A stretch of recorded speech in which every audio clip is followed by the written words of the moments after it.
All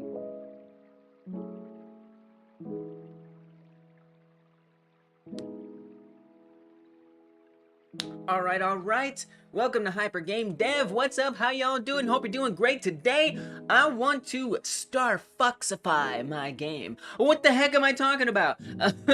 So I'm making like an endless runner. I don't know if it's gonna be endless. It's a runner style game. And so it's about an alien who's invading Earth and doing stuff like capturing meat and eating it or sending it back home. You can see there's a bunch of ugly numbers all over the alien. That's okay. And those numbers go down if we hit obstacles.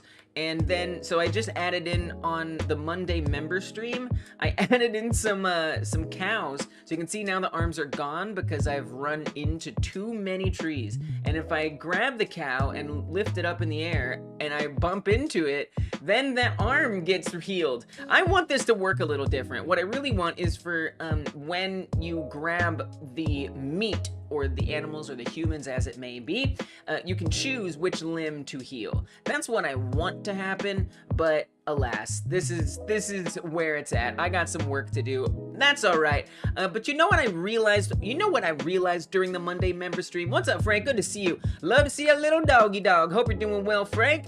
Thank you for the emoji. Emojis are a wonderful mode of communication. Did you know that? During the Monday member stream, I realized there's a lot of similarities between the game I'm making and Star Fox. So I kind of want to take some inspiration from Star Fox and implement some of the lessons that game learned into this game. So that's my plan. Giant aliens, and then you get eaten because of human meat? Exactly, yeah, get eaten! Let me get eaten! Look, I respect your desire to get eaten. I truly do. So I actually do have Star Fox here. I have it. That's not Star Fox yet. Let me make it Star Fox. Bam! We got Star Fox, baby. So I'm gonna be referencing that as we play or as we develop today, and I'm gonna be trying to put it in. This is the original Star Fox that I'm basing it on. One, I think that's actually the better Star Fox to go with. Because it has less like extra stuff added in to the game. You know, Starfox-64 kind of has some stuff that isn't totally relevant to the game I'm making, whereas this pretty much has only things that are relevant. So that's really good. The other reason I'm not doing Starfox-64 is because I couldn't get a version of it for free, and I could get a version of this for free on my Switch, so so that's the other reason. I have a 7-day trial on Nintendo Switch Online to be able to play this. So yeah, so I'm gonna use this as a reference because there's a lot of similarities. So you'll see right away. I mean, rail shooters and endless runners are not that different because you're constantly moving forward, right? And you don't get to control that axis, but you do get to speed up, which I've added into the game that I'm working on over here in Godot. So you can speed up here, and as well in Star Fox, you can speed up. Now that brings up a difference right away. So there's a speed up. So when I speed up in Star Fox here, if I press the boost, you see how the ship like goes inward, it kind of like gets smaller, right? In the game that I'm working on, I mean, I've barely started on this game, right? This is a fresh game. I am just starting to work on it. But what I have implemented is a way to speed up, right? So if we come in here and I press forward, we go faster. But look what doesn't happen. The alien doesn't move forward, and it doesn't give that effect of speeding up. So that's what I mean today by Starfoxification. I want to take some of these things that Star Fox has implemented that are actually not super different in this game. Now, this game is gonna be different in a lot of ways, but there are too many similarities to ignore, so that's what I'm up to. When will I make more streams about Hype? Honestly, if Hype will sponsor me, then I'll make more videos about Hype. That's when I'll make more videos about Hype. I am interested in making a game in Godot, and I really want to complete a game and, you know, maybe even, I don't know if this one's going to be good enough to put on Steam, but I'm going to try. And so, you know, I got to think about what's, because with Hype, I can't export my games, and, you know, there's just, it's kind of like, I don't know. And then there's the game jams, so I can do the game jams for HiPipe on my own. HiPipe's a really cool app. You can download it, guys, if you want. Check out HiPipe, search it up. It's a mobile app where you can develop games, and it's a really cool app. It's a really cool app, but it does keep you on there. So the only way I do HiPipe is if HiPipe wants to sponsor Hyper Game Dev, then I will happily do it because I gotta survive. I gotta survive somehow. But thank you for asking. Have a like and a good stream. Oh, by the way, Blank, I was thinking about you. There was this game, Hyperspace something, because I know you making like OS games. What's that like game that's about like 90s internet? I feel like that kind of reminded me of your game on HiPipe. Hey, what's up? We got DNF in the house. Thank you for the thumbs up. Thank you for coming through. I appreciate it. And that's true. DNF makes a good point. Thumbing up really helps, so make sure you like this live stream and or video if you're watching it after. I really appreciate it. It helps the channel grow. It helps more people see this. So yeah, hyper smash that thumbs up button, baby. Ding, ding, ding. Thank you. What was the hyperspace game 90s internet? You know what I'm talking about? It was on the Nintendo Switch. Hypnospace Outlaw. You should check that one out, Blank. I don't know, it just kind of reminded me of the game you were making in there. Anyway, so, very slow, I would imagine. Yeah, it was slow. It was slow. I don't know, it's like a 90s internet simulator. It looks kind of cool, honestly, but it's Blank was working on like a game that like has like a fake operating system and all kinds of weird things happen in it, and it kind of reminded me of this because you get to have like a fake operating system, but it's a game. It's kind of cool. Classic internet. Old school internet. Yeah, exactly. Exactly. Hope you're doing well, DNF. Thanks again for coming through. So yeah, Starfox-ifying. That's what I'm up to. That's what I'm going to do. I think that's a great thing to start with, honestly, is that speed up. So I'm going to do some studying. I'm going to do some studying of this boost and see if it's not something we can't get implemented. Okay, so I mean, first of all, in my game right now, there is no, I should say our game, because I've had some awesome help from people in the chat. I actually am keeping a running credits list. It's obnoxious right now. It's super obnoxious right now, but I am keeping track of everybody who's contributing to it. So for our game, which is tentatively titled Alien Meat World, I don't know if that's what we're going to stick with. You can just press the boost anytime. And I don't know if that'll stay that way or what, but let's see if we can't find a way to have the alien temporarily move forward. There's some other things I want to focus on, which are the fact that the camera moves when we move.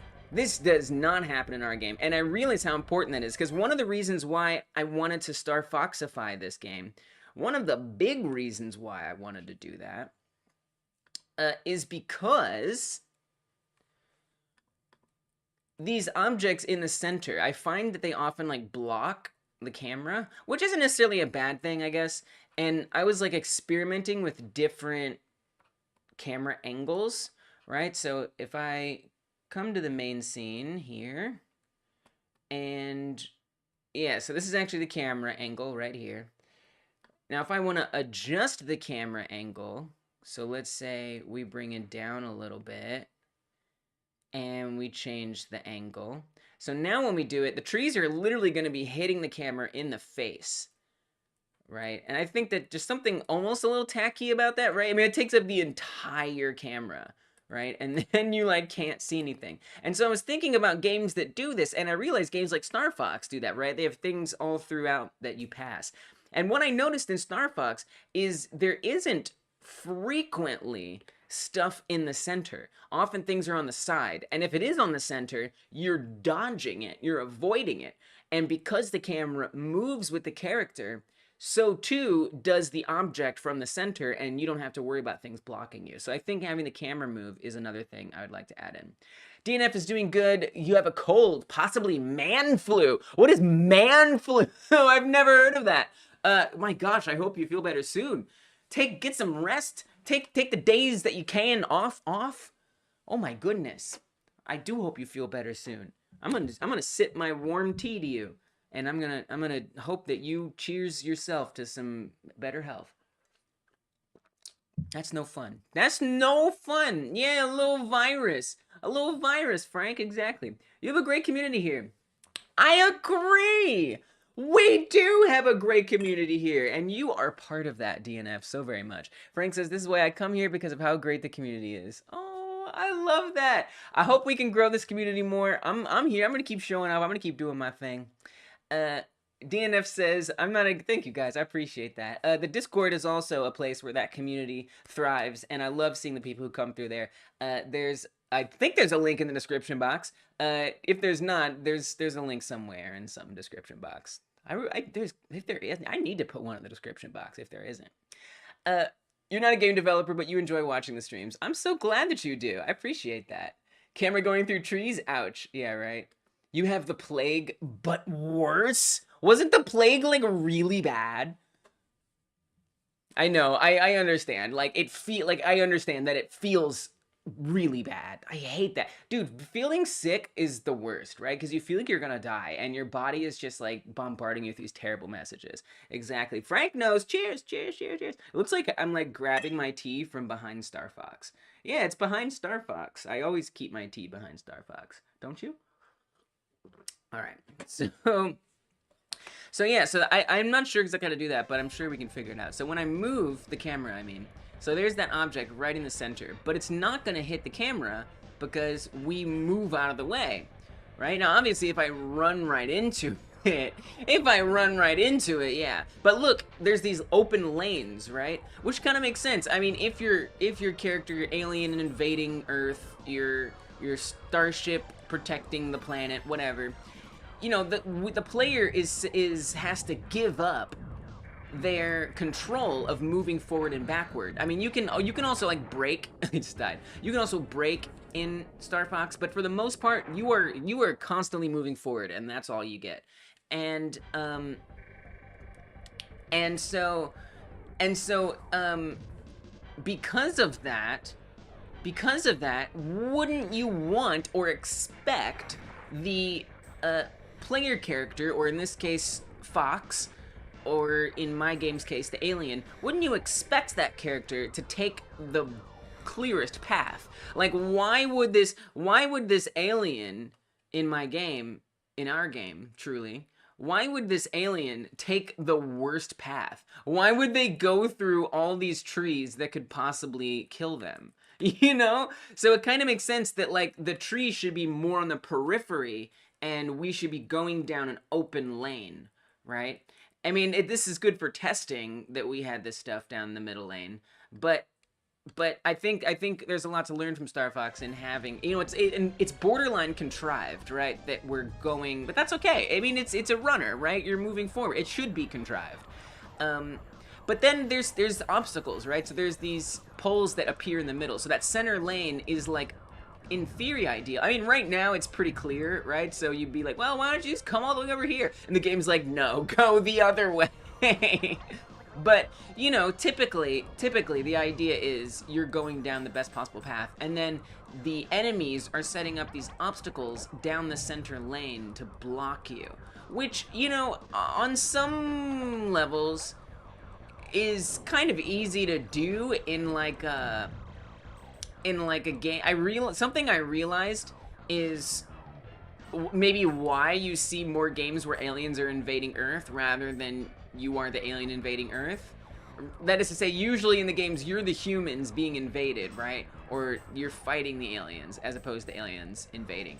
And I see what makes sense about that to some degree, because as far as obstacles and enemies go, I'm limited to human technology, to modern human technology. And so with here, we have flying ships everywhere. We have giant robots that are carrying, you know, beams, big giant beams. You know, things that you wouldn't actually see on planet Earth, right? So I kind of have to come up with stuff. There's going to be like helicopters and planes, but I might want to get a little more creative with the way buildings fall down and stuff, so that there are obstacles in the center lane sometimes. And then, you know, because it's Star Fox, there's like little puzzles that come along with that often. And so sometimes you'll see, like, and maybe we can get to the later levels, there's like an arrow, right? And if you shoot that arrow, it'll change direction. And depending on which direction it's facing, it'll like shoot out a big block in your face. So, you know, maybe coming up with little silly puzzles like that, that block the way, could be something else to think about.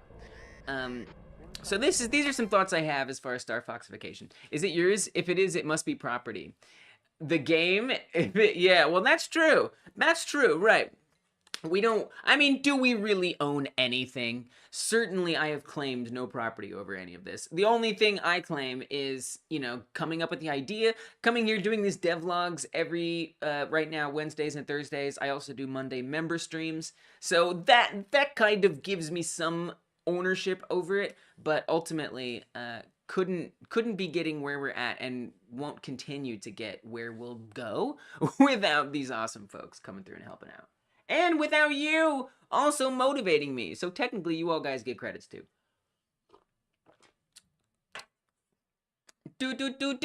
We got a fox. We got a plane. You know that's right. Property. Oh my gosh. That is funny. I do have property. It's property. I promise. So this is my property. This is my property. That is legitimately funny. I mean, it's not like, I mean, you know, it's funny. It's funny. All right. So yeah, so I'm thinking boost and camera stuff. Those are like two things that I want to really focus on here. So how am I going to do that? How am I going to do that? I think maybe the boost, I mean, they both present some challenges. I mean, the speeding up, you know, right now I can hold speeding up. I think, you know what I want to do before we do any of that? I'd like to just remove these center trees. I'd like to remove some of these center trees because it's just getting annoying. Now, how do I, like, I don't know how to do this in Godot, but I'm curious. How do I move to center of scene Godot? I don't actually know how to do that.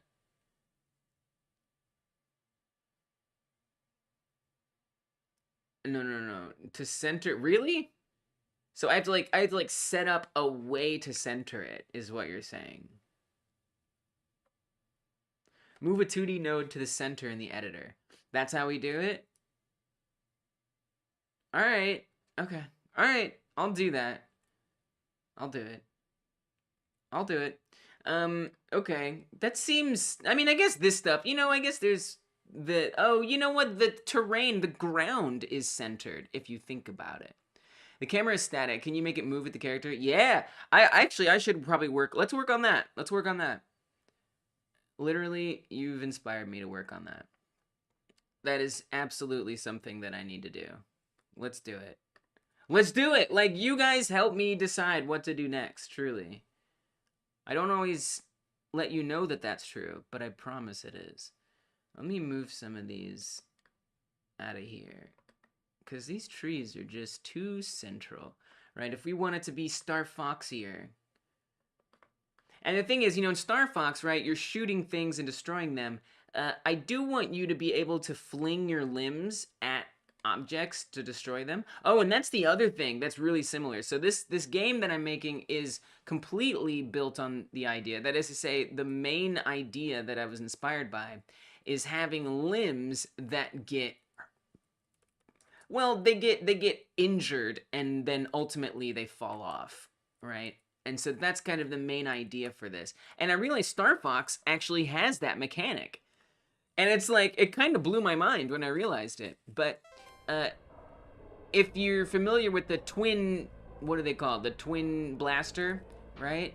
So if I keep hitting the ground, see, look. You can see if I get out of the pause menu side of things. It's hard. I'm just trying to get framed. There we go. So you can see on this part, this wing is a little broken, and that one isn't. And as I understand it, the only effect this has, and I could be wrong, is that when you get the power up that lets you have 2 blaster shots, when you get that, you're only gonna have 1 blaster shot because one of your wings are damaged. I think that's wild that it has like such a similar that it has such a similar mechanic. Those are tremendous. They are. Dude, they're huge. They're huge. They are tremendous trees. And I wanted them to be tremendous because, I wanted them to be obstacles that could hit the alien. Since the alien is quite large, I wanted them to be able to hurt the alien's head and the alien's arms. So I tried to make them as big as I could, within some degree of reason. So tremendous is exactly what they should be. What's up, yeah? How you doing, yeah? Perhaps you have some advice for me, maybe. Big maybe. How do I get better at coding? I feel like I have an okay grip on basics like variables, if-else functions, and other stuff, but I don't feel that you don't feel you become better. Interesting. Okay, all right, this is a good question. I might have some advice for you. The most obvious advice I have is keep trying. Keep trying to make little things, little games. So first of all, I want to ask, like, what are you trying to code in, for one? So let me tell you a little bit about myself. I started out with visual scripting. That was the first, coding that I started learning. So like blueprints in Unreal Engine and things like that. And I just started doing text coding, C#, nice. So I would say, so there's this cool challenge. I don't know if you've heard of it. Let me see if I can find it. 20 games challenge. Game dev. Let me see if I can find it.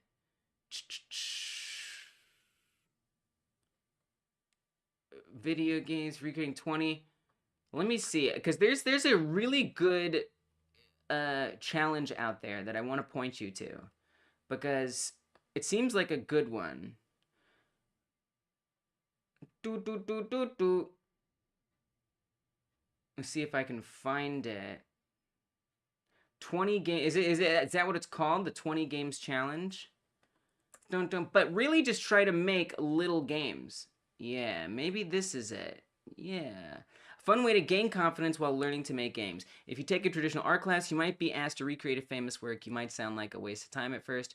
By copying a masterpiece, you'll often gain a deeper understanding. Yeah, this is it. This is the thing. So I really like this because it isn't a game jam. Often the advice you'll get is to participate in game jams. And, this makes a good point that they are a great way to gain experience, but they're not for everyone. They come with strict time limits, and they can lead to bad crunch habits. And so this 20 game challenge, and let me make sure I drop this link in the description, is nice because it gives you some really like simple, tried and true games to try to make. And there'll be small games. You're not going to get caught up in overdeveloping and overscoping and running out of time and all that stuff. So this seems like a really, really good way to start learning. And then really just like make mistakes. Like my other advice would be make mistakes. Do a bad job. Like, cause if you just like you're most welcome. If you pour over documentation and you're trying to just do like one thing over it gets super monotonous. So just like try to make things work, and if they don't work, like that's okay. That's all right. Figure out what your mistakes were and keep trying at it. And yeah, take a look at this. I think this is something that would be really helpful. All right. Could I make the character walk or move more naturally? Yeah, that's something I want to do. Something that I'm kind of putting off for right now, because it's just like, it's like animation work, So yeah, that's definitely something that I want. I want the legs to move. I want, the arms to move. I do want that. That's kind of like a whole thing that I'm putting off, maybe in a coming week or so. But that's going to be a whole stream unto itself, is getting that to happen. So yeah, that's definitely in the plans, 100%. I got my controller right here. Let's go. Okay, so let's keep getting these trees out of the way, because I just feel like they're holding me back a little bit. I mean, literally, they're just getting in my way. Something I'd like as well is to set up like a more responsive injury, so some feedback when you bump into things and you hurt yourself. I'd want it to actually like have more of an effect on your mortal coil. For now, it's okay that that's not the case. But I'd like to change that. This house could be moved. Although these are kind of good for the center since they're a little smaller. But then again, like, again, why would it be built that way? If you think of the way, like, houses aren't just scattered around. I mean, it depends on where you are in the world, I guess. But generally, there would be kind of like an open lane. So I do want to think about that a little bit. Just a little bit. Okay, and then let's get this tree out of here. So we're just going to create a little more space. Actually, it wouldn't be bad to have like one tree in the way for testing that camera change. All right, so now we have more of an open lane. It's a little more Starfoxian in that sense, which is good. Very good. Much easier. And yeah, let's see if we can get the camera to follow. Now, I have no idea how to do that. I mean, I have an idea how to do that. But, you know, if we look at like Star Fox, it's not like a static follow. Like, I would say there's some interpolation there. Right? So, like, from the time that I move to the time that the time that I stop moving, and the camera stops moving. You know, it's a little gentler. Like, I'm moving pretty far, and it's moving pretty gently. So how do I do that? I don't know. I don't exactly know. But I'm going to look up some resources on how I can do that. That's what I'm going to do. So I'm going to say Godot camera move interpolation. See if that helps us a little bit. Interpolated camera. Godot for recipes. Ooh, I like the sound of that. You need a 3D camera that smoothly follows a target. That's right. Godot's built-in interpolated camera node is deprecated. Oh, they used to have an interpolated camera. That's pretty cool. Oh, just attach the script below. Oh, okay. We'll just attach the script below and carry on then. Thanks, kids can code. It is pretty simple, though. Hell, whatever. I'm gonna copy pasta it. I don't care. I'm copy pastaing it. If it works, it works. So I'll come to the camera now. Now, right now, are they saying to put that on the camera? Attach it to a camera 3D node. Yeah, it is. Okay, because it extends camera. So I actually don't want to say extends. Let's take all this, copy all this. And right now, on the camera node, there's a bunch of raycast stuff. There's raycast stuff all over the place on here. Because, well, that's what I'm using for the grab detection that we have. Because there is some grab detection. Export variable target node 3D. Oh yeah, we already have something called target. So we want to say, I guess So we need to say what the player, so really I'm going to say this is not player, but cam's focus. Let's call it cam focus. And that's saying a node 3D. I don't think I want it to be a node 3D in my case, because we could always change this. For now, let's make it a character body 3D. And so since these are these export variables here, that means we're going to want to set them in the inspector. So I'm going to try to do that. If I can find where these are at. Where is they are at? Sometimes the exported variables don't appear right away. Should have one for lerp speed, for offset, and for cam focus. Oh gosh, and wait, we have all kinds of problems here. Why? Use tab character for indentation instead of space as used before in the file. What might? Oh, I see. Because we pasted. I hate that. When we paste stuff in, it doesn't tabulate it correctly, which is very annoying. So that's at the very least breaking a bunch of stuff. Copy pasting can be fraught at times. So what I'm doing today is I'm Starfox-ifying my runner game. Since that is a very similar gameplay style, apparently, to the runner game that I'm making, I am making some changes based on that. Specifically right now, I'm going to try to set up the camera. There we go. Now we have all those exports. Set up the camera so it follows more. So if we do look at Star Fox here, when I move, right, the camera is following along with us. And that makes for a much better experience in a lot of ways. And so I found this copy pasta here for an interpolated camera in Godot, and I'm doing just that. I'm copy and pasting it. And so we're gonna we want the cam focus to be the player. And let's see what else we need to change. In the physics process, to interpolate.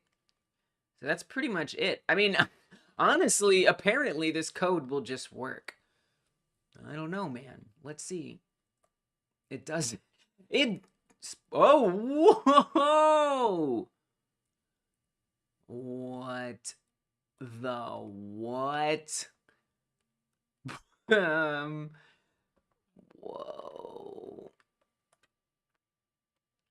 There is a lot going on here. So first of all, if I don't press anything, okay? I feel like we could learn from this and maybe code it ourselves. I'm new to Godot, all right? I got a lot to learn, so, you know. Oh God, wait.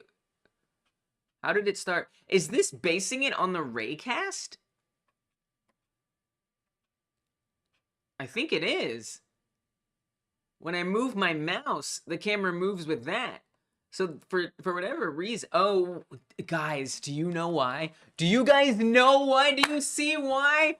Because I already had a variable called target. And the target is where the raycast is pointing.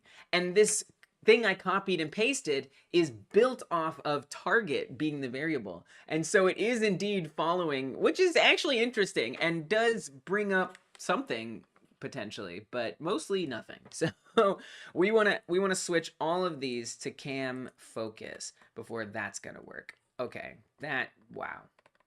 That was fascinating. Okay, so we're going to say cam focus. I don't know much about this X-form thing, if I'm being honest. I tried using it before per a ChatGPT suggestion, and I kept getting errors for it. And just maybe ChatGPT was using it badly.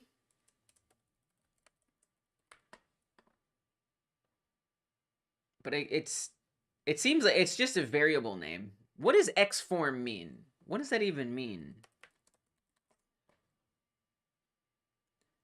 XML markup? No. No, not that. Something else.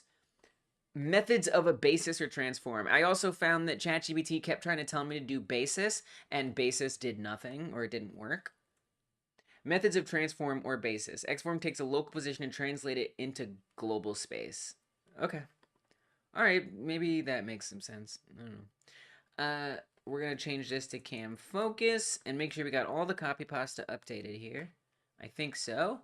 And so now... What? Yes, I'm moving left and right. And, I mean, you can see the camera is kind of moving to follow it. It's just its position is not... We got to change the origin or something here. Oh, my. So the cam focus... What if we try... You know what? I keep talking about ChatGPT. What if... And I'm just saying, what if we see what ChatGPT can come up with, if ChatGPT can get this where I want it. So can you make the As a matter of fact, I'm going to remove all this that we just added. I'm burning it down right now. I'm going to yank it out for now. Okay. So everything's back to normal. I'm just curious. What if, like, what am I, like, I don't necessarily know how to do it. Now, ChatGPT is, I think it's like Godot 3.3 or something is what it's trained on. So it doesn't actually know a lot of new stuff. But I'm curious. Can you make the camera follow a character body 3D in my game using this script? Make the camera make an interpolated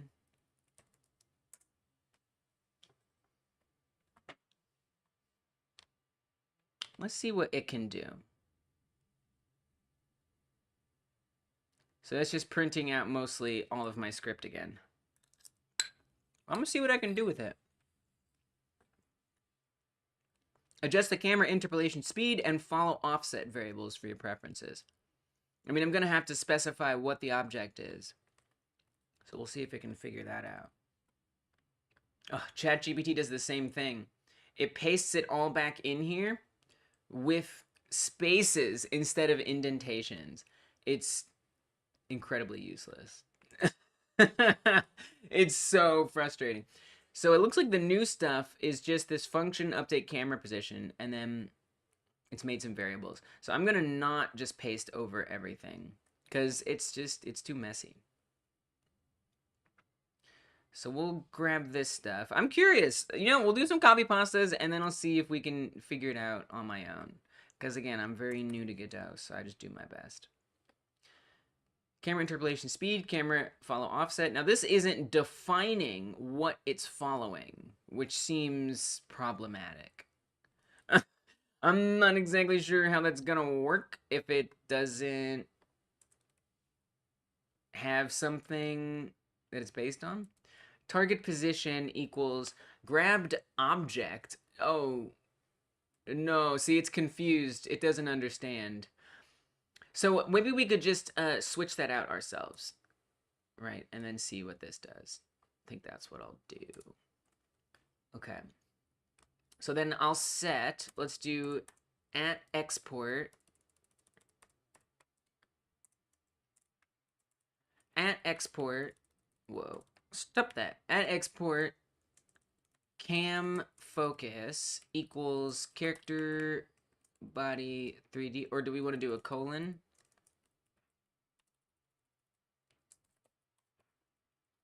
I thought it would autocomplete for me there. It didn't. Wait, how am I doing this wrong? We have to say...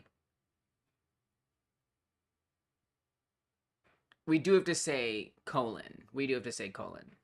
Okay. So there we go. Right?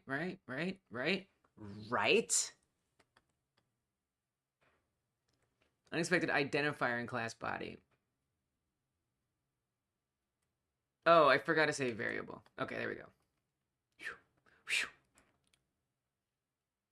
Okay, and then I'm going to set the player to be that target if it wants to appear at any point. Up here, that would be great. It should appear eventually, someday. Oh, we have to resolve this. Delta not declared in the current scope. Okay, I don't know how to declare it in the scope. I have no idea. I have no idea to declare that in the scope.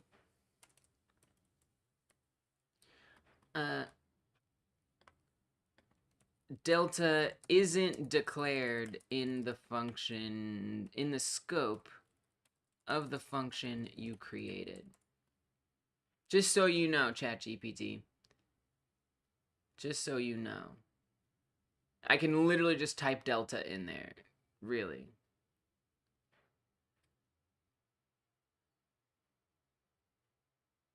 And that's all we gotta do?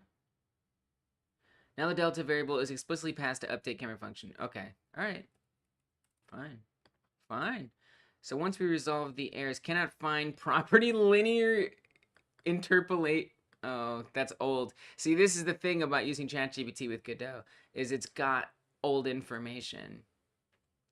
It's got old information. So, you know, and I could keep going around and around with ChatGPT like this, but at some point it's just not that useful. Now, I think, you know, a more modern, like if I paid for ChatGPT, you know, they might be able to give me some more help, but I'm not gonna do that. I'm not gonna do that. So let's just see if they try something else. Otherwise, I'll do it myself. Because the other code kind of worked. I have a feeling this is just never even gonna work. Just a hunch, though. Just a little hunch. And we have to fix the indents.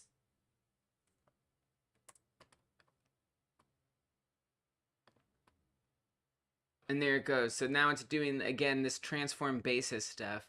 It doesn't understand. Like, ChatGPT does not do GDScript well. Sometimes, it seems like when it comes like transform stuff, that's when it doesn't handle it very well.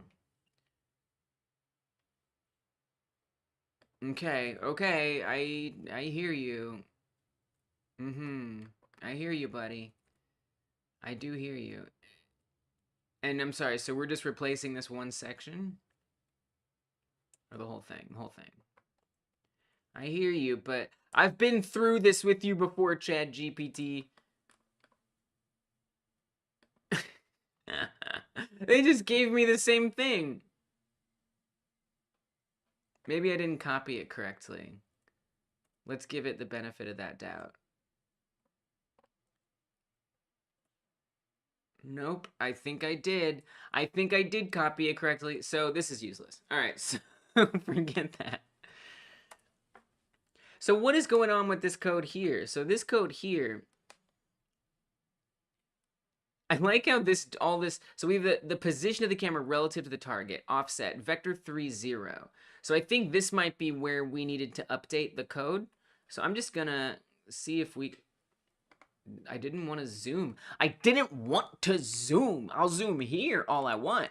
I didn't want to zoom in here. Godot's script zoom is so slow.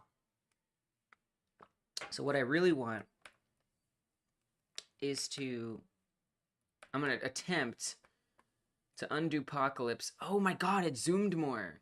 Oh my god. It's so slow. Like, once you start zooming in the script editor, buckle up.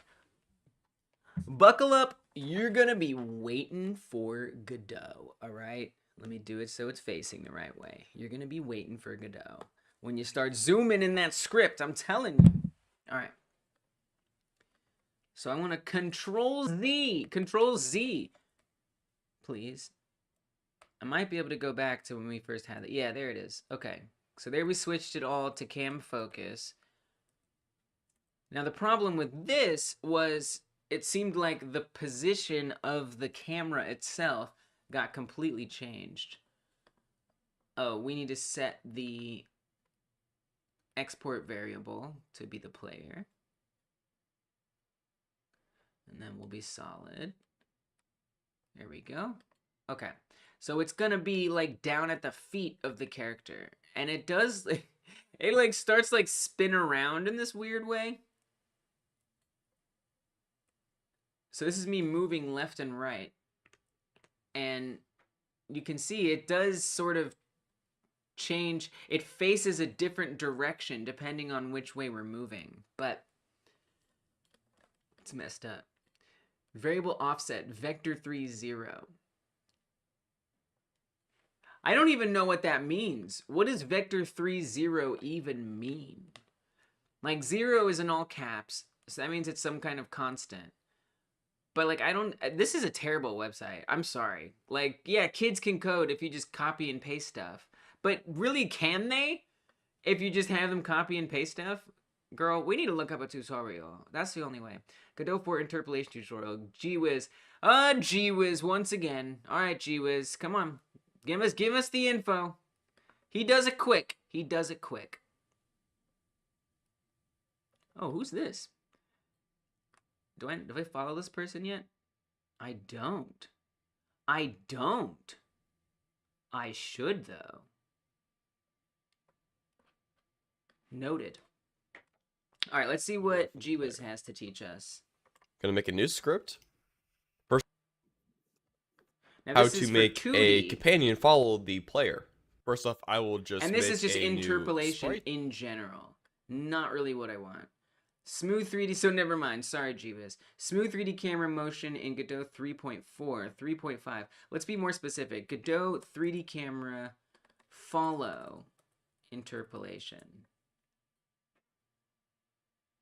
Smooth camera follow in Godot. Yeah. 2021. That's a long time ago. Hello, That's everyone. a long time ago. You know, ChatGPT could help us if we were in that old version. Making a chase camera, smooth camera using lerp.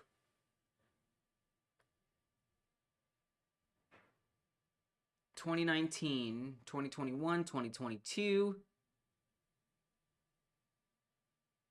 Kind of lacking a little bit in tutorials on this. So I finally started working on a new tutorial in Godot 4 and I wanted to make a third-person controller from scratch. While I was working on the controller, I ran into something called jittering, and I thought, hey, I can make a video about it. This is what jittering looks like. If you look closely, when I start moving left and right, the white cube starts shaking as if I was forcing him to buy NFTs. No. Wait. So there is a one way how we can deal with it via code. We have to make a camera not inherit the parent's transformations, and we have to make the camera smoothly follow the player using the timestamp interpolation method. And voila, here's the result. The only thing that is shaking right now is the character mesh because it still inherits the parent's transformations. He's not going to tell me how to do but it. It's an easy fix with our new method. If you want a full explanation of this topic, you can find the link to a video by Devlog in the comment section. I would like that very much. Hello Internet, Devmar. hope you're doing fine. I am back with another episode on trying to make 3D run smooth in Godot 3. If this person got it to work in 2023, then maybe it still works. And in this one, I want to focus on fixing camera jitter, because I was getting quite a bit of that, which was especially noticeable on my 240Hz display from the engine, hence the jitter. At first, but I don't, it's not really jitter that is my problem. It's not my problem, is the jitter. Let me get to the point where I have jitter as a problem, so maybe this isn't the solution that I need. Wow, this is the, now this is saying how to attach. Wow, this actually is in need of a good tutorial out there. Smooth FPS camera in 10 lines, or maybe one of the old ones is sufficient. So I'll try one of the old ones, and maybe it'll just be good enough. Maybe I'm just being too judicious. Now that's saying smooth versus not smooth. Because I feel like this is again about the jitteriness. Hello everyone. But we'll Welcome see. to another episode. Let's try it. In this episode, let's try it. We gotta try something. I'm going to be showing you how to make a smooth layer, which is just a rigid body, a directional light, which simulates the light. Now their camera is a child of the player. Cuboid follows the parent's position while it's in its offset. Now, it's not conveying us feedback on whether our player is moving left or right or jumping. But although in this simple scene, the environment still gives us the feedback, but there are some instances where we might need to give more feedback to the player. And also, smooth camera movement means more better gameplay experience. So, let's try to make one. Let's see how the result was. Please give it a like and subscribe to my channel and ring that notification bell. I guess that's better. We might be able to adjust it. That means that you're giving this variable I'm gonna speed it up. Type. So this variable type is type of object. So we're going to be specifying the object. So the object in this case is going to be get underscore parent, because although this is parented to the player, we're going to be unparenting it. So let's do that. So this camera would access the main parent node, and now we need to get a node from the parent, like that means a child, and in this case we're looking for a player, so within those inverted commas, we're going to find out player, and we have a string for the node path. Okay, now we have to find what the camera to the same position, but that's not what we want, so we should change the target. Now what's going to happen here? Now if we save this, hit play, and I think so it is getting it as a null instance, so in this case, before we do this, we have to actually put if. This is a hard tutorial to follow. Brackets, but for understandable reasons. Without putting brackets, maybe I'm the problem now. So if target is not equal to null, then I'm going to put the cursor here, then right click and indent right. Now this is going to run in this if statement. So now if I play, I think so it's saying that it's getting a null instance. Yeah, okay, yeah. So I understand. So you're right. It's trying to get it. But 7 days ago. Oh, this is from 7 days ago. It's 15 minutes long. This will be a camera tutorial. As last week I promised to do a tutorial about camera, as I couldn't fit it into that tutorial. And it doesn't specifically say that it's a smooth interpolating camera. I'm going to go to the player body, and I'm going to add a child node to it. And it's just going to be a node 3D, and I want to rename it to neck. I'm then going to grab the camera 3D and put it onto the neck like this. This so the camera actually has a point to pivot on, from what I understand. I'm then going to go into player script, and underneath this gravity, I'm going to put. I'm looking for a preview of it. Neck. Of the result. Put, colon equals, and then what I can do is just go into the sort of hierarchy over here. A good and preview. And drag the neck into the actual script itself, and see now. But this is also for first-person camera, so it's just a little different. We don't really want a first-person camera. Is the thing. This is tough. This is kind of tough.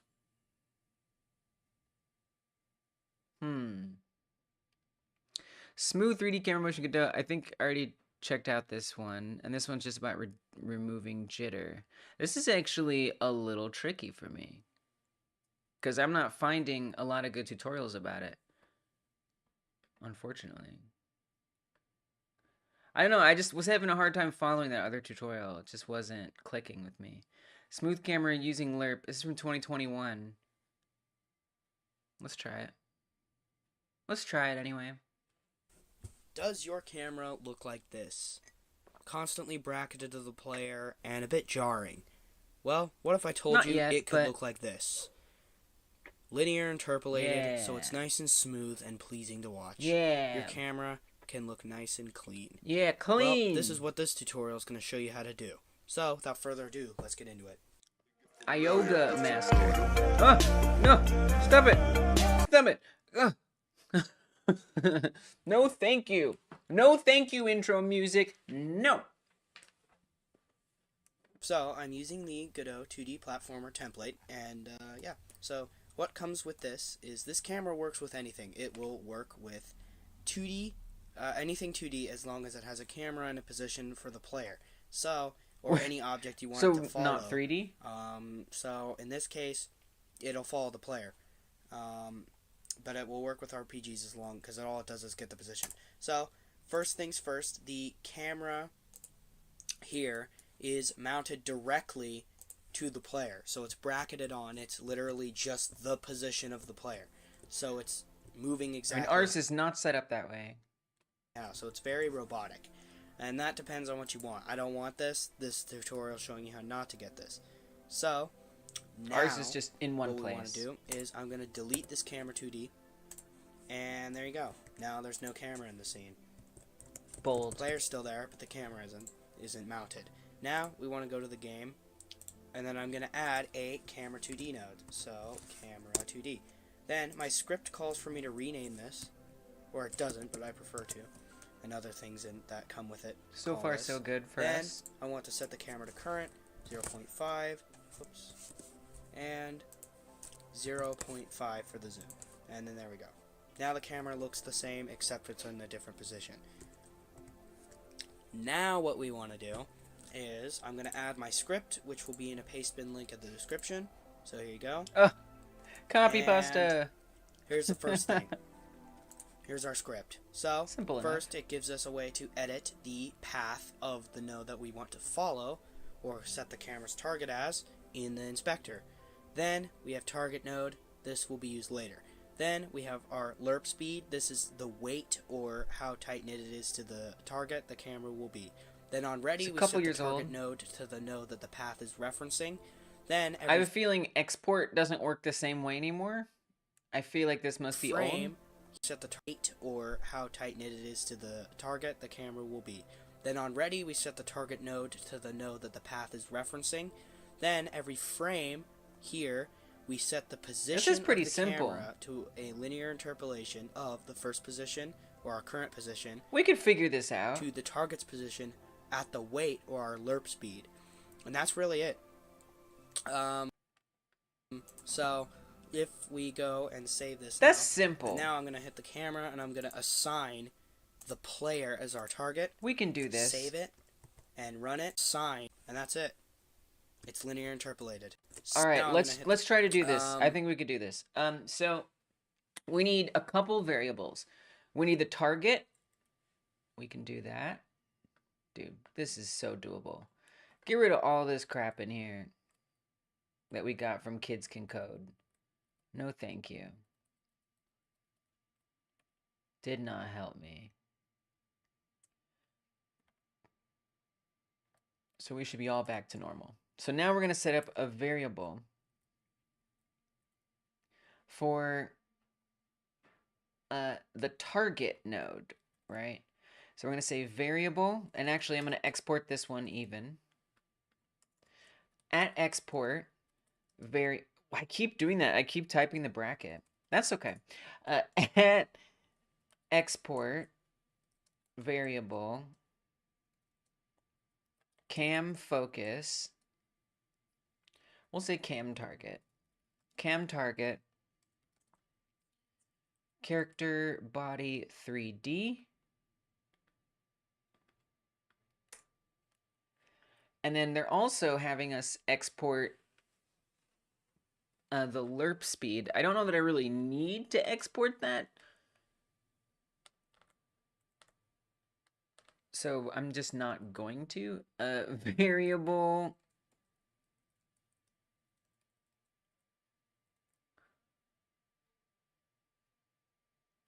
Oh, it actually has couple. So I see. So it's taking the target node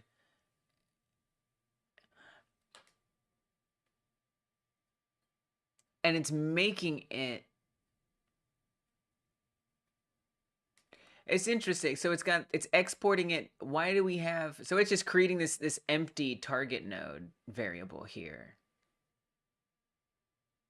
So then when does it go to target node path? That's here. Okay. All right. So we'll say cam target and we'll say cam target path. How about that? Cam target path. I don't know if we really need to do it this way, but I'm going to go ahead and do it this way. Variable cam target. And then we want to do a float for the lerp speed. So variable cam lerp speed.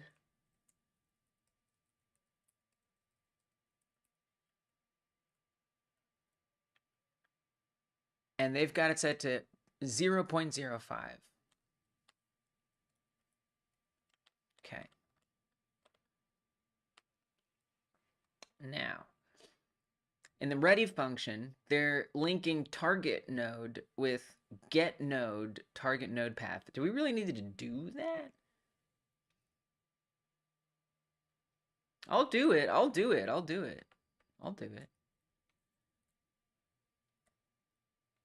Cam target equals get node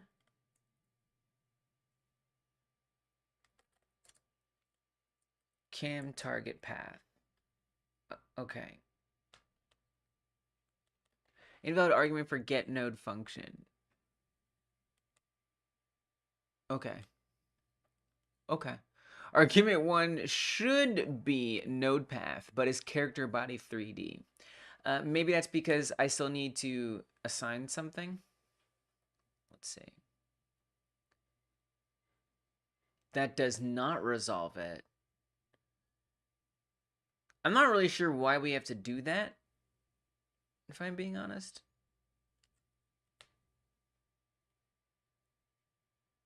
It's interesting. It's saying variable. They're actually, I mean, they're doing something a little different here. I don't fully understand it.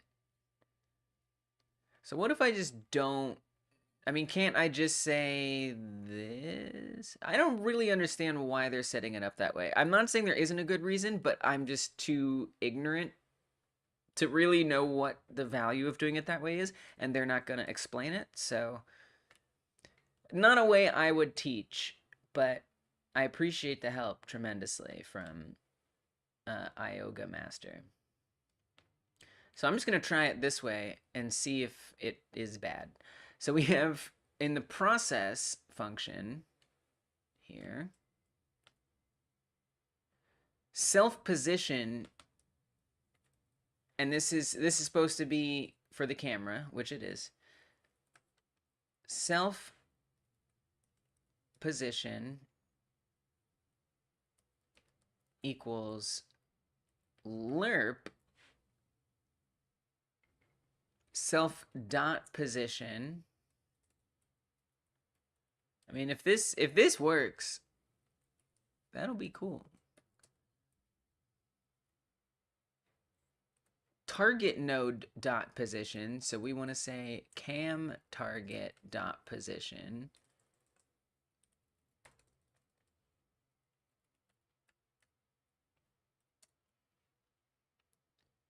And lerp speed. We want to say cam lerp speed. Is that it? Is that it? Is that it? Is that it though? Hell no. Invalid get index position on base nil. So something like the self is trying to get the position on self, or yeah, so it must be on self that it isn't getting a position for. Invalid get index position. So it doesn't have a position. I definitely hooked, oh, I didn't hook up the target. Nah, that will definitely cause a problem. So let's at least assign the export variable. Okay, very nice. I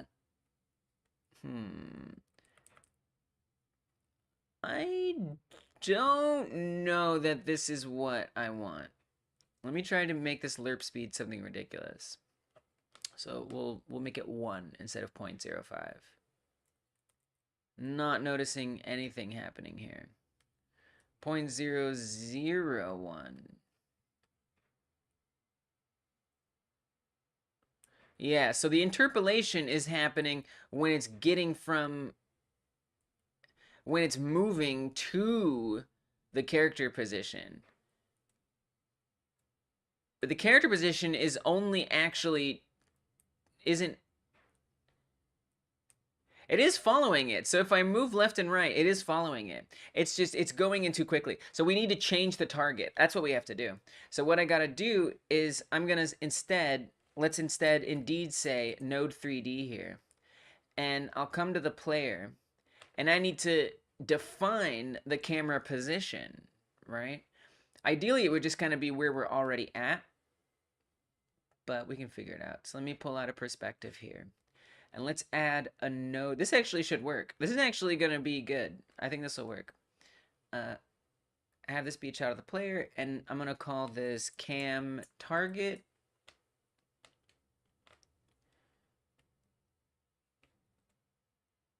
And then we're just going to move it into the place that I would want the camera target to be. I mean, ideally, it would just be at the same place as the camera approximately. So maybe right there. And then we come back to our script. I want the cam target to be cam target. All right, let's see. Let's see if that works a little better. Yes, it does. It's a little slow because I set it so slow. But I think that it was as easy as that. Despite whatever ChatGPT and Kids Can Code was trying to tell us. So this is very subtle. I mean, it's not moving much. It's not moving much. So I'll see if I can add some more movement. I'm not really sure how to get it to move more. But this ain't it.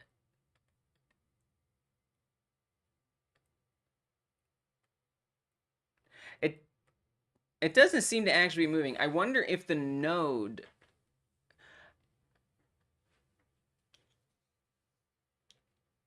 Because the player should be moving, and therefore so should this node that we put in here.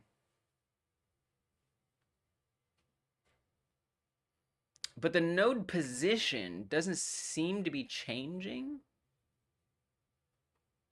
I mean, let's say I move this node way over here, right?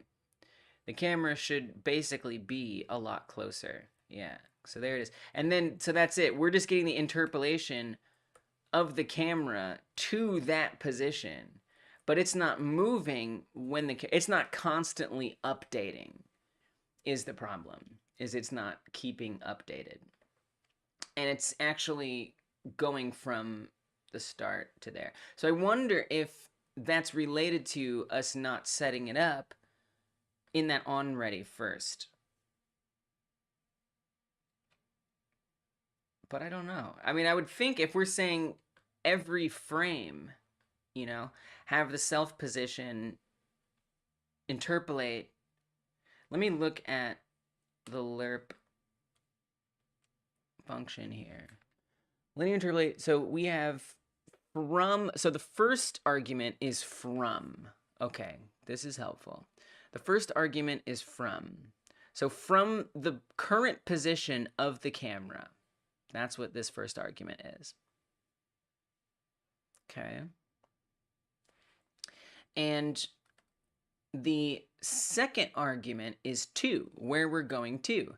And then the wait is the third. So that would be our lerp speed. So it's just from to and wait. That's all it is. From to and wait.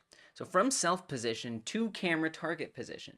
I mean, I would think that that would constantly be moving. We've established the target is that node 3D. So, you know, the only thing I could think is that that node 3D isn't moving with the player.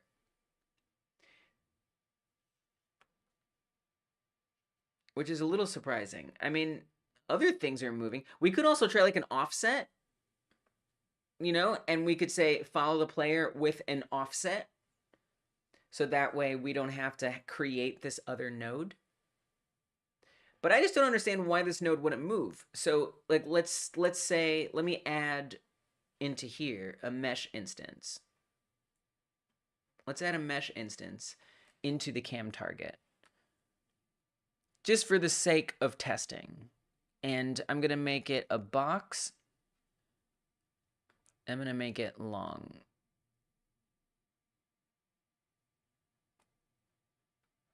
Now that should be moving along with the character. It does move. So that means that node is definitely moving. But the camera is not continuing to follow it for some reason. So it's definitely moving. But why wouldn't that continuously update? Now, again, in that script that that other person had written, there was this get node linkage. It didn't really like that. I changed it to a node 3D, so maybe it'll like it more now. So it was in the on ready saying link. So it was, what it was doing is, so we could say cam target path and then create a blank variable cam target. In the on ready, say, I don't really understand why we need to do this. Maybe this is like connecting it. Cam target, so that way it updates constantly. Perhaps that's what that's doing.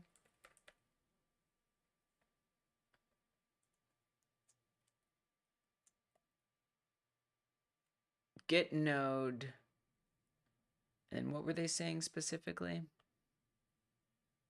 Yeah, just get node cam target. Now we can also add the path in here. Okay, no, that looks good. All right, so that's allowing that. So let's see if this maybe keeps it more updated. Oh, nope, we got the issue. Invalid type in function get node in base camera 3D. Cannot convert argument 1 from nil to node path. Okay. Cannot convert argument 1 from nil to node path. Let me see if ChatGPT can help me with this one. Please, or we don't need to say, I don't need to say please. Resolve this error in the following script. I'm actually going to start a new chat, because otherwise sometimes it thinks I mean my old chat, my old code. Resolve this error in the following code. So there's the error, and there's the code. Seems like the error is in the following line. Cam target is supposed to be node path, but it appears to be assigned null.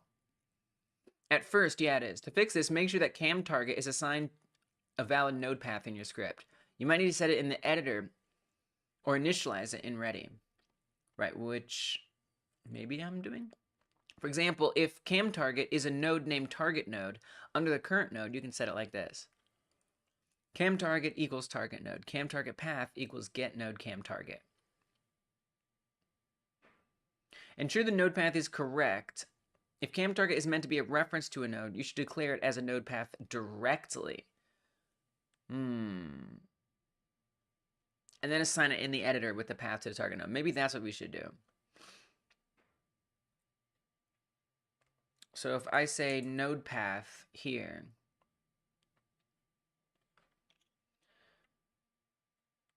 then come back to this and assign that node in here. Value of type node cannot be assigned to a variable of type node path. But you said get node path constant fetches a node. The node path can be either. I mean, I don't really know why I'm doing this if I'm being honest. Like, I'm just doing it because it's what the person said, and they don't have any explanation as to why to do it that way. So maybe this won't be as easy as I'd hoped. I mean, you know, what I'd like. Yeah, there's a lot. I wish there was more resources that explained more why things are the way they are. It's frustrating sometimes. Yeah, that on ready is not working for us here. We're having these be separate. Oh, well, I will say one thing I'm noticing. I will say one thing I'm noticing, which is that I think I wanted to switch these around. So that's an oopsie.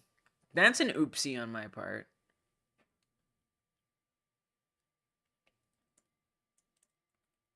So let's see if that makes any daggone difference. It probably won't. But it's worth a try. Okay.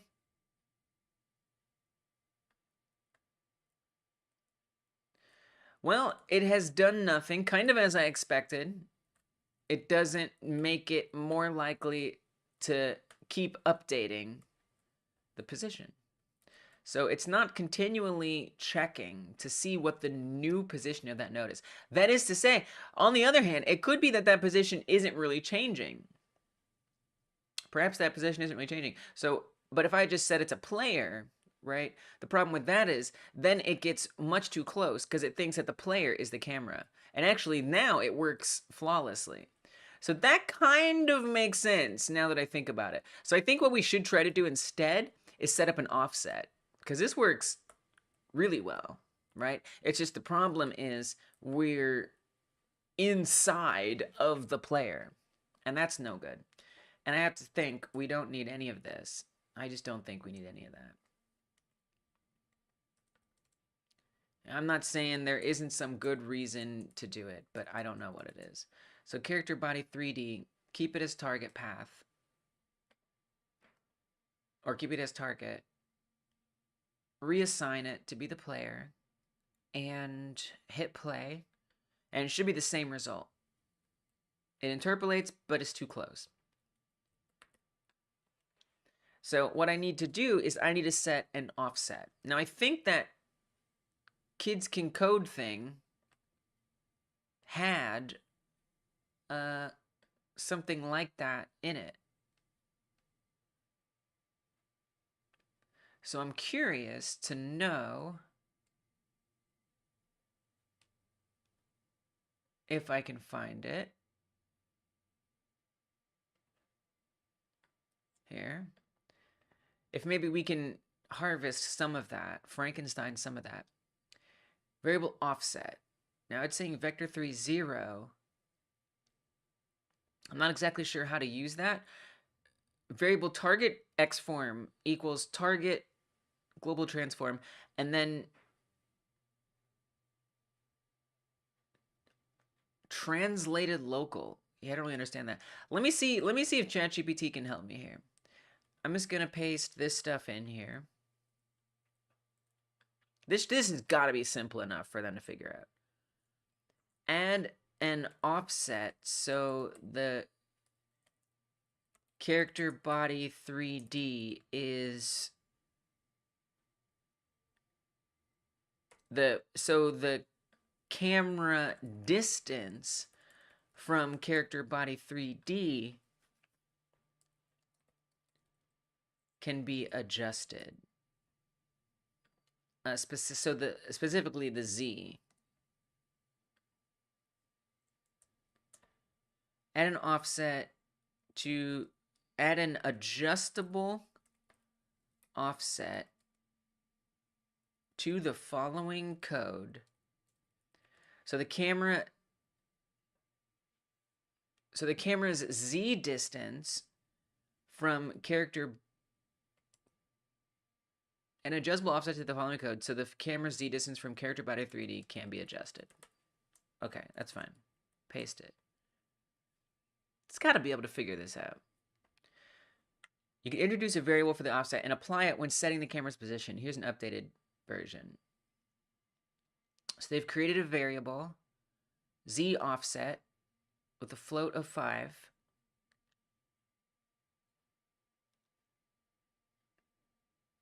Get the target position and apply the offset. So they're getting the target position. I'm not sure. Oh, they're creating a variable for the target position. Lerp the camera position towards the... Okay, so the target position is the camera target position plus equals the Z offset. Interesting. Okay, I can work with that. All right, let's try that. That's a great idea. Would not have thought to do that, but that makes a lot of sense. So if I'm going to say variable cam Z offset equals 5, and then in process, we want to create a new variable for cam, I'm going to say follow pause, and that's going to be a vector 3, and we want that to equal cam target position. So we're defining that variable there, and then we further want to say take this cam, or take the cam follow position that we're creating and add it, have it equivalent to adding the Z offset onto it. Gotcha. Z offset not declared. Oh, cam Z offset. And then instead of cam target position, I want to say cam follow position. It's a little redundant, but that's okay. Can I find property position on base vector 3? Oh, so we just want to say .z here. Because it's a vector 3 now, instead of the node path. Invalid. Type in utility function lerp cannot convert argument 2 from float to vector 3. Okay, thanks ChatGPT.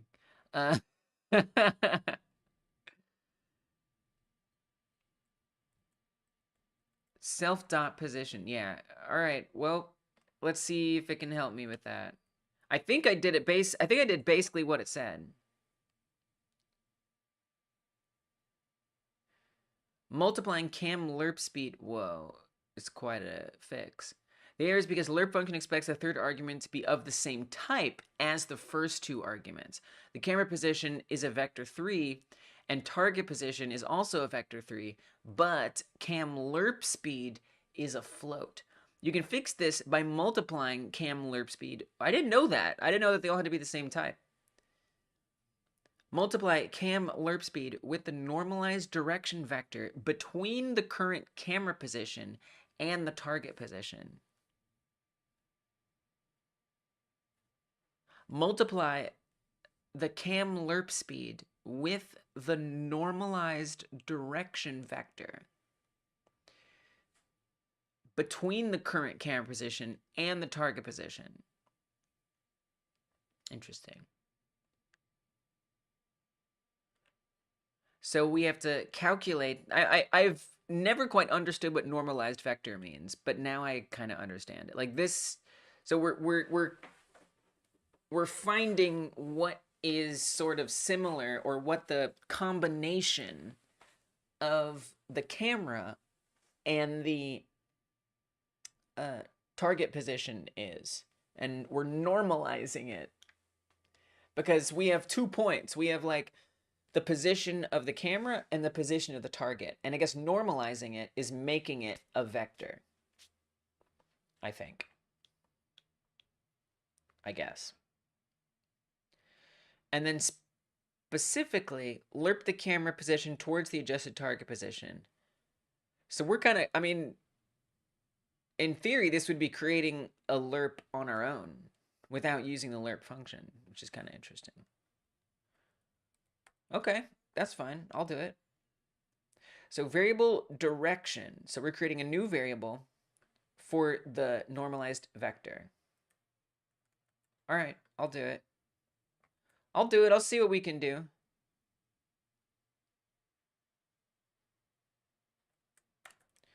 So instead of any of that, instead of literally any of that, we'll keep everything else.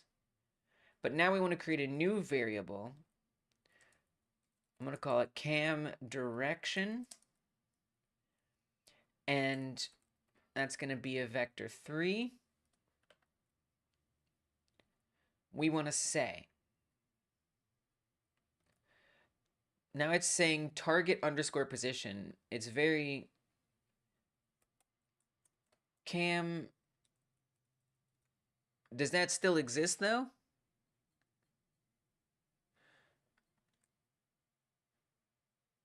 Cam follow position, I think, is what we want that to be. Cam follow position. Why it doesn't adopt my terrible variable names? I don't understand. Terrible? Cam variable, or sorry. Cam follow position minus self dot position. I didn't know that's how you normalize a vector.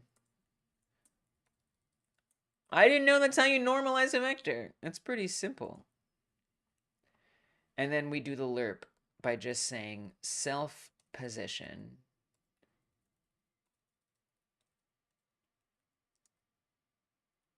self dot position plus equals cam direction, the thing we just created, times our cam lerp speed. So we're kind of manually applying the interpolation. It's not a bad idea, ChatGPT. Nice. Beautiful. Okay, this is working well. Now, the only problem is I actually didn't just want it on the z-axis. I also wanted an offset on the y-axis. But this works quite well. So we need to add an extra offset. So I'm going to say variable cam y offset equals 5 as well for now. Vector 3, cam target dot position. That's fine. Now, where do I define that it's Z versus something else?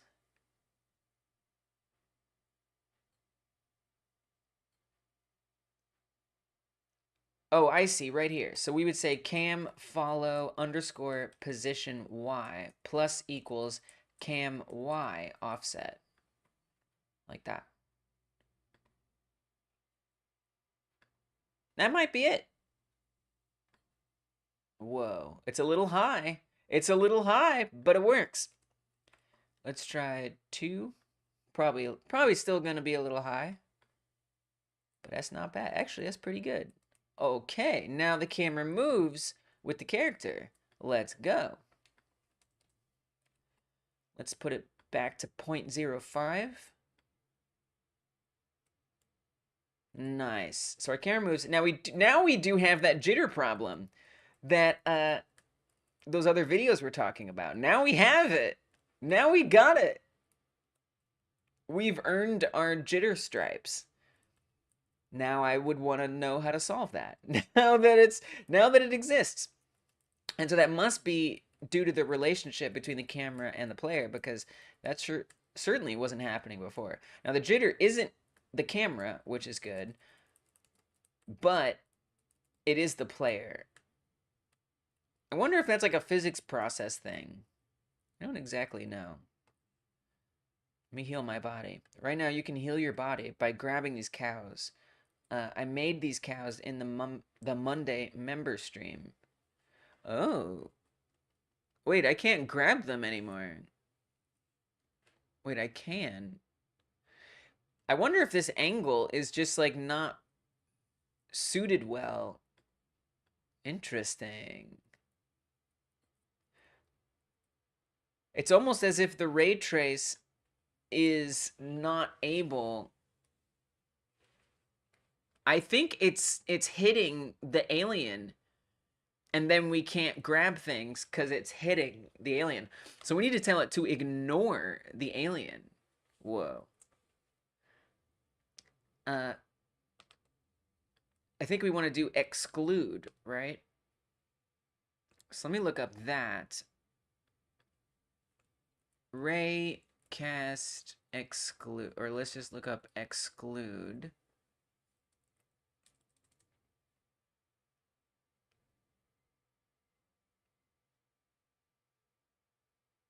I'm not exactly sure. A collision mask. The list of objects RIDs that will be excluded from collisions. Use collision object 2D get RID to get the RID associated with the collision object 2D derived node. Okay. So now I need to make sure that because we're supposed to be able to grab these cows and use them to help heal us. And this isn't the ideal setup that I want for this. And in fact, it's probably what I'll be working on tomorrow, is getting this grab system be better. But I do need to be able to grab past here. I mean, this is not a good camera position. I would like to adjust this. You know what I'd also like to change is the rotation of it all. And actually, I would say instead of character body 3D, we could make this node 3D. and go back to the cam target, which is just going to be easier to adjust, right? So if I say for the camera, and I'm going to assign cam target, it's going to be different because it's in a different position than the player. But it shouldn't be too different. And so then I can grab these. But as soon as I cross over the character, you can see the object drops. So I can pick up this cow and I'll hold it. I'm holding onto this cow. But as soon as the raycast, well, we went over it. Those are my cows. As soon as we go over the object with the raycast, it's going to drop the cow, which is not great. What I actually want, though, is for us to be able to, so we click on it, and it's not even really floating in space. The cow just, like, jumps to one of the body parts, and then you just move around to choose which body part. I will say this interpolation isn't working now. We do need it on the character, because then the interpolation stops working. Because the player is what's actually moving. Which makes me think, can we just come into the player script and say, you know, whatever it is that's moving the player, don't just move the player, move also that node. Extends character body 3D. But it has to be applying. I guess the self is like understood here.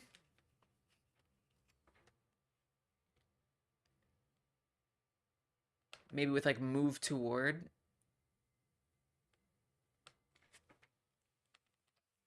Like I wonder if I were to change. But this direction X is something we set. Where in here do we say move the character? I'm not exactly sure where that exists. I'm sure it exists in here somewhere. I'm just technically not sure where in here it exists. But I'm sure it exists in here somewhere. You know, this is like a default thing that's on here.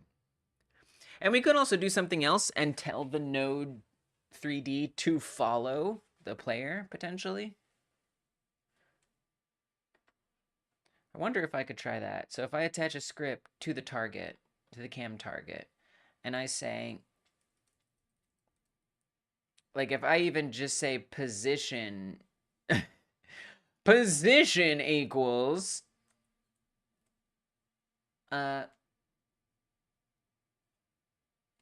player position, like that's not a thing. Is it? Is it? We still have the cam target on here. Oh, that does work.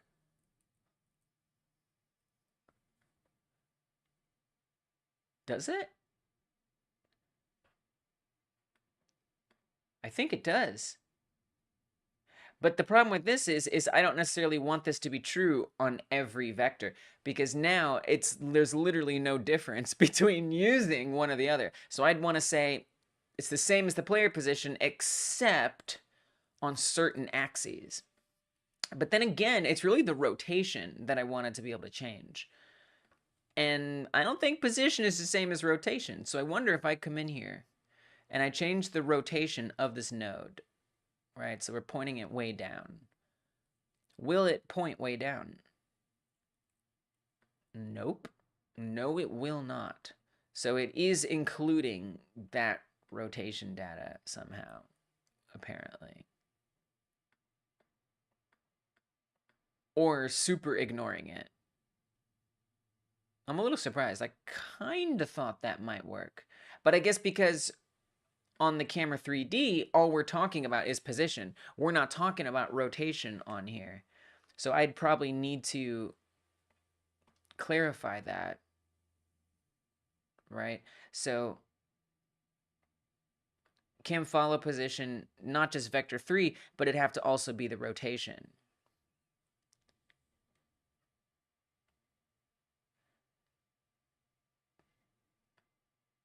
And I'm not really exactly sure how to do that.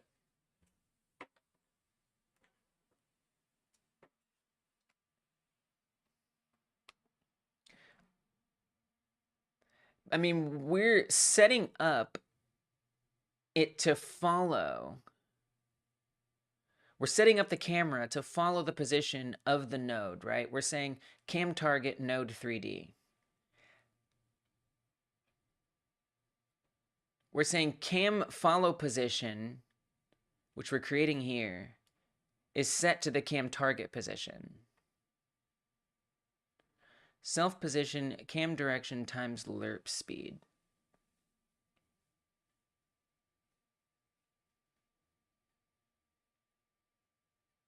So I guess we'd want to say self rotation, if that's a thing we can say, is equal to cam target rotation.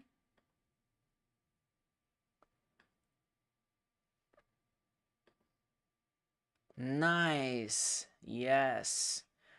And then if we bump up the Y offset to be higher. Nice. Beautiful. That's a little too much rotation. Do not want that much rotation. But we do want a little bit. Now it's too high. So you got to bring it down. Starfox-ifying takes some effort. Takes a little bit of effort. So I want to say not this script, the camera script. Bring it down to 3. We might need to go back down to 2.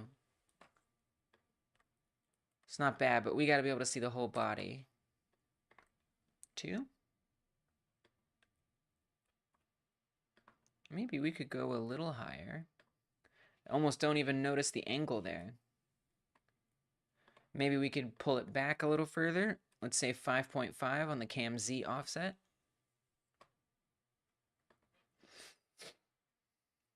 Not too bad. I'd almost say let's go higher. But I need to now change the angle. It's just a lot of little adjusting. I could see why this would be good to export. This would actually all be a lot easier if I did export it, because then it's all going to be in the same inspector area, including the rotation value. So let me export all of those. So then we can come into the scene here. Well, it's not all going to quite be in the same area, but it's a little bit easier. So cam offset 5.5, cam Y3. Let's get the cam target rotation pointed down a bit. It would be helpful if we set these like at the position so I could like see what it would be at. It's at 5.5 and 3. 5.5 on the Z, 3 on the Y.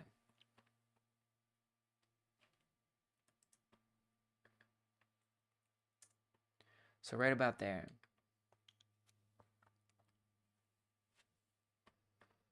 It's not too bad.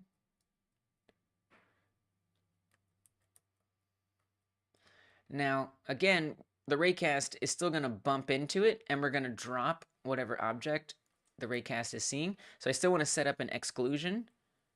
So I can't grab any of this if the alien is in the way. I still like to set up an exclusion.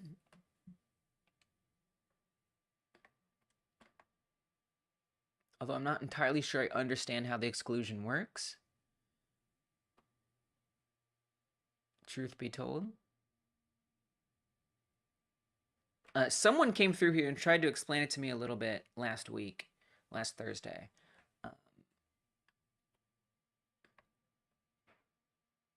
But I don't exactly remember how that went. I don't exactly remember how that worked. So let me see if I can figure it out. Let's give ChatGPT a ring. How can I set an exclusion for my, or set an exclude? Let's say how can I set an exclusion of a node for the raycast in my script below.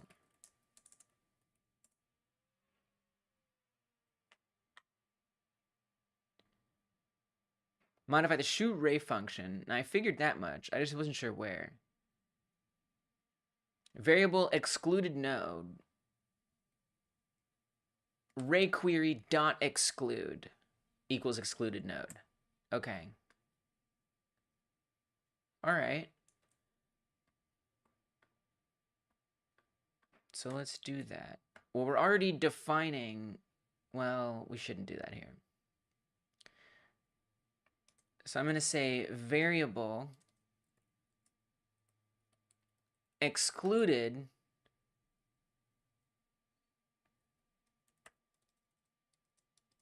or I'll say player exclusion, exclude player, player exclusion, and we want that to be the player. And then we say ray query exclude equals player exclusion.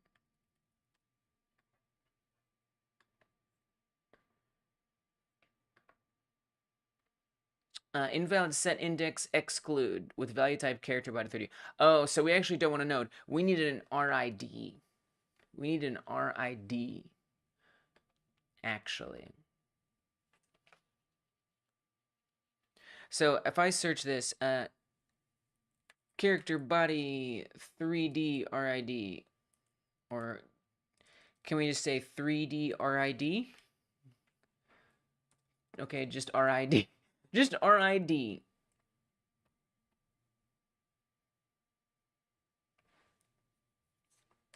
Right, but okay, let me rephrase this. Instead of an excluded node, how can I have it exclude a character body 3D's RID?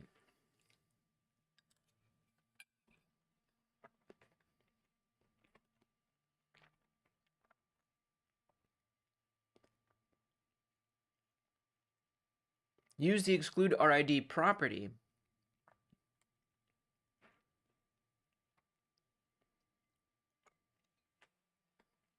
character body get RID. All right. All right, I'll try it. We'll see if this still works.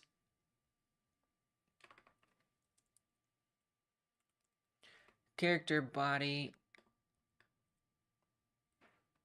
get RID. I'm not being auto-completed there, so I'm a little concerned. Cannot call non-static function get RID on the class character body directed. Make an instance instead. What does that mean? Like mesh instance? You know, we should do area. We should do area. Because, I mean, I do have, like, a bunch of areas. I think it has to be an area. So what I kind of need to do is have a giant full body area. Or I take, because the player is made up of multiple areas. Right? So we have all these different collisions here. So I kind of need to exclude all of these. So see those, like, blue outlines on there? All of those wireframes are the area 3Ds that make up the character's body. And so in theory, I need to have all of those, you know, fetch the RID and be excluded from the raycast. It's kind of a lot to list in there.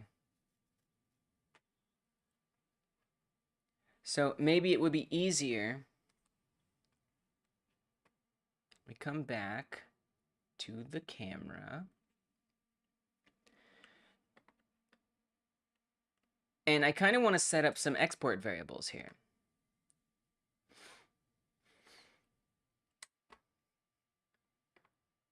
So I'm going to say export. But I do want a bunch of things, right? I want like a list of things.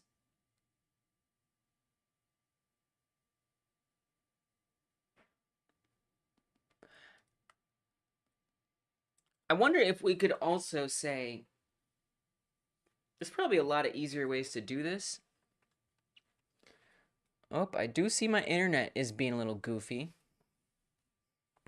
I do see my internet is being a little bit goofy, which is always exciting. Hopefully that does not last long. If the stream drops in quality or something like that. There it goes. There it went. Looks like it already did it about 30 seconds ago. I apologize for that. Hopefully that's just momentary.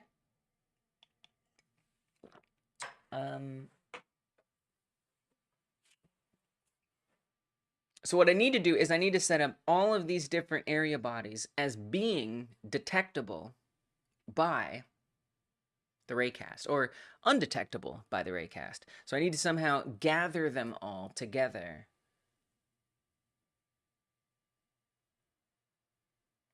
I could say, like, when the raycast sees it, you know, look for this list of RIDs. I do apologize. I see that we're deep in some skipping and some glitching of the internet here. I do see that happening. I do see that happening. I've been trying to fix this internet, but it has proven a challenging task. So I kind of just have to wait it out. I know the quality's dropping and stuff like that. I do apologize. Deeply, truly. I guess in the meantime, I'll just play Star Fox. I mean, what better way to kill time while this happens than to play Star Fox? Since that is completely relevant to what I'm doing. It's totally relevant, obviously, is playing some Star Fox.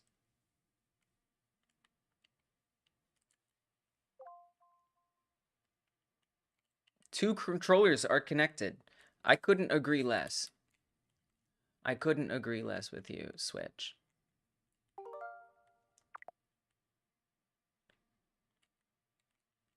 Could not agree less. Am I even gonna be able to play? Maybe the internet's affecting that too. Wait, this is being super weird. I've got this like little controller thing. Wait, what in the what? I can't even kill time. I can't even kill time without problems. Chat, what is my life? What is my life? I swear to God, I'm pressing up and down. I'm pressing left and right here, and it's going up and down. It's pressing all types of buttons I'm not telling it to. What in the world? What in the world?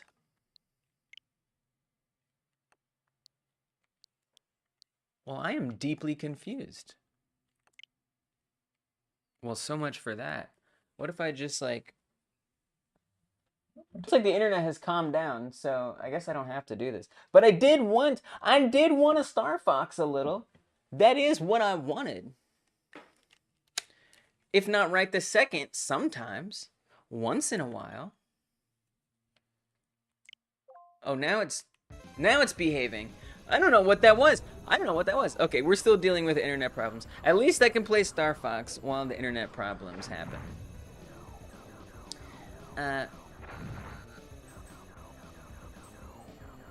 We got some extreme buffering, y'all. We got some extreme buffering. I don't know how it's gonna go today. At least it's a quiet stream today. So, you know, these problems are allowed to happen. And it not be the end of the world. It's gonna be hard, you know, to set this game up all the way, but I think this is a really good study, Star Fox, because all the similarities are there, and it's fun to play. Of course, I can only play it for the next week before they're gonna try to charge me a monthly subscription fee. Oh yes, a monthly subscription fee to play old Super Nintendo games.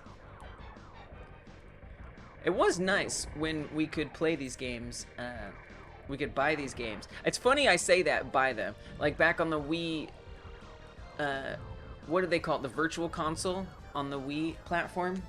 You could like buy them, quote unquote buy, but you weren't really buying them because, you know, as soon as the Wii is defunct and the store doesn't exist anymore, like, do you really still own those games?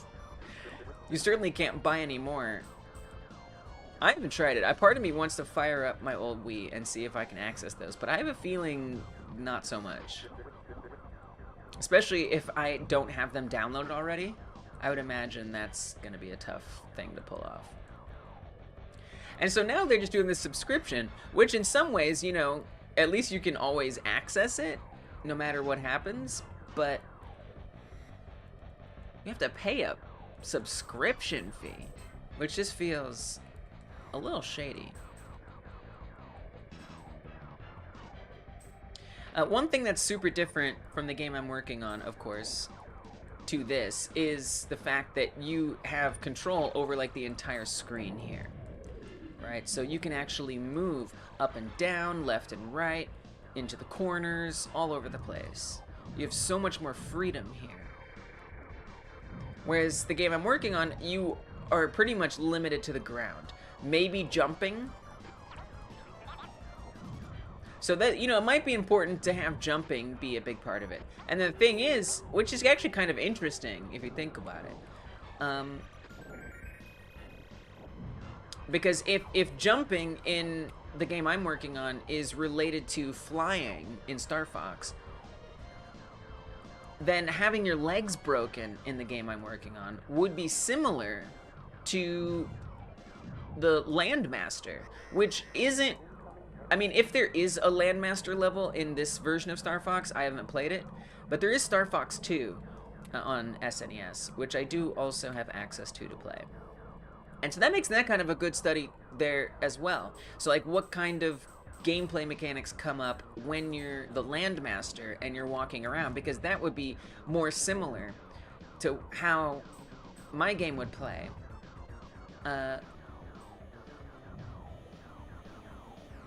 You know, most of the time when you're not jumping. I hadn't thought about that, but that's kind of interesting. But of course, you know, I mean, do we really want people... I don't want the game to be designed such that you're jumping constantly. Or maybe that is part of the game, and that's okay. I'm not sure.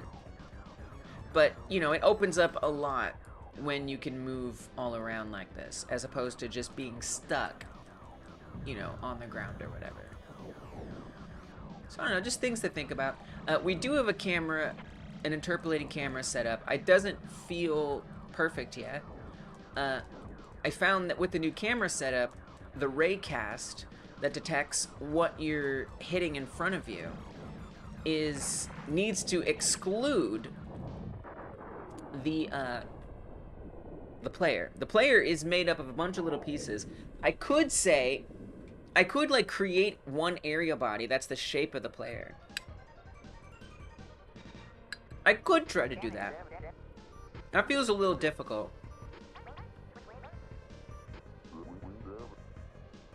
So somehow I just need to get the list of body parts and have them each be excluded. And despite there being probably some very easy ways to do that, I think I'm gonna go for a less easy way to do it. Just because it's among the ways that I actually know to do these things. The internet is behaving a little better now. And I do mean a little better. And it may start to waver again. Then I'll just go back to Star Fox. And that's the way it'll be. Alright. Alright. Back to it then. So if I want to have this reference each of those area bodies. To exclude them, I'm going to need to set that up somewhere.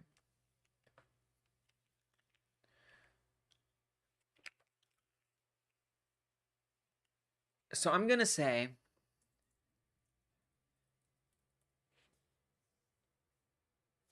at export variable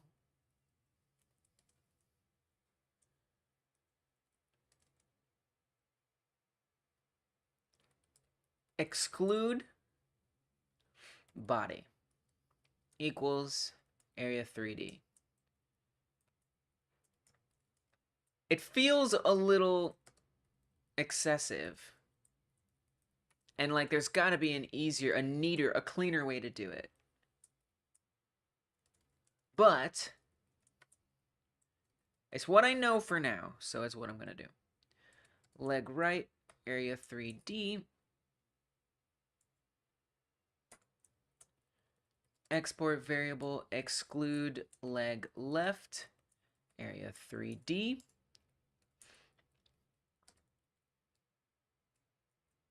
Export variable exclude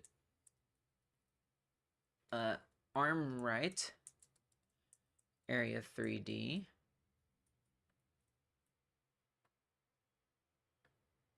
At export variable exclude arm left, area 3D.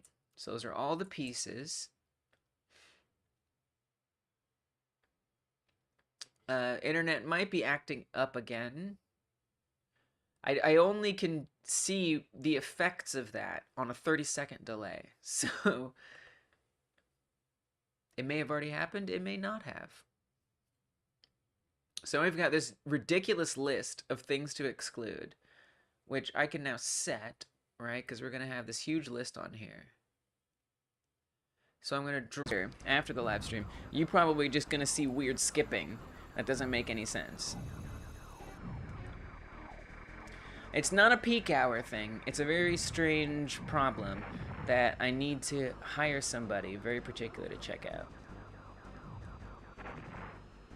Unfortunately. My internet service provider has not been helpful. And that's just the truth. I love it when these games, your co-pilots get in the way and they're like, why are you shooting me? And I'm like, because you're in my way. That's a you problem, man. Why would you get in the line of fire and be surprised that you got hit? So something I wonder about is if I want to include other aliens that are invading alongside of you. Oh, these internet problems. Oh, these internet problems are rough, y'all. They're rough. Probably gonna have to come edit these out. Truth be told, truth be told. But, you know, so it could be like, you know, if it's an alien invasion, right, that would mean there's probably multiple aliens, right? Not just one alien coming to invade. So it kind of would make sense if there were other aliens around that you could, like, accidentally attack or rescue from precarious situation. I think that would be a fun mechanic to try to add in. But it is kind of, you know, creeping on overscope. It is creeping up on overscope. That's for sure. So I want to be mindful of that.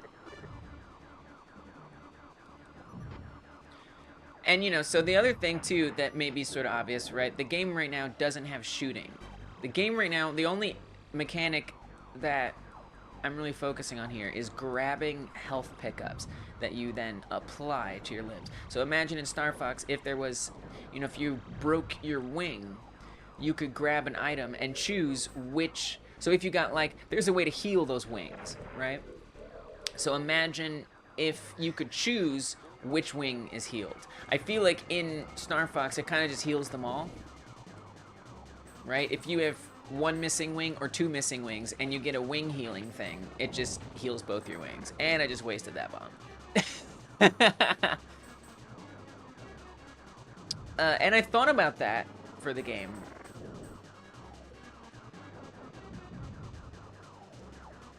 And maybe that would still be a good idea, you know? So it could like average it. It depends, you know, if like, I wouldn't want it to be like one piece of meat gives you one heal pickup, gives you full health, right? I want it to be incremental.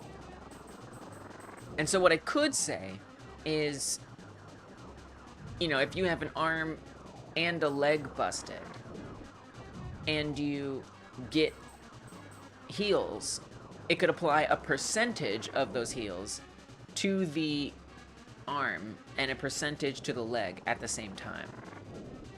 That way you don't even have to choose where the heals go. That was actually my original idea. But I kind of, ooh, wow.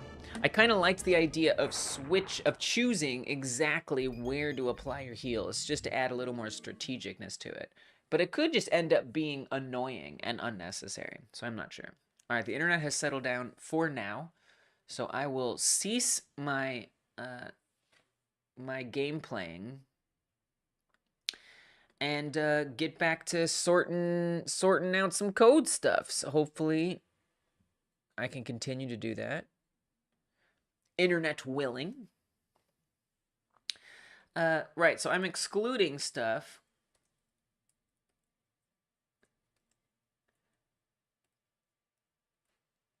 And originally for the exclude,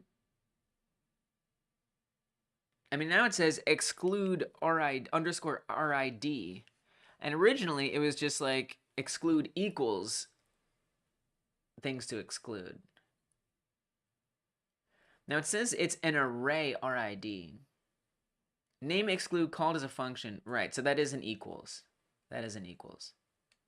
Now if I just say exclude body as one example, I assume that's not going to be enough. Even though an RID would be included in there, I don't think it knows to pick out just the RID. So if I say exclude body.RID, I might need to say like get RID or something. Invalid get index.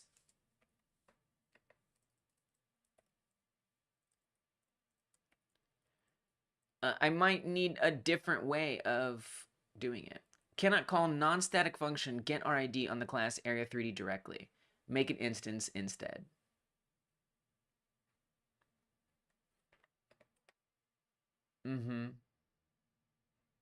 Okay. Don't understand that. Do not understand that. Do not know what that means or what to do about that. I have no idea.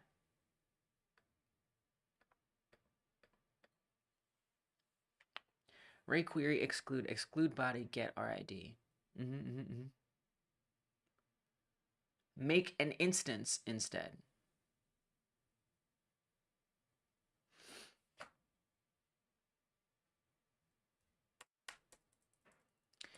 Now if let me comment this line out. If I tell it to print everything it sees,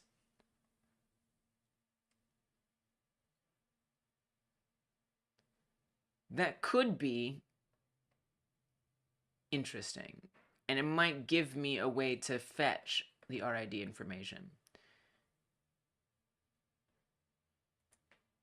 So I'm going to say print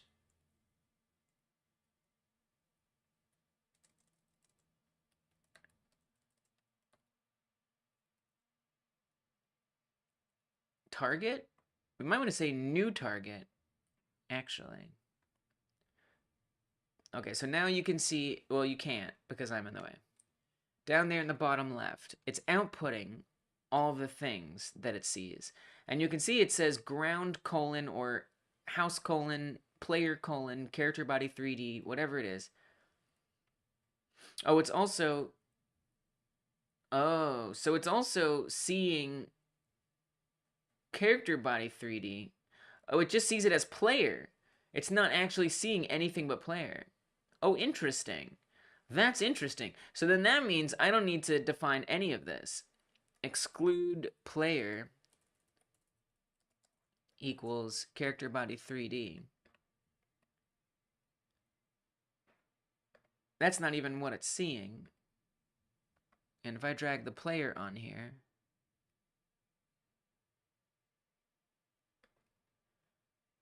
now it's still gonna have some problems, but at least we're approaching it a corrector way. Exclude player. Now that's probably not gonna work.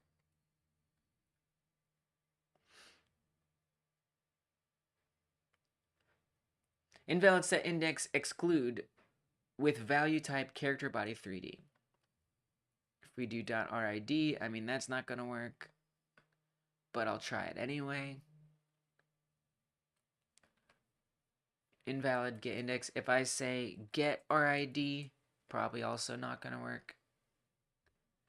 Can I call non-static function? So now if I say, so we have it specifically, let me comment this out. We have it specifically only reporting it's actually right in here. Here's physics ray query parameters 3D.new. Klybeth areas, collider. So this collider value, this raycast result, collider value. That's the information that's being output. I have a feeling it's not gonna work.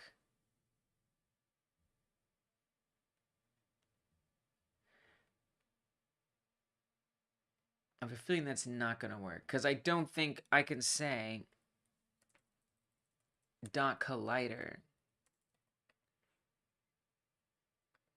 and that do anything that I want. Yeah.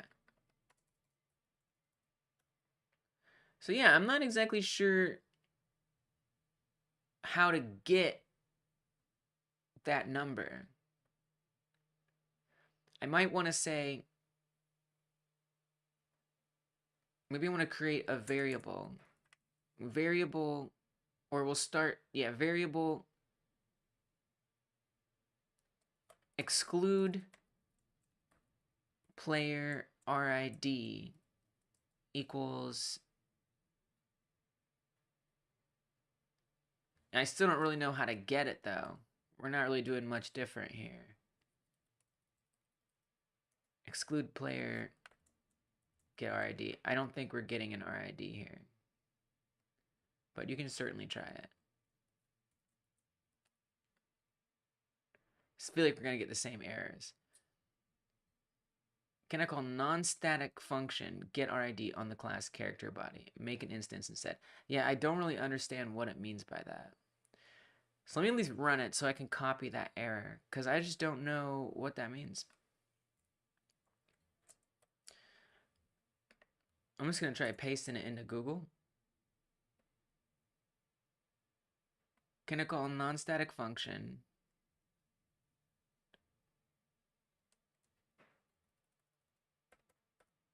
make an instance instead?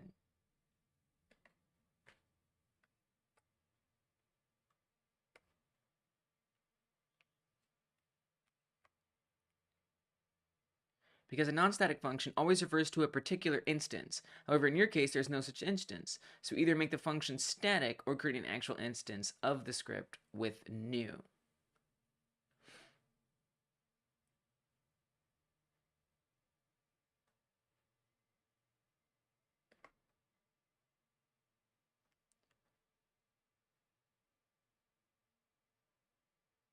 So it's about loading a script.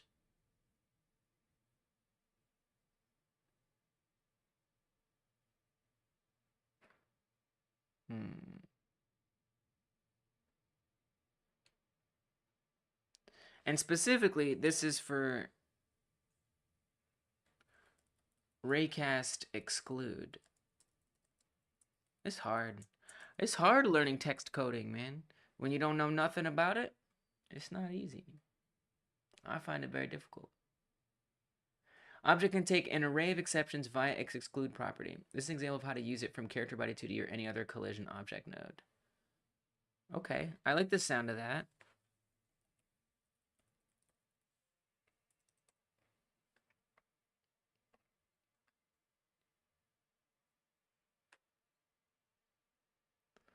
Physics array query parameter, create global position, blah, blah, blah. Query dot exclude equals self. The exceptions array can contain objects or RIDs. Wait, how did this...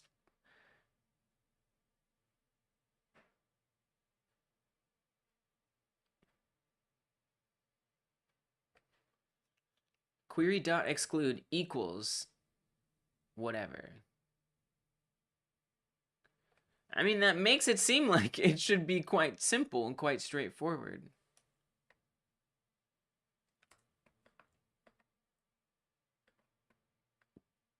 But it doesn't work.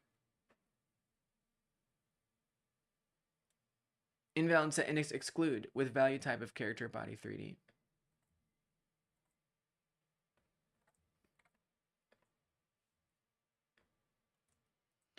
Invalid set index exclude.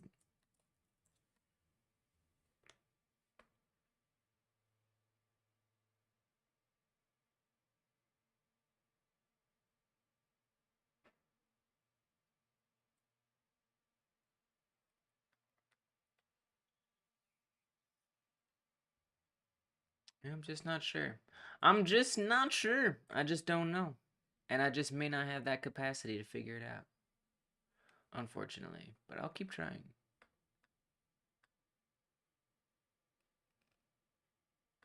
You know, it seems like it should be simple enough. You know, when it says I need to instance it, perhaps I should go to function ready.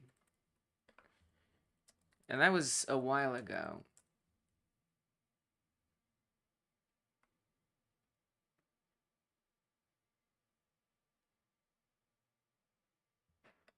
Yeah, I just don't know.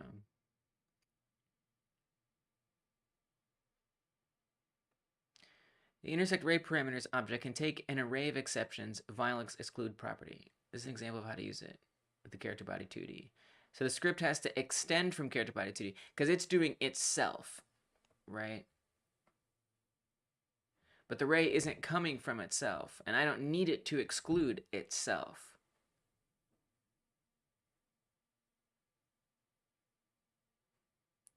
I need it to exclude something else.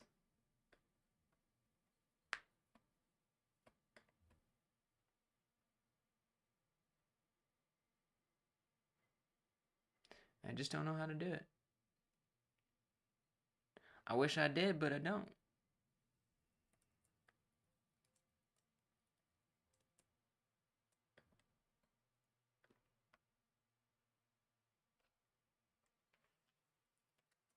Godot raycast exclude.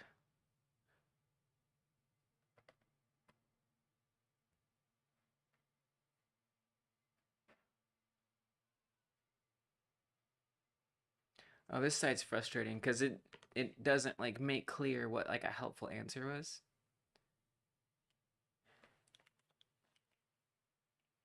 Add a group on the body and use is in group. What? Intersect array also takes a collision mask to determine which layer of objects. Oh, that's interesting. That might be a better solution. Intersect array also takes in collision mask, which you can use to determine which layer of objects the ray is to collide with. Intersect array from vector 3 to vector 3, exclude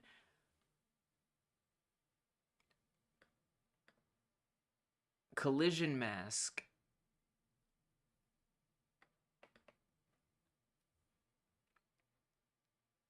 Collide with areas Boolean false. So we kind of have something, we almost set up something like that. We have collide with areas set to true.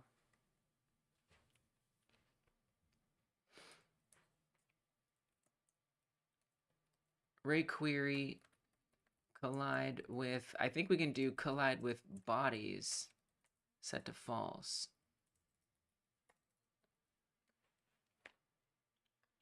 But I don't know if that'll be enough to actually exclude that. Okay, so it does actually exclude the player, which is good. and what I want.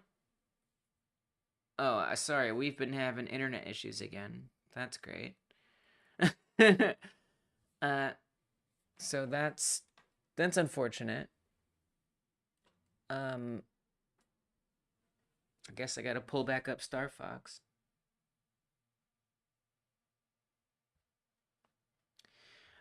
So it's colliding now with the areas that are on the character, which I don't want it to collide with, unfortunately. So even if we eliminated the character body from being detected, it's now going to detect all of the limbs, which I don't want. I want it to ignore those. Otherwise, we won't be able to click on stuff through the character. So, the collision mask seems like a possibility.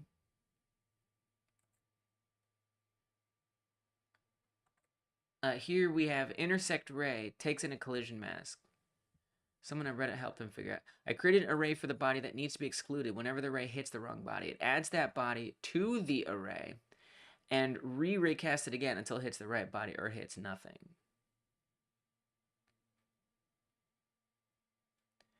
Exclude body self.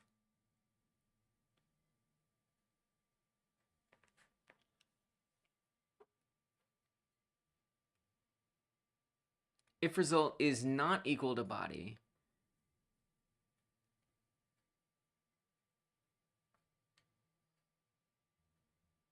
do we have an intersect ray set up here? I would think we must. We do. Intersect ray, is that the only place? Raycast result equals space, which is get world 3D, direct space state. Intersect ray, ray query. So intersect ray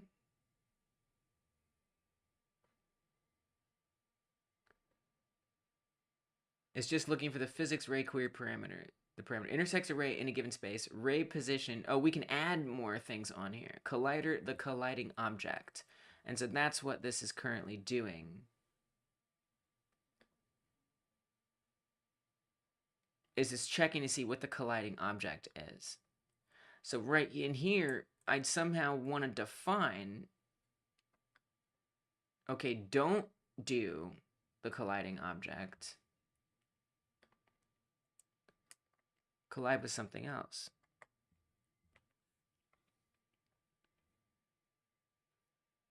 Or avoid colliding with something in particular.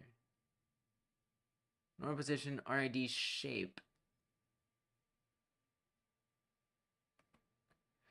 Intersect shape. But we can also put in collider. I guess if we could do exclude in here somehow, that would be quite nice.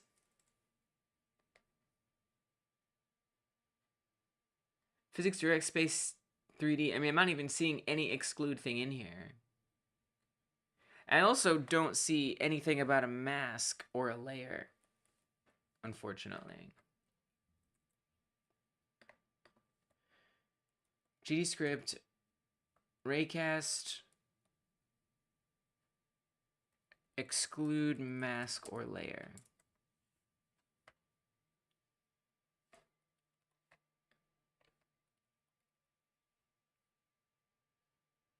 I want intersect ray to disregard all collision layers except for one. That is kind of what I want. That is kind of what I want after all.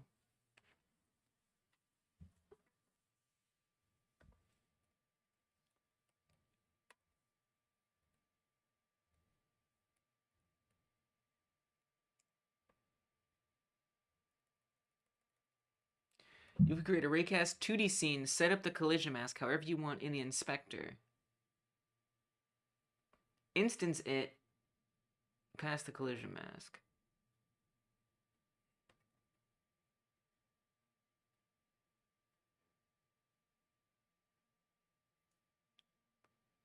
The fourth argument in intersect ray is the collision mask. And the ray, oh, okay. and the ray only scans the given collision layers. Now this is 4 years old. The argument is an integer in which each bit is treated as a flag that corresponds to a layer. For example, if the argument is 12, the ray will only scan the 3rd and 4th layers. Oh my.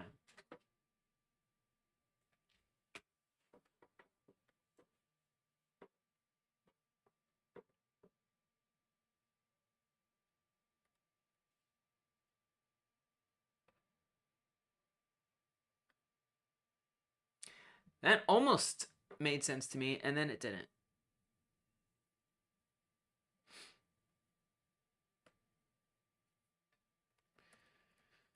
Do. It's really hard to sing a melody when I'm listening. Do. There we go. Do. Godot Raycast, add exception to parent node. Oh, at least this is this year. Internet's being goofy again? That's always fun. I almost don't want to care. Oh, nobody responded? That's...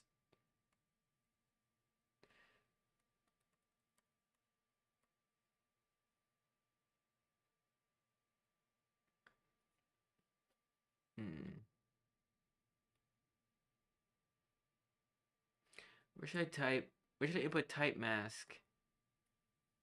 2018. Game Dev Academy updated 1 day ago. Wow.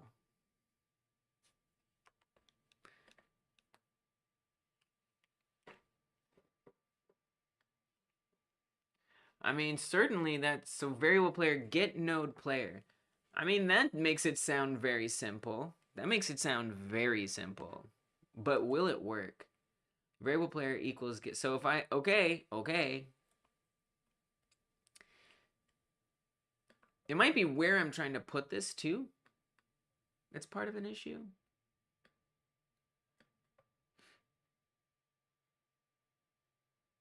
But I'll try it here.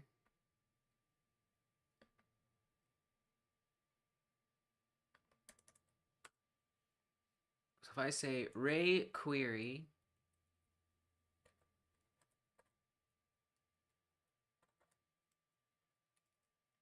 exclude equals, and we're not instancing anything here. I guess that's what this is doing. Variable player equals get no player.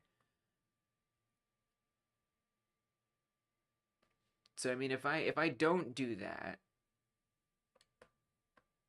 let me just kill this for now and say variable exclude player equals, there's no way this works, get node, and then put this in here. But the problem is, I mean, there's some problems here because even if it skips it, it's still going to see the areas on the inside. So, but it would be interesting and informative and helpful if this somehow worked. Invalid argument for get node function. Argument 1 should be node path, but is node. Do you just want me to put it in quotes? Do you just want me to put it in quotes?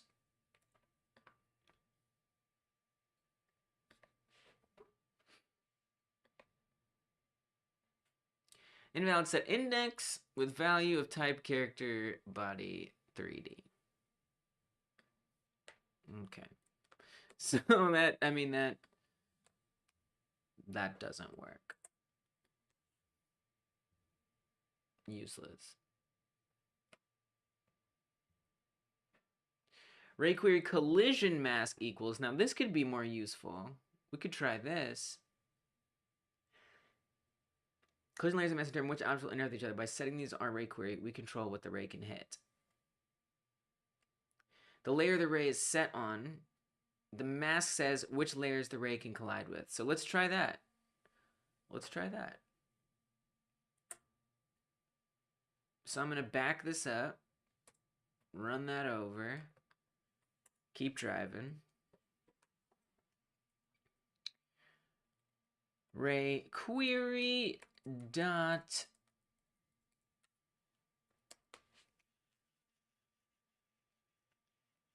collision mask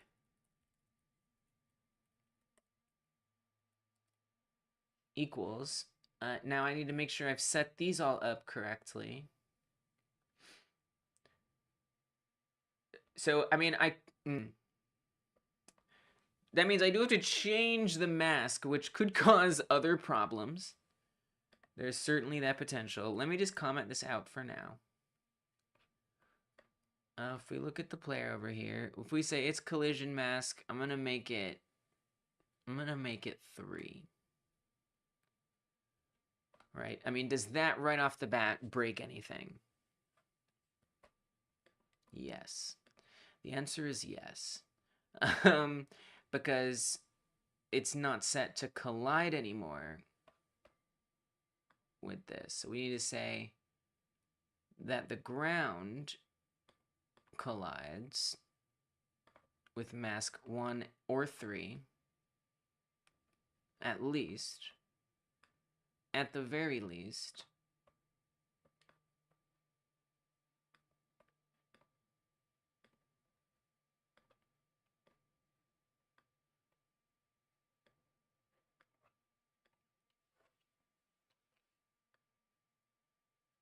Whoop.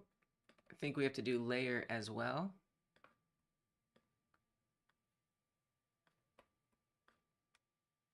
Every time I think I understand the difference between collision and mask, I realize I don't.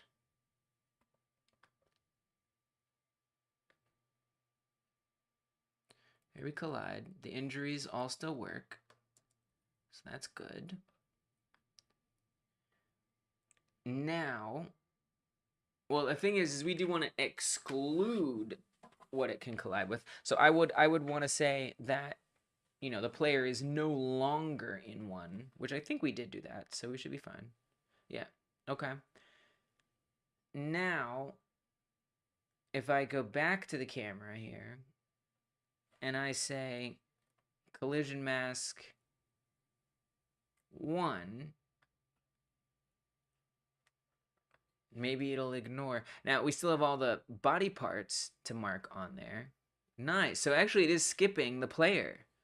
This is good. This is very good. Now, once I change all these other ones, I have a feeling we might not be able to detect when the body parts get hit. So I might have to update that as well. So I'm going to switch these. So that's the body is going to be 3 instead of 1 on the mask. This is promising. This is vaguely promising. Besides the changes I'm going to have to make here, this might work. Make so that way the limbs still collide with obstacles, that is. And we'll just do what we did with the ground, right? And say that it can collide with 1 or 3. Okay, so I have a feeling our limbs aren't going to work properly. Oh, they do. They do. Unfortunately, it is still seeing all the body parts. That's disappointing. That's disappointing.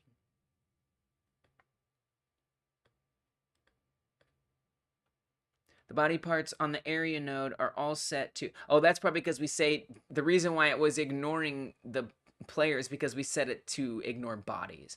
That's why. So that had nothing to do with setting it to 3. So we might have to also do the layer thing as well. So set the layer to be only 3. And then specify that as well. Or maybe it was one or the other. I honestly still get confused about the difference between layer and mask. I should look it up. But here we are. All right, let's check it out. Okay, the body parts don't work. And look, the raycast doesn't see it. Now, if I were to take that line of code out of the script, would the raycast still not see it? So take out the collision mask bit, play it. Does the raycast start to see it now? It does. Okay, so that did work. That actually did work. All right, I need to understand. Godot, dislike, please. I hear so many bad explanations. Difference between layer and mask. I hear so many bad explanations. Or it's just confusing and I can't figure it out.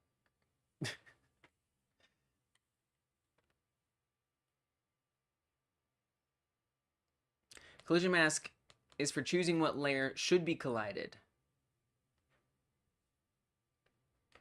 Okay, that's already not helping me. That's 2016. 2 years ago.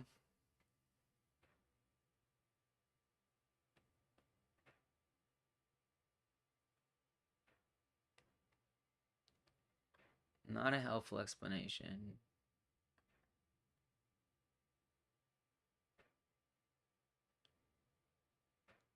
Layers are the bits of the bits that the object belongs to. Masks are the bits that they collide with.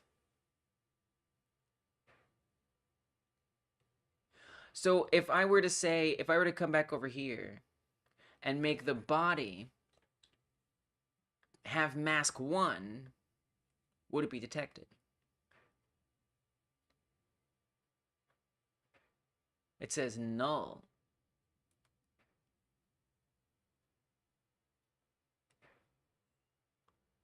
But ultimately, it seems like no.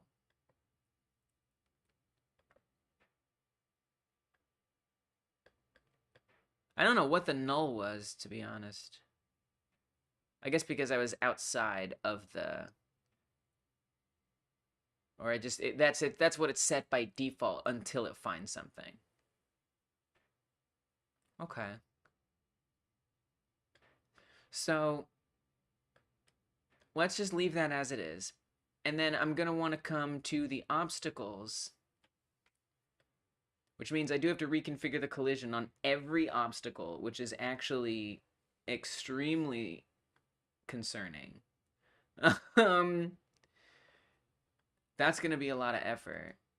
That's going to be a whole lot of effort. Can I do it on multiples? If I select both these trees, I think I can. And I say that they can collide with 3. They both will have that, right? Yes, thank you. Oh my god. Thank goodness. Okay, good. So I can change all of these things to collide with 1 and 3. And we need to do that with each terrain block. So select everything in here and say collision 1 and 3, layer 1 and 3. I don't know that we need to say layer. I mean, if I look at the terrain here, the ground. Oh, no, we did both. Okay. So for each one, I'm going to collapse all these. These are all the objects, heals, and stuff like that, which for now should collide with it all. I'll set them all to these layers. We should be okay.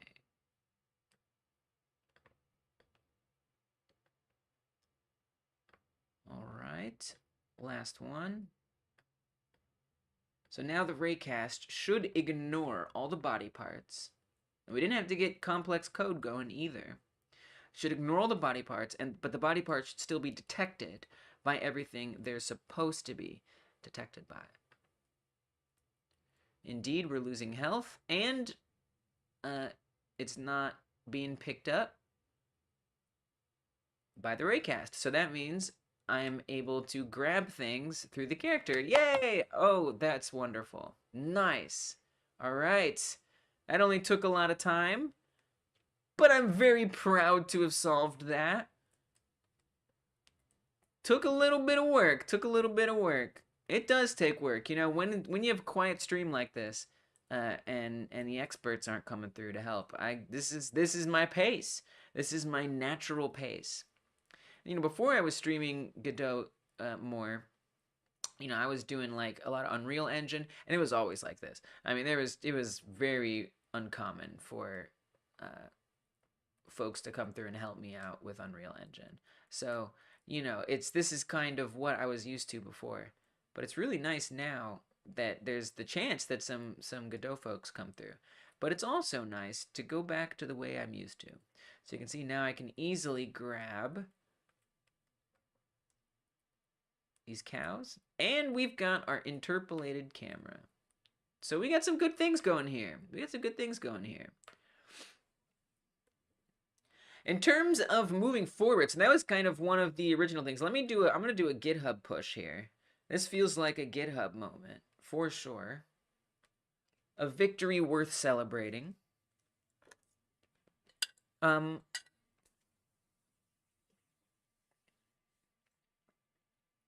mean, a part of me thinks we could interpolate the boost. You know, have the boost be part of the camera movement. I mean, that's going to be tough because technically you're not actually moving forward. You're making the level move faster towards you. So that's going to be tough. Oh, and then the jittering. We should also look into the jittering issue. That would be nice. All right, so what we're going to say is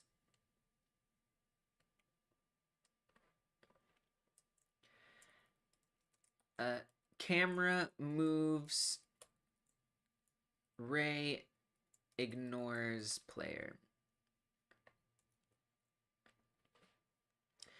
Added interpolation to the camera and player movement, to the camera based on player movement and the position of a node 3D on the player. Also, set up the raycast from the camera to to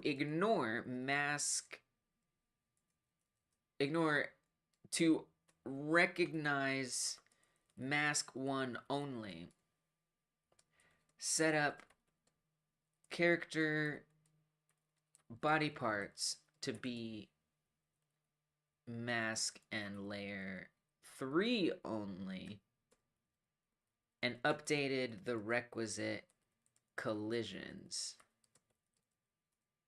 to include mask/layer 3. You know what I kind of want to do? I kind of want to have the character body go back to being 1. Like, why set the character body to 3 if we don't need to? You know? Because the character body's already going to be ignored since we're saying don't collide with bodies. So it just seems like one extra thing that we shouldn't do if we don't have to. So I'm going to come back to the player, and I'm going to say the player is on mask 1. And then I'm going to set the terrain, all the terrains, to... Well, they actually do need to include 3, now that I think about it. They actually do need to include 3. Because the limbs, when you break off your legs, we need to fall down, right? Like that. So that collision needs to remain. And I guess now that we're not, the character doesn't have the collision, we're sinking into the ground a little more, right? So I might actually want to keep the character or the player itself a little mask 3. So that way, when our legs break off, we're not sinking as much. Okay, we're still sinking. Do I want to say layer 3 as well? Is that what we did with these? Right, and then we put those only on that. But yeah. I guess that actually isn't going to be part of it. I guess, were we always sinking that far down? I guess we were. I didn't quite realize that, but I guess we were always sinking down. I didn't know. I wasn't quite aware. Some other things I'm thinking too is we could say that the heal doesn't apply unless you're grabbing something. So if like grabbed object isn't true, then the heals don't apply. That way we can't just run over the healing. We have to actually like click to get it to heal. It's not the way the mechanic is really supposed to be, but at least the game would be a little more what it's supposed to be. So I will take 3 off for the player here. But I'm curious. I guess if I do try taking 3 off of the ground, I mean, I'm pretty sure that's gonna break the limbs colliding with the ground. But now I'm curious, and I just want to see, because the limbs actually have 2 sets of collision. And I think that that's only true for one of those sets. The detection set, not the actual physics set. So let me just try it. Oh, we got to. Oh yeah, the collision still works. We got to fix that jitter. That jitter is ugly. So yeah, so we can take that off of mask 3 and be okay. Cool.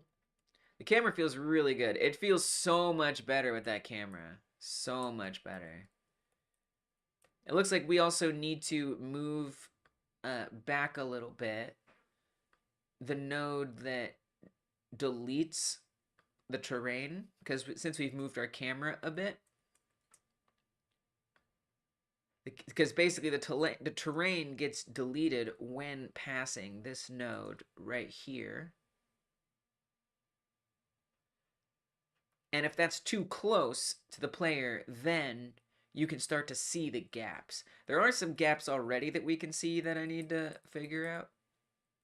So a lot of things to work on. A lot of things to work on. But we've definitely Starfox-ified a bit here. I have today. 1, by opening up the center lane a bit. 2, setting up an interpolating camera that moves with our player.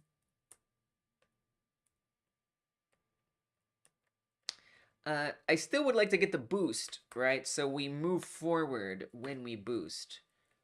To do that, that's going to be tricky too, because when I move the player forward, right, the camera might follow. It's probably going to follow. So we might have to even exclude that axis. I don't know. That's going to be tricky from the interpolation, because it's already following on that axis. So I would need to move not the player, but everything, the mesh contained in the player. So it's like visually you're moving forward. But then again, if the collision stuff doesn't move with it, then we have a problem, because we need to also have the arms and the legs move forward with it, not just the mesh visibly. So that almost makes me think we need to push the camera back, not the player forward, but pull the camera back, which means we also need to pull back the terrain deletion. So that, because otherwise it's gonna reveal that. So I think maybe that would make more sense, is pull the camera back whenever we move faster forward. There's a lot of things to do. But if Starfox-ification is my goal, that would be a thing to work on. So let's work on it. So, camera 3D. Internet, oh internet, oh internet, oh internet. Oh, internet, oh, internet, oh, internet, oh, internet, oh, internet, oh, internet, oh, internet, oh, internet, oh, internet, oh, internet. When will you be half decent? Yeah.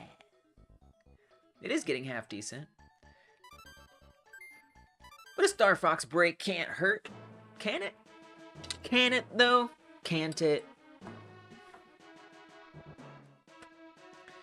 Oh, glitchy internet. No, I guess we haven't resolved it all yet. Actually, you know what I'd like to try? I'd kind of like to try Star Fox 2. I wanted to focus more on Star Fox 1 because Star Fox 2... Oh, this is Star Fox 1. Star Fox 2 kind of does some other things. Star Fox 1 is just like the rail shooter. You're just flying, and that's it. And you go forward, and that's the end of that. Star Fox 2 is a little different. Star Fox 2, I mean, it barely has any rail shooting courses. It's mostly these open areas. that you fly around in, these like arenas, which is really different and not at all what the game I'm working on is gonna be. And it also has this like overworld map where you have to constantly try to manage this planet, Corneria, from being destroyed. So like different objects will be like spawning in the overworld map, and you have to make sure that they like don't get destroyed, or that they don't, you have to go destroy them so they don't destroy the main planet, which is like, I don't know, it's interesting. It's an interesting thing, but it's a totally different game in so many ways, and it doesn't feel like it extends, it doesn't feel related to Alien Meat World anymore. So like you have these, so you're here in this like overworld map, right?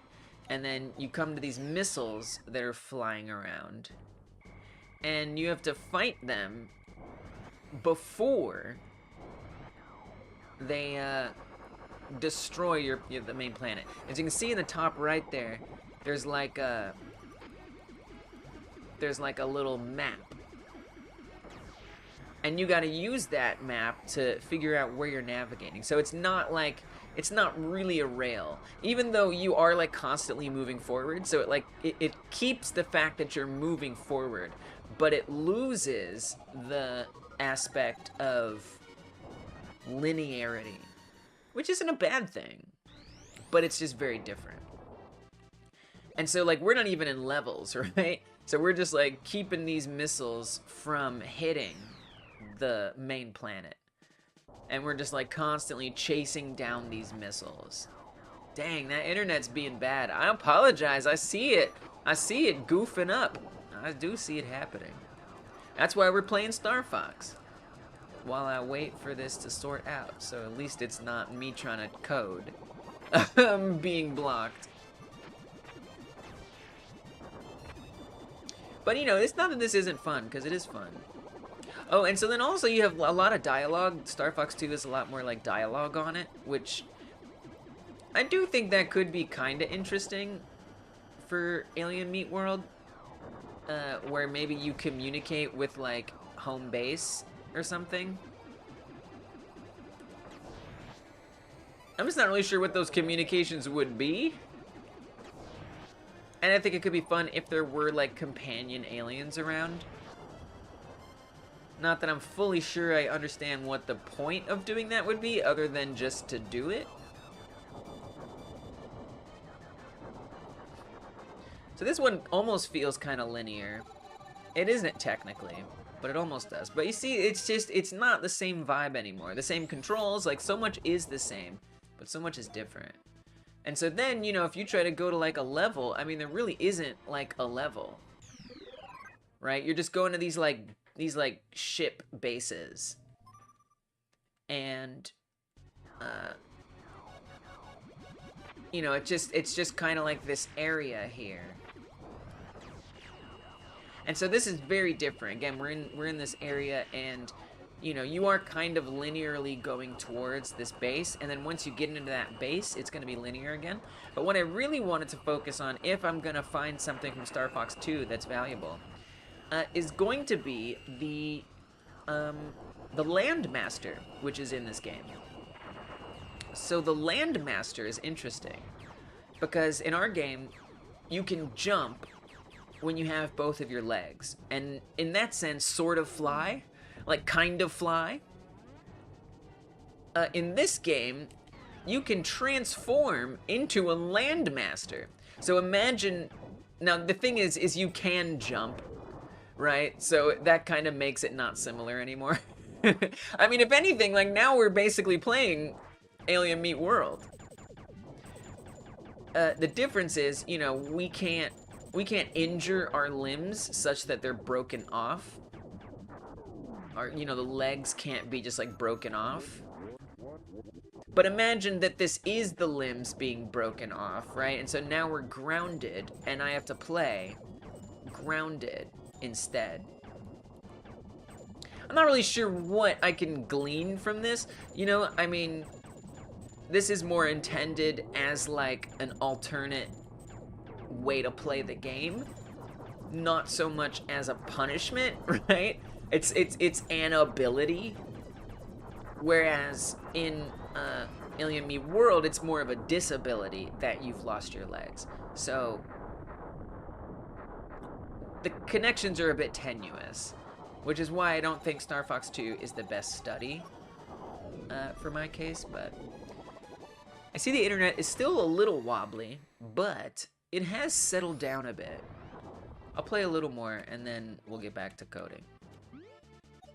Looks like I need to deal with this, so now we're just flying around the map. Oh, never mind. We don't deal with that.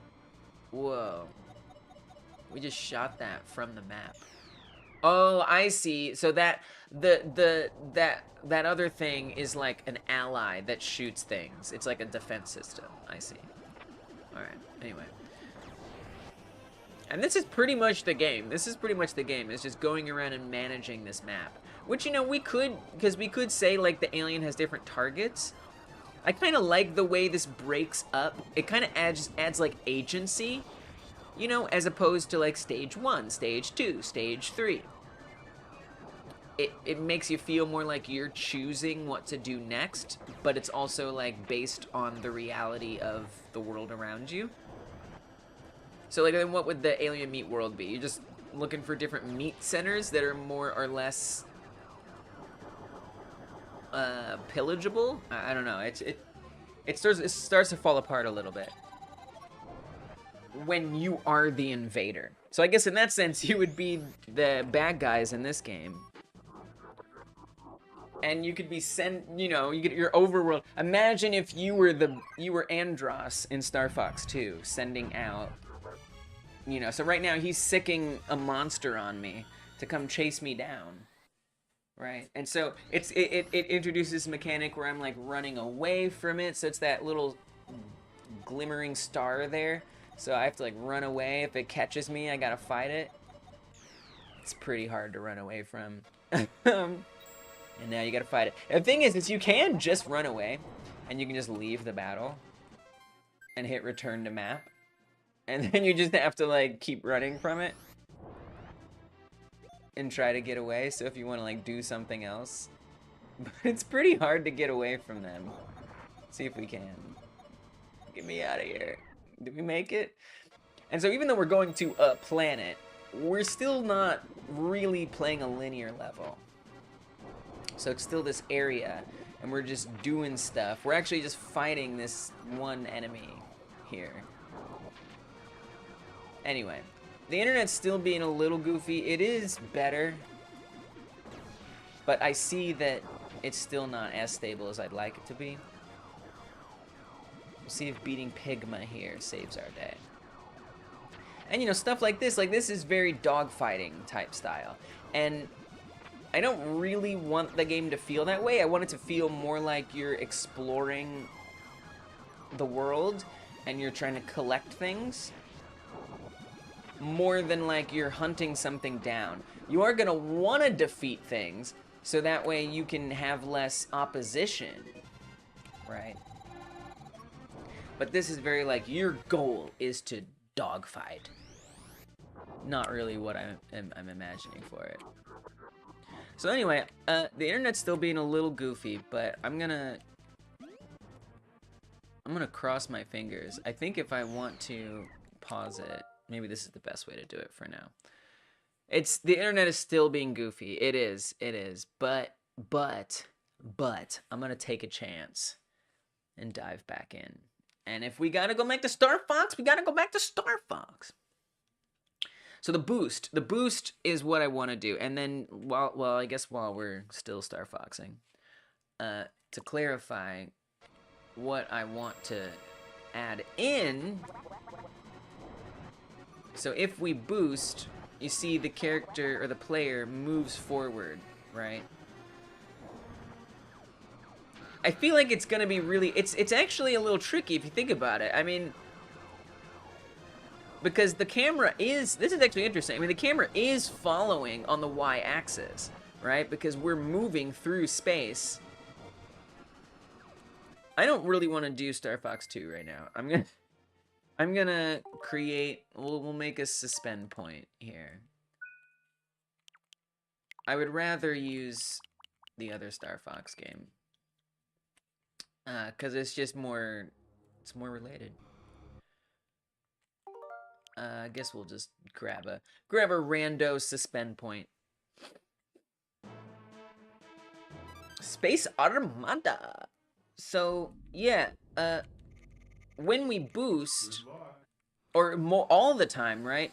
We're definitely moving forward. This is why I wanted to use this, because it's more linear, so you can tell we're definitely moving forward. So there's objects in the distance. We're moving forward. We're getting closer to them. The camera is following the ship. The camera is following the ship on the Z-axis. I think I said Y earlier. On the Z-axis, or the forward and back axis. It's definitely following the player on that axis, right? Now it's interpolated a little bit on the X-axis, or when we move left to right.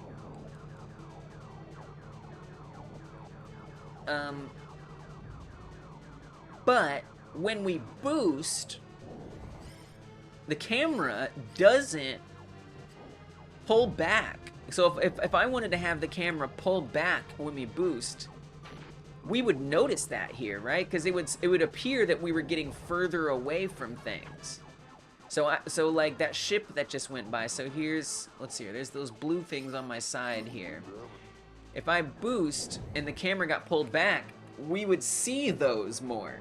Not the opposite, which is we would go past them. I guess that's part of creating the speed effect. So actually, I can't just pull the camera back, because otherwise that just isn't going to make sense. So what I have to say is, I have to actually set it up to stop following the player. The camera has to stop following the player, but not really. I guess what we're doing is we're changing the offset. Not only are we changing the offset, we also have to push the character forward. I mean, our level, and this is probably not working this way in Star Fox, right? So in Star Fox, I doubt here that the level is moving towards us. I have a feeling we're actually moving through this stage, right, that already exists. And that may be something worth changing to, is a system where we move through the level. Because I don't know if I do want it to be procedural. I'm not sure yet. If the game is gonna have roguelite style gameplay, then we should... Oops, I skipped it. Oh, I skipped the ship area. Alright, whatever. It needs to have procedural if it's gonna be roguelite based. I guess that's redundant to say roguelite based, because it's already roguelike.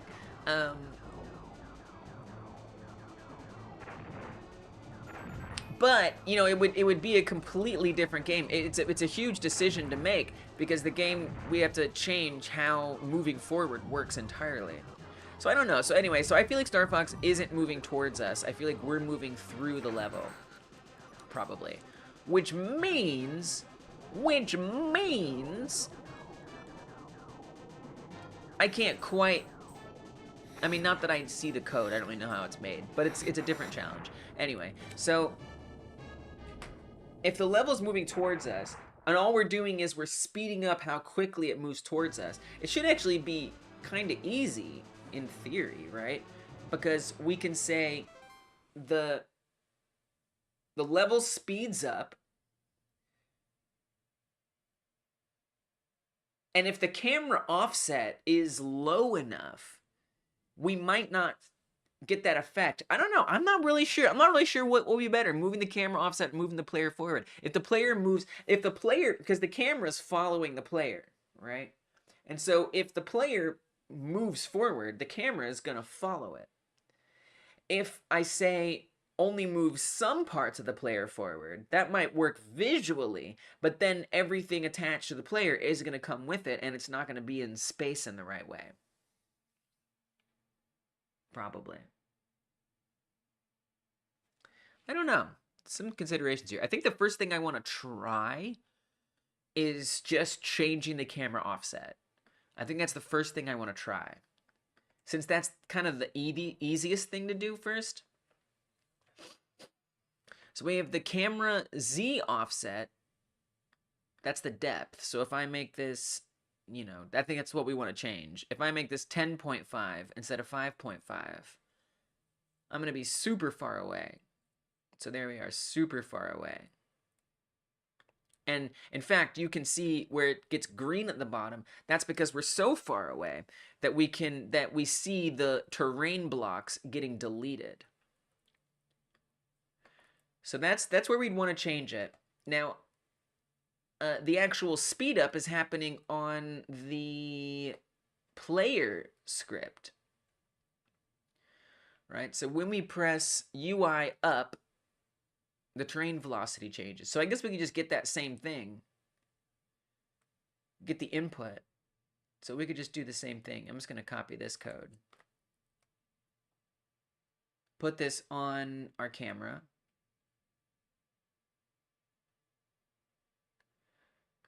Maybe I want this on a physics process? I don't know.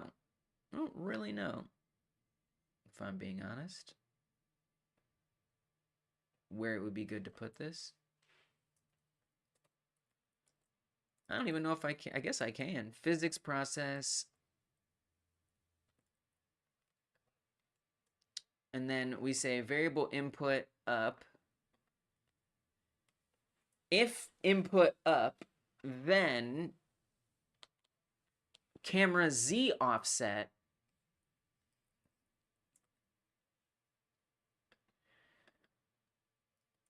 plus equals, we could even just say 1 for now. I don't know. I don't know what that's gonna be like. Whoa! Okay, so it's not it's not putting it back, right? It's like continuously adding 1. We want it to just at maximum add 1. So I would want to say if input up and cam Z offset is less than 6. Now, there's a lot of hard coding in here that we definitely need to address.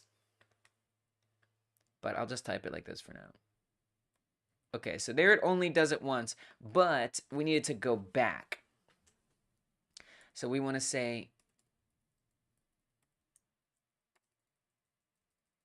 well, we want to say that once we're not pressing it. So I guess I would want var input up end equals input is action just released UI up. And then say if input up end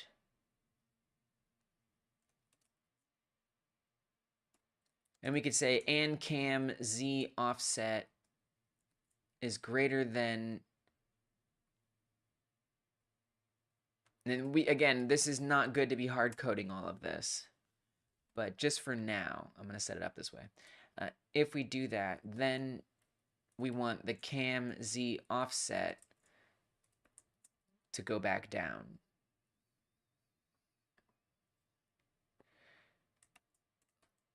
All right, let's see what this does. It's not bad. It's not bad. And it doesn't reveal too much. A little bit. You can kind of see a little bit, right? So there's that tree on the far right. You see how you can suddenly see more of it? It kind of needs to be the opposite of that, right? So either the speed needs to be faster or how much we boost forward needs to be less. So I'm going to do that second one. I'm going to try that first. Now it kind of stops. It kind of like stalls for a second before going forward. But you do get a little sense of moving forward when we do it. It's a little too subtle for my tastes. And again, I mean, if we hop over to Star Fox, This isn't actually the best level for this, if I'm being honest.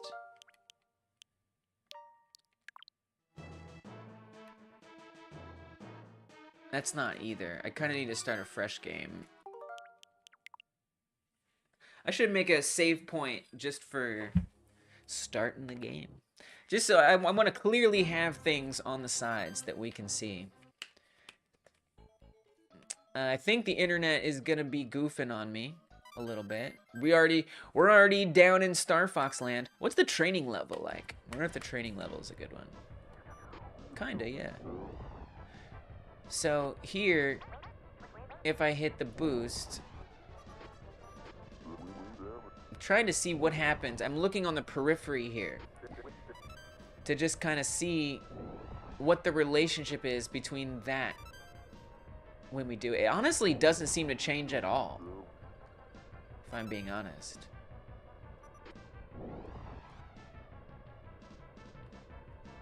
This is a good thing. Yeah, it honestly seems like it's staying put. But I mean, we're definitely moving forward. So that actually kind of reassures me a little bit.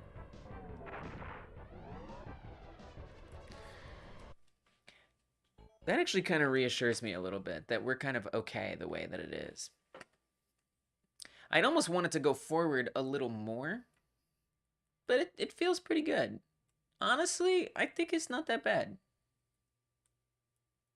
I wonder if we could get away with even moving forward a little further.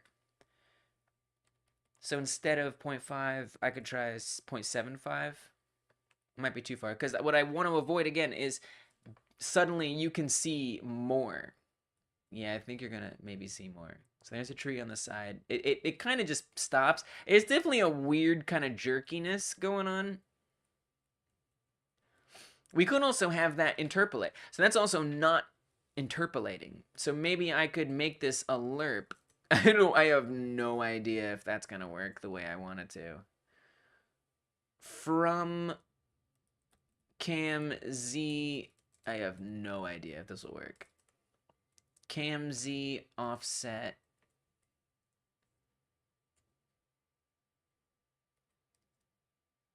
To 0.75, and then we need a lerp speed.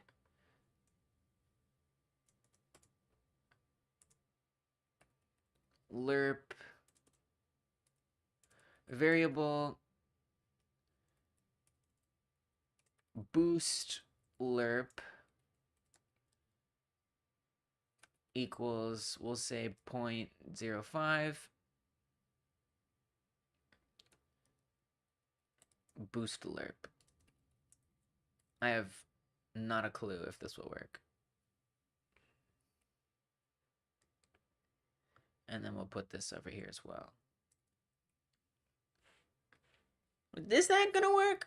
It's just, it's very sudden, and I wonder if we can't... Whoa.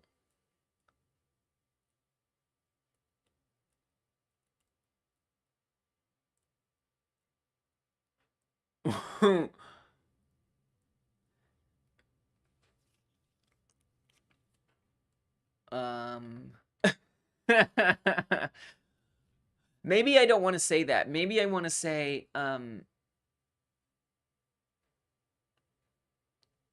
cam target. The only thing is, I feel like we actually want to say cam follow position, which is defined down here in the process. And cam target, I don't think it'll be different. What if I try that? What if I say cam target Z instead of camera Z offset? That might be my problem. Let's see what that does. Because I don't think it's actually coming from the character position. Oh! Invalid get index Z. Oh. So I would need to say like position Z, perhaps. Hard maybe. Hard maybe. Oh, nice. Okay. But now it's not... Oh, it is moving, but it's very slight. It's like barely moving. What if I say, instead of 0.75, we say like 3?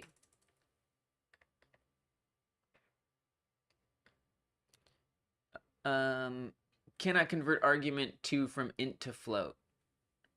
Okay, 3.0 then. Also, I need to modify some of these numbers. It says if it's less than 6, if it's greater than, so we should say this needs to be, this is another reason not to hard code it. If it's less than, let's see, it'll be less than 8.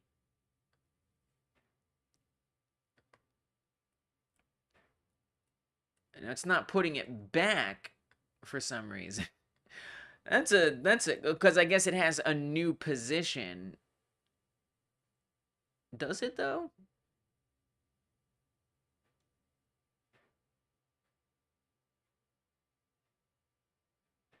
I guess I might want this to be... This is a little confusing. Yeah, I'm gonna not do any of this. I mean, I think it is it's interpolating anyway. It's interpolating anyway, because... Yeah, I think we already have the interpolation happening, and I don't think we need to define it like this. I feel like that's just like an interpolation on top of an interpolation. I think it's already interpolating forward and backwards. Kai is in this house. We got a Kai, we got a Kai, we got a Kai. Members of this channel and patrons get a song like Kai. Welcome, Kai. How are you, Kai? Thanks for stopping by. All right, welcome, Kai. Good to see you. Hope you're doing well. Yeah, I mean, this kind of feels like a boost. I'm Starfox-ifying this game a little bit. Specifically right now, I wanted to add a boost effect. Obviously, we don't have, like, running animations and stuff. Let me heal my character a little bit here so we can up here. So, yeah, so I'm trying to find the right setup. I feel like it's pretty good. I don't want it to change too much. But you can, I'm looking at these trees on the edges here, and when I move, it sort of, like, stalls a little bit, which I'm pretty okay with. I'm overall pretty okay with. But it's coming together. The other thing I added was, oh, the camera interpolates with the character when we move left or right. And that's a lot nicer. I kind of want to put the obstacles back in the center. Kai says, I'm good. Haven't been around lately, sadly. That's quite all right. Was too focused on my projects as well as life. That comes first. Your projects, your life, that's number one. That's number one. I hope life is going well and projects are going well. Always curious about your projects. Hope I'm doing good. How's my arm or my shoulder? Yeah, it's doing really well. I mean, you know, most days, my shoulder's doing well. I've got my sling on hand, just in case. But yeah, I mean, it's not the arm it's this arm. I'm doing physical therapy, so I did have, for anyone who didn't know, I did have surgery on my shoulder. It actually is part of what inspired this game. Not the surgery, but why I'm having the surgery. As you can see, limb damage is very important. We can break off our arms. For example, there's a broken off arm. And yeah, I had that surgery recently and I'm healing from it. It's a long healing process, but I'm doing pretty well. It's you know, I've been doing physical therapy twice a week and that's been helping. But sometimes, so the home exercises, I think sometimes I overdo the home exercises or I do them wrong and then I end up in a lot of pain and I have to, like, I'm not sitting up at night when I sleep anymore. That was kind of a big level up, is finally being able to sleep on my side again. But whenever I get a little too much pain going on, I gotta go back to sleeping on my sitting up again. But for the most part, it's quite alright. As long as I take it easy. Like right now, I'm leaning on it. I need to not do that. I need to lean on the other side. There we go. So little things like that, you know, a part of me wants to, like, slip back into normalcy, and that is often a mistake. So I'm learning, and then one day I won't have to learn at all. That jittering is killing me. I'm gonna have to look into that jittering. I didn't see no jittering in Star Fox. Actually, there kind of is a lot of jittering, but that's for different reasons. Yeah, and I also think we could add more in the center, because now that the camera moves the player, I feel like it's not as annoying that there's stuff in the center, because now we move past it, and we can see quite well. Let me heal my body a little bit. All right, very nice. Dang, but gladly everything went all right. Yeah, for sure. Yeah, everything did go right. Yeah, it was, dude, the first couple weeks were really rough. The first couple weeks were really rough. But I got through it and I'm good now. Remember coding remember coding might overdo your limbs, so remember about breaks from coding. Oh. Remember coding may overdo. Yes. That's true. I mean, especially it's a lot of like keyboard stuff. That's true. Luckily, I've got kind of a floating keyboard, so I try to like stay in like different positions. But that's an important thing to remember. Thank you. That is nice of you to point out. Very true. Very true. This jittering is driving me wild in a bad way. I do not like it. It ain't right. It just ain't right. Something else I was thinking, since today I want to focus on Starfox-ifying, is maybe having more happen when you get hurt, so it's more clear than just the number going down. And to be clear, I don't like the numbers in particular. I think they're good for debug and setting things up right now. But overall, I really don't want the numbers to be there. I don't really know how I want to have the damage be tracked, but I don't particularly want it to be like that. Oh, Kai, by the way, I don't know if you noticed, but I'm doing the member streams on Mondays now instead of Sundays. They're Monday at 2 p.m. Eastern, and they're full, like, 6 to 8 hour streams. So anyway, I just thought I'd let you know. To be honest, that is a true statement. All sitting in front of the desk PC needs more daily exercises. Yes. So true. Neck, legs, arms, all of it. I try to take walks, but I don't do it as much as I should. Especially with my shoulder, I just like am kind of less motivated to do it. You saw the member streams? Okay, cool. Just checking. Yeah, nice. All right. I'm deep in Blender land. A lot of this interpolation, I mean, the speed, especially the boost, it's almost dizzying a little bit. Not a lot, just a little bit. Now, you know, I don't know if it's going to be like a boost situation where you can only do it sometimes, or if you can do it whenever you want. I'm not really sure. I kind of like the idea of it being whenever you want. I think it would need to have more purpose for it to be like something you can get sometimes or like unlock sometimes. Because right now, you know, it's just, you just do it because. And in theory, you know, it could have like a score, and you could get a better score if you beat the level faster. Right, and so, but even with that, I don't know that it necessarily makes sense to have the boosts. Maybe it does. Maybe it'd be better to set it up as a boost, but that's okay. Overall, it's not bad. I feel like when I start like moving forward a lot and back, and then like moving left and right, I don't think it's that dizzying.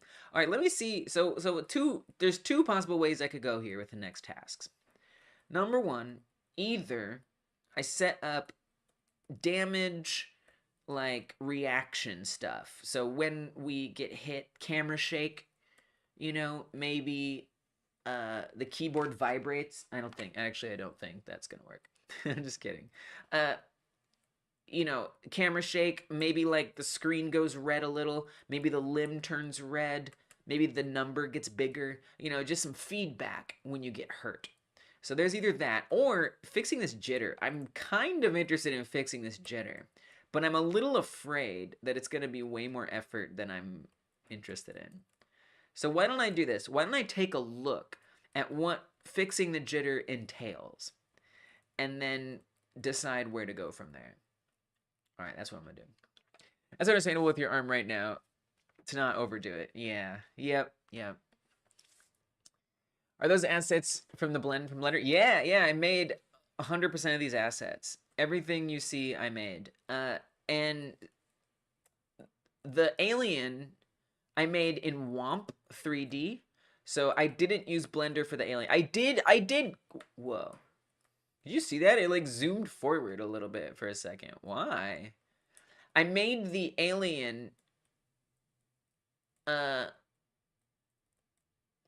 made the alien in WOMP, and then I made some changes to the alien in Blender. The house I made in Blender. The tree I made in Blender. And this cow I made in Blender, which you can kind of see. It's kind of hard to see it because it's unfortunately it turned out to be really tiny. Oh, you know what? The cow, I actually made it. I made the body in WOMP, and then I modeled the rest of it, the legs, and changed the shape of the body a little bit in Blender. So I did kind of a mix of WOMP and Blender for the cow. But technically, I did make 100% of these assets. And you know, I don't expect my assets to be super great. You know, I still see them as programmer art, basically. But, you know, maybe they add a certain character to it. There you can kind of see. I'm still working on this grab mechanic. This is not the final form of the grabbing mechanic by any stretch, but it kind of works right now.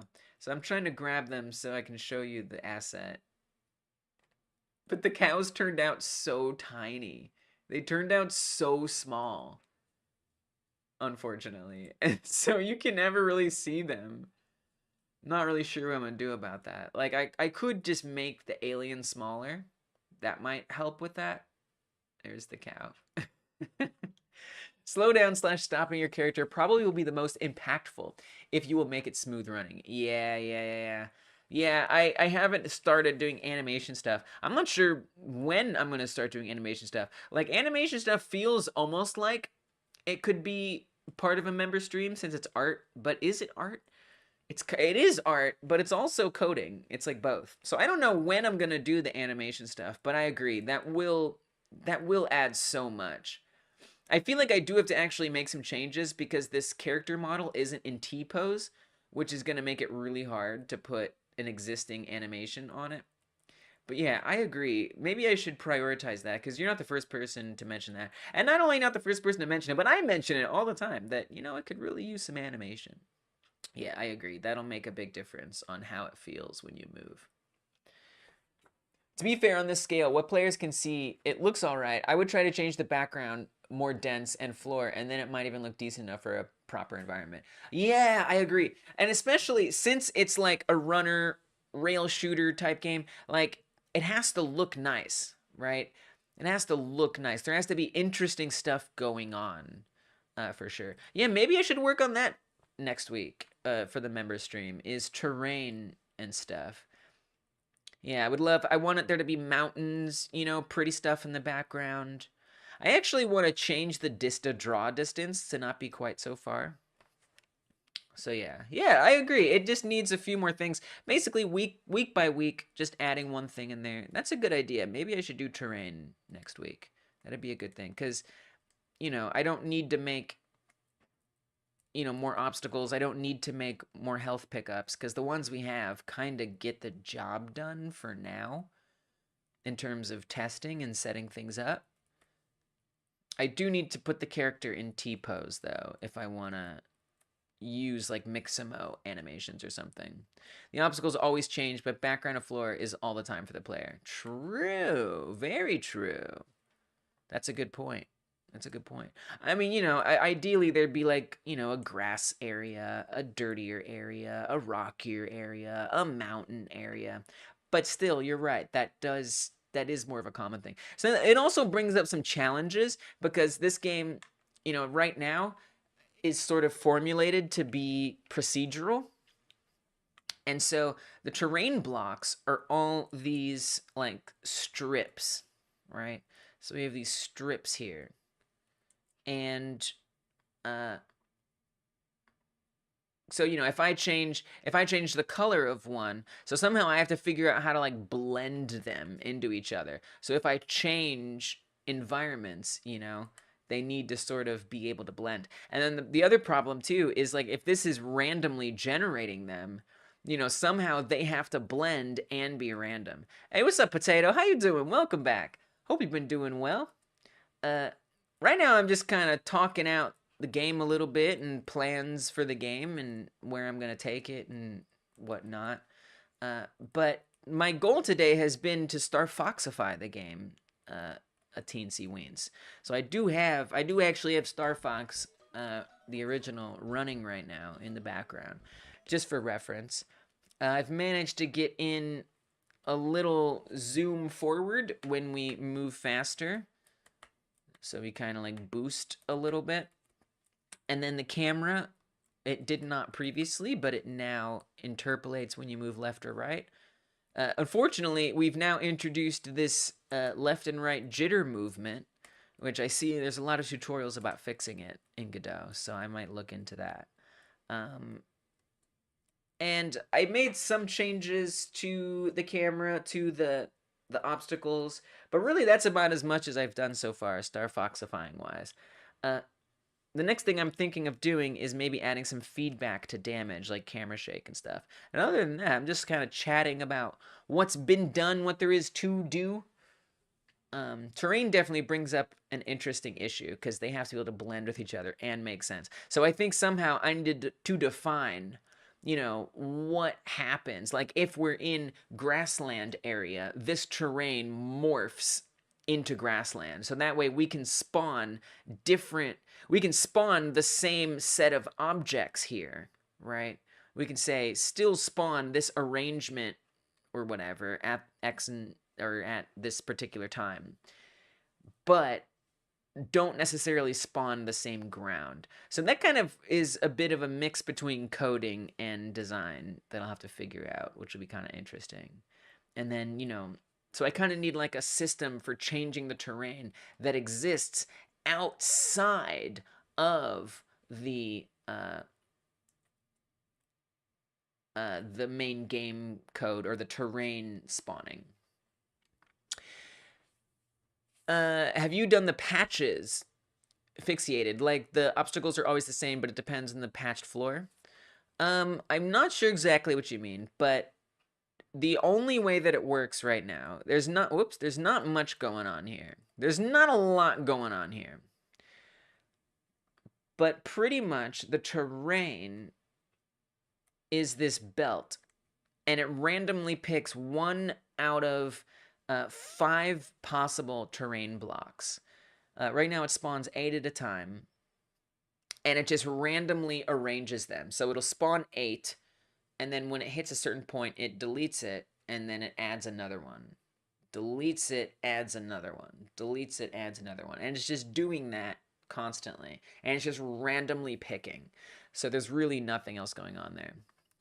Yeah, so I think what I'll do for terrain stuff, and again, this is going to be a whole other stream, would be to have every terrain segment have logic on it, like a class script or something, that updates what appears here despite whatever's on top of it. But then again, you know, if it's a mountainous area, I might want a different breed of tree or something. So there's a lot to think about. Have you seen how the endless runner is made in HiPipe? I don't think so. That's interesting. That's an interesting thing to study. I hadn't thought about that. Since then we have access to like the code and we can see how it works. That was your idea to make random generated dungeons in HiPipe in previous, but you were struggling with a properly working list. Yeah, that can be a little tricky in HiPipe. You should check it out. Yeah, I will. I will. That's a great suggestion. Yeah. You mean just like the default template? Yeah, maybe I'll look into that. Send it to me or something if there's a way to do that. So anyway, let me see how to fix that jitter. Because we definitely stumbled on a lot. It is, okay, so it's just the default one? Gotcha. Let me close all this mess. Let's clean up a little bit here. I'm going to say Godot movement jitter. There seems to be quite a few tutorials on fixing this. The default template is what you were looking for. All right. All right. Is there really no proper fix? I think there is.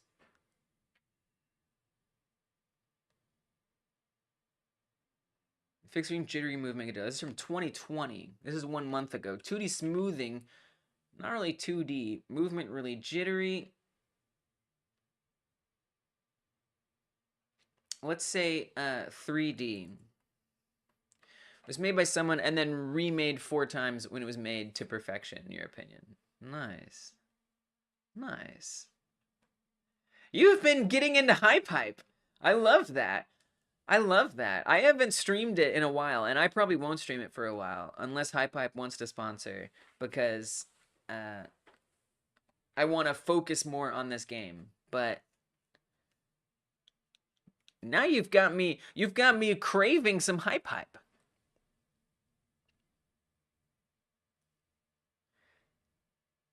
I mean, this is from a year ago. It's got 60 plus comments. This is talking about 2D. I'm more interested in 3D. Yeah, it is the camera and how it follows the player. There's tutorials on YouTube on how to make the perfect Godot camera for pixel games. Yeah, it's not a pixel game.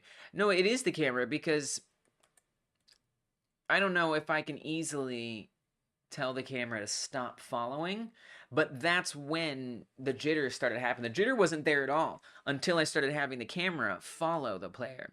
Then the jitter was introduced.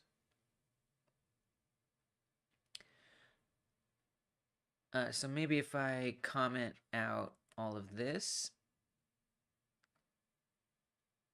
right here, it might break something, but we'll see. Yeah, so now you see we have no jitter. If I comment out all the camera stuff, jitter free. So we were smooth sailing. No issues. Everything going great. It's only when I add in the camera stuff that the jitter is introduced. So there's something about the relationship between the movement and the camera that's causing this.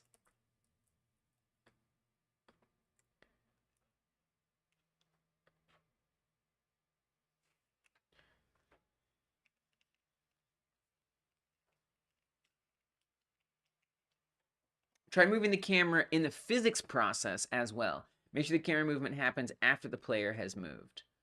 Interesting. So right now I have that happening in process. All right, let's try that, actually. That would make sense, that like they would be misaligned. Actually, that makes a whole lot of sense. That makes a crap ton of sense. I won't get too excited because it seems too easy. I mean, it just seems too easy. That comment also said to think about doing it after the player moves. So we might have to set that up as well. But yeah, let me see what that does for us. Oh, yeah, that instantly fixed it. Immediately fixed. Well, that was easy. That was a very easy problem to solve. Turns out that is not difficult. Okay. Well, there you go. Put it in the physics process.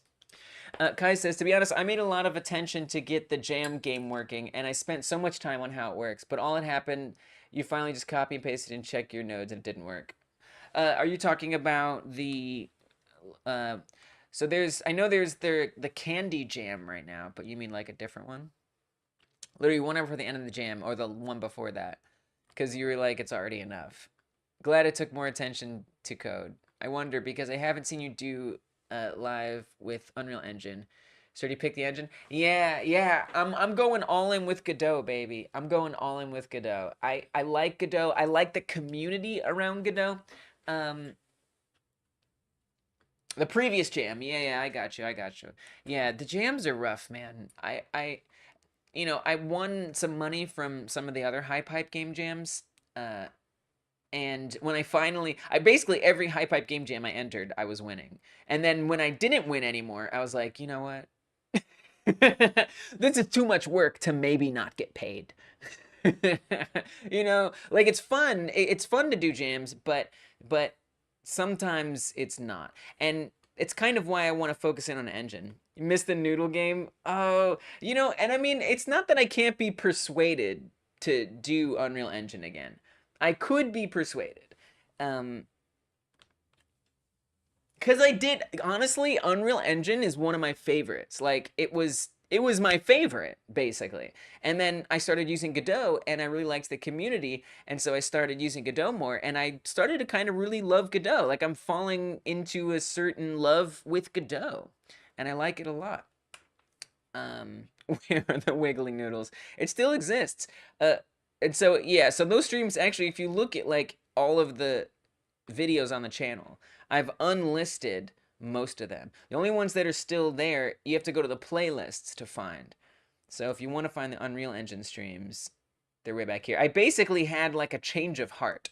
I had a change of heart after my surgery, and I realized I wanted to pump out a game. I want to make a game, you know? And the problem was splitting my attention between Noodle Game, Celeste Game, this game, that game. It was just like, I was just only getting little progress, you know? Whereas now I can like get big leaps forward working on one game. So it kind of came down to me wanting to be able to get something done. And I also wanted it to be something that I felt more like excited about. And the noodle game is exciting because Unreal Engine is awesome and wiggling noodles are awesome. So like that was just exciting because Unreal Engine is really fun to play around in. But what got me into game dev more than anything was what gave me my shoulder injury. You know, like I wanted to make this survival game called Survive Escape. Was my big dream game. Was about being stranded in the wilderness.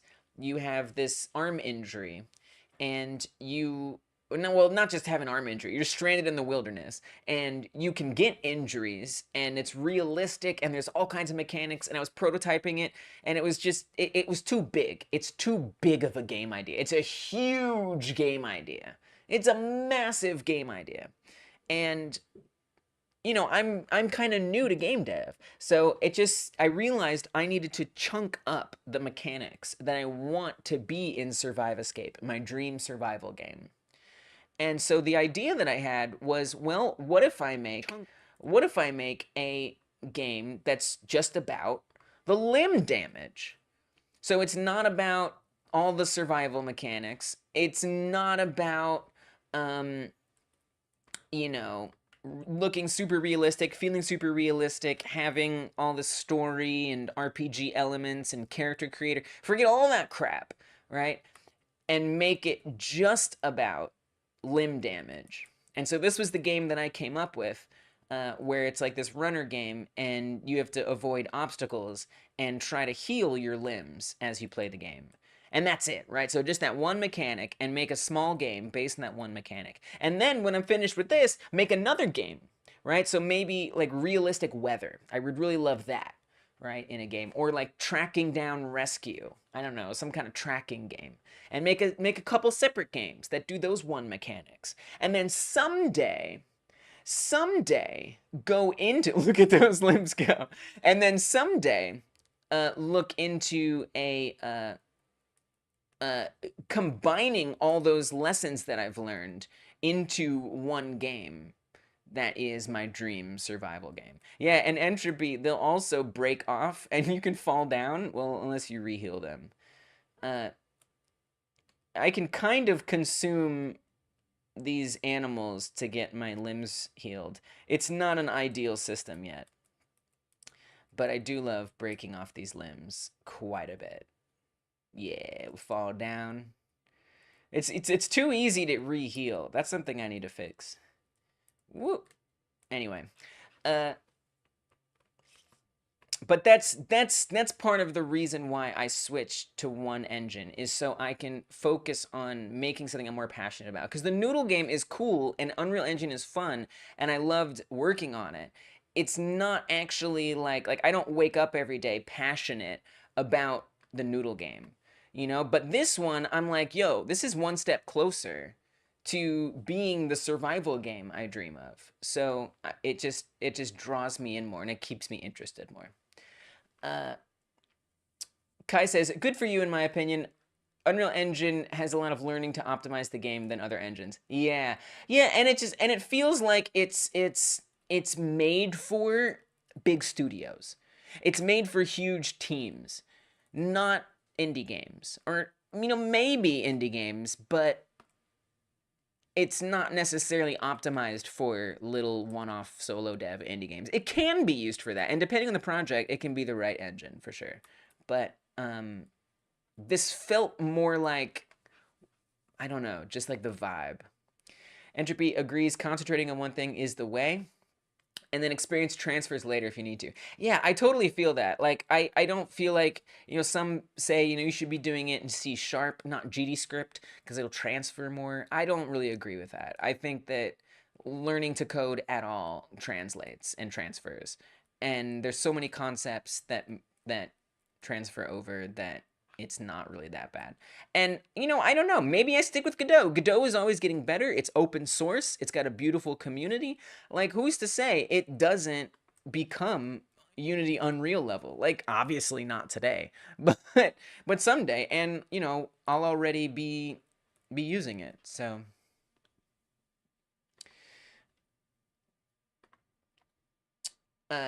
that's for sure. But Lee's was trying to also make streams every day of the week, different engine. That was. And I liked that. And I honestly identified with that. I love the idea of trying out all the different engines and, being familiar with them all. And as like a content creator, right? So being like a variety streamer for gaming, except for game engines. I liked that. It started to feel like that was at the expense.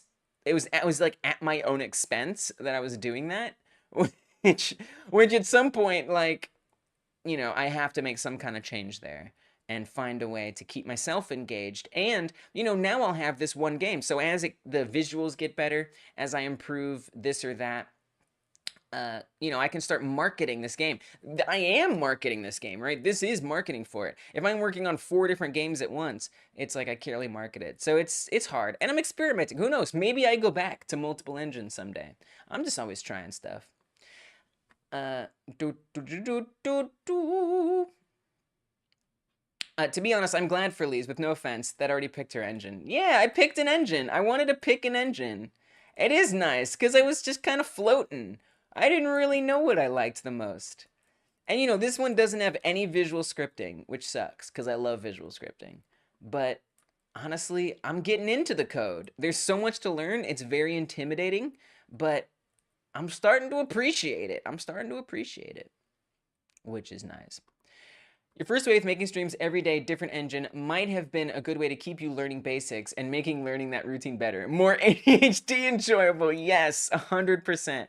100%. And the good thing is game dev kind of is ADHD enjoyable in and of itself. Because there's so many different things. I can work on the art. I can work on mechanic A, mechanic B. There's always something to potentially work on, which makes it kind of nice. Did you hype jam at all this time? I didn't. I didn't hype jam one lickety split. Not even a tiny bit. Because, I just... It goes with the whole ethos of like, focusing in on one project. I would, when I was winning every hype jam I entered, okay, fine, worth it. But when I lost a hype jam, it was like, dude, I can't put job level effort into making a game and not get paid. Like that's messed up. So, if I'm just having fun doing a game jam and I'm like, hey, I'm learning hype, that's one thing. But like, you know, HypeHype, it's not like Godot, right? It's the skills are transferable, but not as transferable. So like a Godot game jam, maybe I would do that, and if I didn't win money at the end of it, I'd be like, well, at least I learned more Godot skills. But when at the end of it, I don't even learn something I can transfer directly, I don't know, man. It's harder. My position is I will stream HypeHype again if they pay me. Which they won't. So, I mean, at least not until they have a public, you know, application that they're putting out there. They're still in early access or whatever, so. The limbs breaking is 100% better than Wiggly Noodle. Okay. Yeah, I mean, this means something to me, you know? And I think it's interesting, and it's gonna be... And I think this is going to be an interesting game. I think this is going to be an interesting game. I spent a lot of time thinking about... I didn't think about the noodle game. I was just like, let's just go. Let's just start making stuff. And this, you know, I'm planning this one out. You know, there's an iterative game design process to this that I'm getting into. I really appreciate you saying that. Thank you, Potato. That means a lot to me. Can't fault Godot, really. No. I think I'll make something in Game Maker over the holiday break. Dude, Game Maker seems awesome. There's a lot of people who do Game Maker for the 1-hour game jams I do every Friday. And they're always really, really good entries in 1 hour. So it seems like Game Maker has a lot going for it. It has its own coding language. It's got great UI, and I think there's visual stuff in it too. Visual scripting, maybe? I don't know. It looks like a good engine. Let me know how that goes. I'd be curious. That's one I didn't get to try in my period of trying stuff. Every engine is all right. It all depends on the dedication of the person in the studio. Yeah, I feel you. I feel you. I feel you. And, you know, it depends on what your goals are, too. Like, do you want to make games for fun, or do you want to make games to potentially sell them? For me, I would like to potentially sell them. And so, you know, that makes some engines like HypeHype less attractive to me. Unless somehow that becomes possible. But that's just me. As you start, you might hyper-focus on one aspect. That's true. That's true. I tried to HypeHype, but didn't have time and couldn't be bothered to try hard. Yeah. I didn't even try. That's nice that you tried. The theme seemed simple enough. Candy. It was a candy theme. I don't know. That's bad for me. I'm gonna get hungry for candy. I can't have candy. That's bad for me. I feel like for HypeHype, I feel that for HypeHype. Can't shake off the feeling of time wasted. Yeah. Oof. Oof. Oof. Scathing. Scathing. Yeah. Yeah. I mean, it's if, you know, if they had more like microtransaction stuff, that is to say, the players could make, or the creators could make money off the stuff you do, then I could see it. And here's the other thing with time wasted in HypeHype is, and what sort of kept me using it was, okay, so I'm still learning how to make games. I can transfer the idea of like these games over to other engines. And that felt true to a point. But at some point, I'm realizing, you know, the games that work on HypeHype or Roblox or Dreams or whatever, those games aren't necessarily the kinds of games that are going to work on Steam, right? So HypeHype is very much like these micro games, right? Like it's all about being a part of a collection of other games. They're trying to feed you a crap ton of games all at once. Just a bunch. It's just here's another game, here's another game, here's another game, here's another game, right? And just keep this roulette of games. And that means that the game you make has to reflect that environment. And so any game that you make, any lessons that you learn is always going to have that HypeHype flavor. It's always going to be for that type of platform. So if all I know how to make are these little micro games that work in a roulette TikTokian fashion, then how is that going to transfer over to my dream projects? You know, that's not necessarily a bad thing. I think about Vampire Survivor, the developer who made Vampire Survivor. They started out, you know, making casino games as a job. It was just a gig. And you can see that in Vampire Survivor, the like slot mechanics, right? They're kind of there. So that's not to say it's a bad thing if you're getting influenced by something, you know, kind of unrelated. But I don't know, the HypeHype micro game thing, it felt it still felt, yeah, I wouldn't say it felt totally wasted, but I wasn't as motivated when I realized this is the type of games it's teaching me to make. Visual scripting as well in Game Maker. Nice. Good for mobile, 2D. Nice. Nice. That's good stuff. If I'm being honest, HiPipe is amazing that it works, but it's all just a bit limited and jank in weird ways. I agree with that. I agree with that entirely. Yeah, there's a lot of jank. Collision, don't even get me started on collision. There's a lot of things you have to build in to work around the problems. Yeah, it's a fair point. It's a fair point, Entropy. All right. I want to say also, I'm noticing I'm getting some lag sometimes. I feel like that's because I'm printing all this information. Let me just not be printing all this. So we fixed the jitter. That worked amazingly well. I can't believe the jitter is gone. I really thought we'd be working on that. So I guess before, yeah, I guess I'm gonna move on to damage stuff. So let me look back at Star Fox, our Lord and Savior Star Fox, the great and mighty Star Fox. Which is serving, I'm realizing it's very similar to the game that I'm making, and it's serving as some inspiration for mechanics. We've already got the interpolating camera, left and right movement. We've got boosting that moves us forward. I think some like reactions to being hit would be a good thing. Now there is almost like a limb damage thing implemented in here, and that exists in the sense that you can break your wings off. Now that only impacts you negatively in Star Fox in that you can't do twin blasters anymore. So it's not really a huge, you know, issue when you lose your wings. Unless you, well, it is, because it's really important to have those. But so when let me just study what happens. Also, let me create a save point right now. So we have a nice, clean game to start with anytime. All right.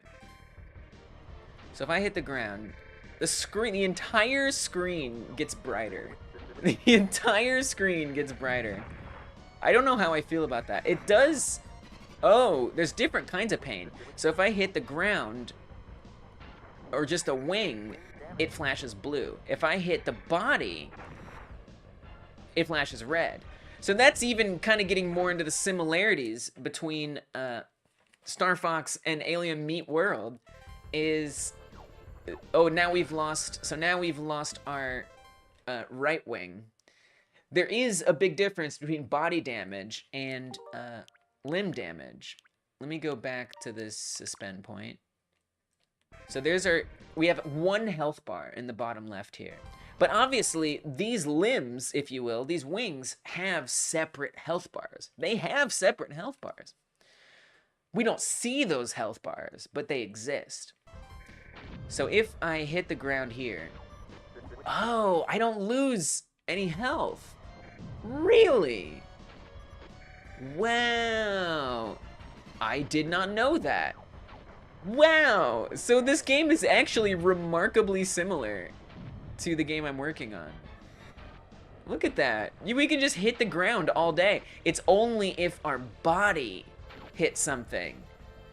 So similarly in Alien Meat World, and you know, this is more conceptually because I'm still working on it, but the idea is and has been that your body is your main health. So if you lose all of your body, the game needs to end, right? If you hit the limbs, the game can continue. You just don't have any limbs, which means you can no longer grab things. You can no longer move, and you're probably just gonna die soon. That's really interesting. So we might want to, I kind of like, I'm surprised. Is there camera shake? I mean, there's camera shake, right? Let me see.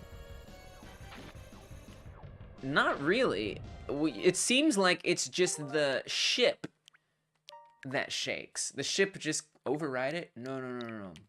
The ship just goes, which is gonna be hard because the camera is currently following the player. So if we hit this, I mean, we bounce, right? And the camera follows it. If I run into this,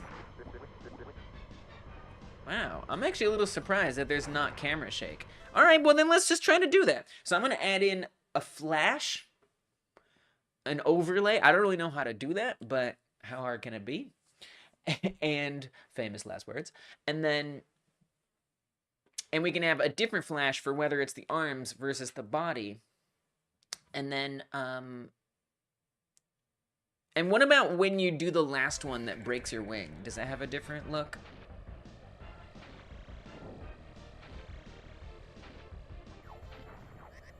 Not really. It looks like it kind of like, it has like some particles that come off of it. It's pretty interesting, actually. How many hit points? Was that 5? 1, 2, 3, 4. 4. It's got 4 hit points. Which is what we have. 2, 3, 4. Is this just my game? Am I just making Star Fox? I swear to God. Alright, so let's see what I can muster here. I will do my best. I will do my best. Dun dun dun dun dun dun.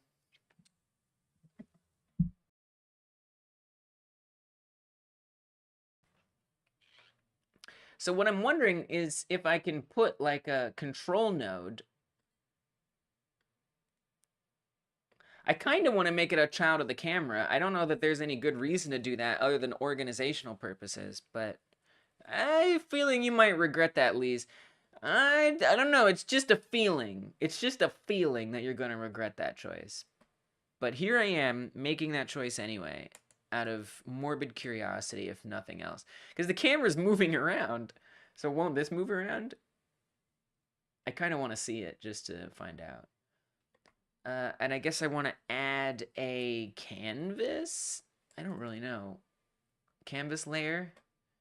A node used for independent rendering of objects within a 2D scene. I don't think we want that. Just like a texture rect. A control that displays a texture. Yeah, that sounds like what I want. That sounds like what I want. Oh, and then so we can do control. I forget we can set this to be the shape of the viewport like that. And then as far as the texture goes, I'm gonna say image texture. I don't think we need image texture. Viewport texture, mesh text, gradient texture, animated texture, camera texture, noise texture, placeholder texture. I don't know. Compressed texture 2D. I have no idea. Canvas texture. Let's try that. That sounds like something. It's quite not the color I'd want. Now maybe we should make it like green, since the alien's green. I don't know. I will say, it is not changing color at all. I might need to do some kind of override or something. That is no type of color change, if I've ever not seen it. There's also no texture in here. I'm a little confused. Can't self-assign a canvas texture. Okay. Why is... Okay, this may not be... This may not be the one that I want. Let's try a different one. Let's try image texture. I mean, I could just put an image on it. Oh, here's material down here. Material empty. Oh, this is better. Canvas item material. But then that's not even visible at all. What if instead of canvas item material... You know, I could look up a tutorial or something. I could look at the documents. I don't know. I'm just kind of curious to just click around until it works. Shader material. I don't think we want to make a shader. That seems like a lot of effort. So I could do an image. Seems like it'd be easier if they just... What about a mesh texture? If they just had that be pretty straightforward and simple. Like, would be good. Mesh... Wow, we could do a plain mesh on here. Still asking for like a base texture. All right, well, is gradient texture 2D? At least that's pretty straightforward. And a gradient would be cool. A gradient would be cool. I don't really want it to look that direction. I like it to be up and down, not left and right. It's like that would be nice. Swap gradient fill points. Oh, there we go. Nice. Nice. You know, I wasn't really planning on doing a gradient. I guess I could delete. We could just do this. Now it's one color. Easy. Probably unnecessary to use a gradient if we're not gonna, you know, use a gradient. Oh, and we can set alpha. Let's go. All right, let me see what happens. Now, if I hit play, is it just gonna be there? It is. And it doesn't seem to move at all. It's out of curiosity. What if I make it like smaller? Do we see it move? I don't know why it would move. I don't really know. Yeah, it stays put. Good. Perfect. And then we only want this to become visible. So this will be limb or damage limb background. I don't know. Not a good name. Now, maybe not great to have it on the camera because the camera isn't detecting the damage. So actually probably better to put it somewhere else, like where the damage gets detected, which would actually be, so we have these detection areas here. Would I rather put it here? I mean, it kind of doesn't matter. It kind of doesn't matter. It could be its own thing. Maybe it should be its own thing.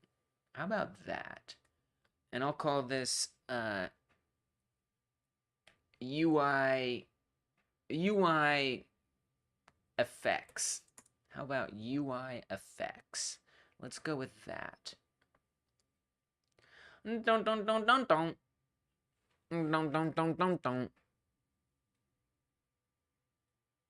Such a fun game. Okay.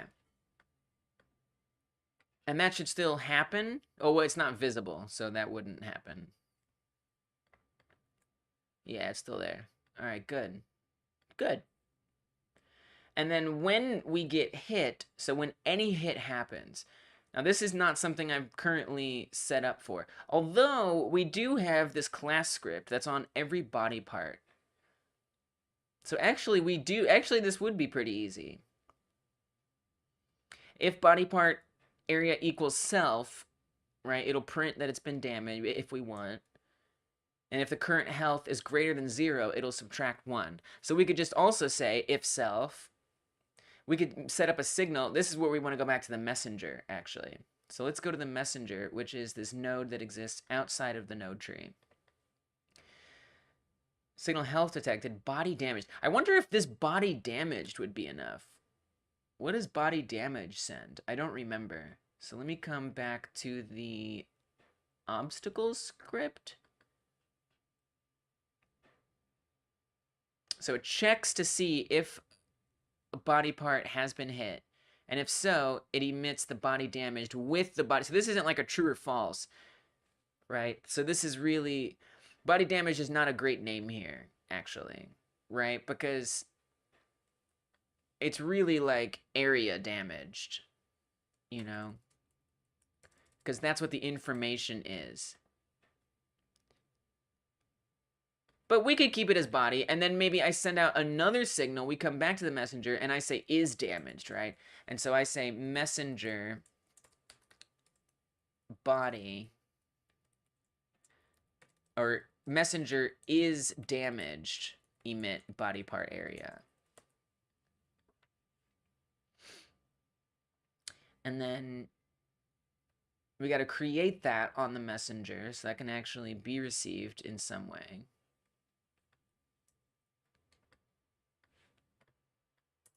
Signal is damaged. And then I can come to my UI node, attach a script, UI effects node.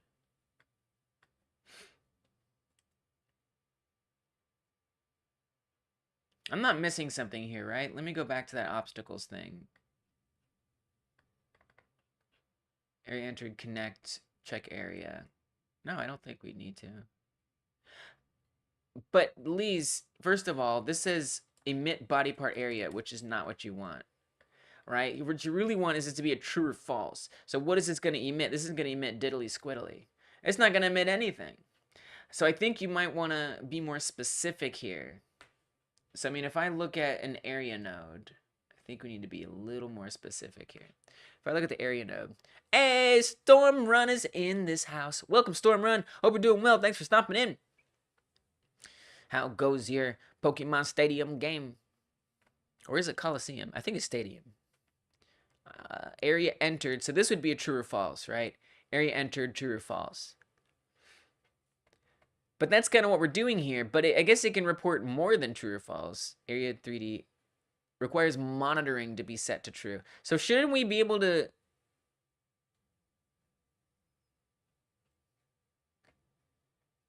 Shouldn't we be able to get a true or false from this? Maybe we can. Maybe we can.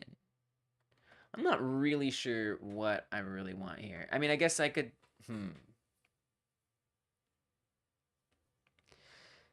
Only a little confused how this works. Because it says if the area's connect area entered signal to the check area function. Check area function is right here. Right? Body part area being the argument that we're sort of, or the like in function information that we're sending along through the messenger.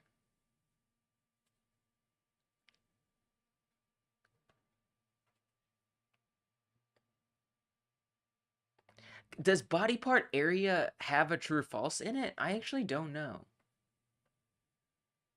I'm just not sure. So I'm gonna come back to the UI effects, and I want to say, you just got home. Welcome home. You've been caught up playing Lego Fortnite. Nice, figuring out all the stuff you can build and do. That's what's up. No, man, you gotta take some breaks. You gotta have some fun. Lego Fortnite seems awesome. I mean, when I first saw it, I was like, oh, this is like what Fortnite was before it became Battle Royale only. Because I remember when Fortnite came out for free, and I'm showing my age. I remember when it came out for free, and I was like playing the survival mode. Or the survival mode actually wasn't free. The Battle Royale part was free, and the survival mode, I think, was part of the paid game. That's what it was. And it seemed fun. It seemed cool. Who knew? What all it needed was a fresh cone of Lego paint. I'm not saying it doesn't have more than just what it originally had, but it seems like a good survival game. And a survival game is what I'm really interested in my life. So hearing you say that it's like addictive, you didn't say that, but like that it's like something you want to keep going back and play is very interesting. And you make it sound like there's a lot you can do, possibly. That's very. All I'm saying is that's very interesting. Oops, I need to lean on the other leg, other arm. Gotta be careful. The save the world mode, right? It was fun. I wish it were more like the new Lego one. Oh, so that mode still exists. Wow, gotcha. Okay, all right. Works a little different. Yeah, I'm talking out of my rear because I don't actually know anything about Save the World mode or the Lego Fortnite. But it seems cool. It seems cool. Seems like there's a lot of creativity that can come up using it. Messenger dot body damaged connect, and then let's say is damaged. Is damage is not declared in the current scope. Okay, all right. But if I were to put, oh, I see. Right, I just need to create it. I gotcha. So we want to say function is damaged. Then it should be good, right? Yeah. Indeed. Indeed. The Lego mode is interesting. Everyone online is trying to make a working vehicle at the moment. What? That's cool. Since there's no steering wheel right now. But hey, engineering problems. That sounds so fun. What a fun community. Okay, that sounds awesome. Spelled messenger wrong. There are thrusters and switches, so we gotta make them like NASA rockets. That's so cool. I love that. Give a community some tools and amazing things will follow. Interesting. So it sounds like it really has like a user generated content you know, thing going on. It seems like Minecraft. I mean, what you're kind of describing reminds me of Minecraft. Which, you know, I bet Lego's been trying to get in on that Minecraft money for a while. For a while. I can only imagine how badly they've wanted that Minecraft money. They're like, oh, we'll make Minecraft Lego sets. They're like, no, we want to have a Minecraft. Who better to team up with than freaking Fortnite? Interesting. It's kind of Minecraft. Plus, they're Lego blocks, so you can literally build anything. Dang, you're like selling it to me. You're also very good at selling things. I've noticed there's a lot of things you've brought up to me and told me about, and I'm like, ooh, Stormrun making that sound good. But maybe just because you're always selling good stuff. All right, so I got function is damaged here. Now, I'm not receiving anything. If I say body part area here, right? So I want to get this from this signal. Can I say body part area? I mean, there's no way this is going to work. Because it's not a true or false. It's not a true or false. If I say print body part area, it's not going to be a true or false that's showing up down here in the output. It does help when the product is good. Yeah. So yeah, so it's just saying all it's reporting is the body that's damaged. And that is this, right? The body part that's damaged. Let me just make sure we've got things hooked up right here, right? Yeah. This is the same game you were working on, the Meat Runner? It is the Meat Runner. That's right. It's the Meat Runner. And what I realized today, or yesterday, or a couple days ago, maybe a couple days ago, I realized, in the Monday member stream, I realized that this game is very similar to Star Fox. So I actually have Star Fox up here, taking notes from my Celeste-like days. I've got Star Fox up here for reference. But Star Fox is kind of like an infinite runner. It's a rail shooter, but you're moving forward constantly in this linear kind of thing. And you've got obstacles and stuff in front of you. And it's even got limb damage. It's even got limb damage. So we've got these wings here. And these wings have separate health points. Right? So I can break these wings off if I hit it a certain number of times. And so now I'm missing one wing, right? And then body damage will start to kill you and hit that shield bar on the left. And so in this game, we can injure our limbs. It's moving forward, right? It's like kind of like that rail shooter vibe. And, you know, I can break off these limbs, so now we fall down. Well, I just healed it. I'm still working on the healing component, but, yeah. So if we let me break that leg off. There we go. I have to, like, actually actively avoid the heals, so that way I can show you. Oops, wait, but now my body is broken. There we go, now we're healed again. So it's actually very similar, and so what I added today was the camera, interpolating and moving left and right with the player, so that way we can dodge things and not have the camera blocked by the object we're dodging. Because that's what was happening before, is if I were to dodge something in the center, we'd have our view blocked because that thing would still be in the center. But at Star Fox, that never happens, and that's because the camera is following the player. So, so now we can get around stuff and still be able to see well.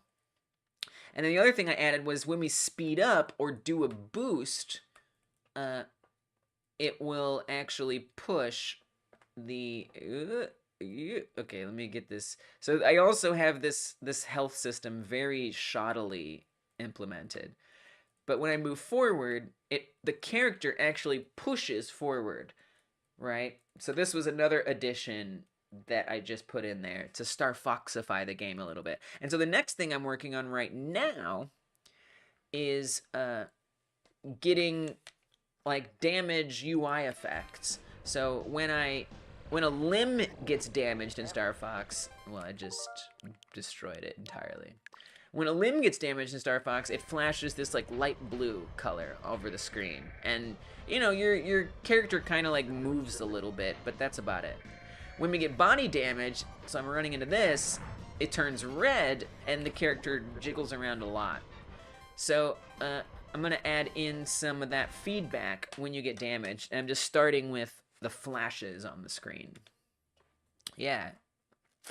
Never thought of that. Isn't that wild? It just like dawned on me. Like, wait, isn't this Star Fox? Am I making Star Fox? Those games have been out forever. The earliest I could think of was the Subway Runner one. Right. Isn't that wild? Like that these genres have been around for so long. I mean, you know, calling it an endless runner, right, is a little disingenuous. Star Fox, but so much there's so much overlap between rail shooters and endless runners. So much overlap. Wait, I can't believe I forgot. Endless runner first indie game. There is like one, what's it called? I'm blanking on it right now. Cannabalt. So this is kind of like considered like one of the first endless runners. I do want to study this too. It inspired like Jetpack Joyride, which was made by the team who did Fruit Ninja. What is up, indie game enthusiasts? And yeah, so this is considered one of the first endless runners, and it, you know, it's kind of like got this procedural vibe, and you're like constantly going across the screen. So you know, there's some differences, right? Like the difference between a first-person shooter or a first-person RPG, right? Like you're still kind of controlling your forward, left, and right diagonal movement. You still interact with the world. You still have like a character, and there's other characters, but then there's like little things that define it, that make it unique versus the others. But it's still just, yeah, like it's like, wow, there's a lot of similarities. I need to study rail shooters if I want to make this game feel like I want it to feel.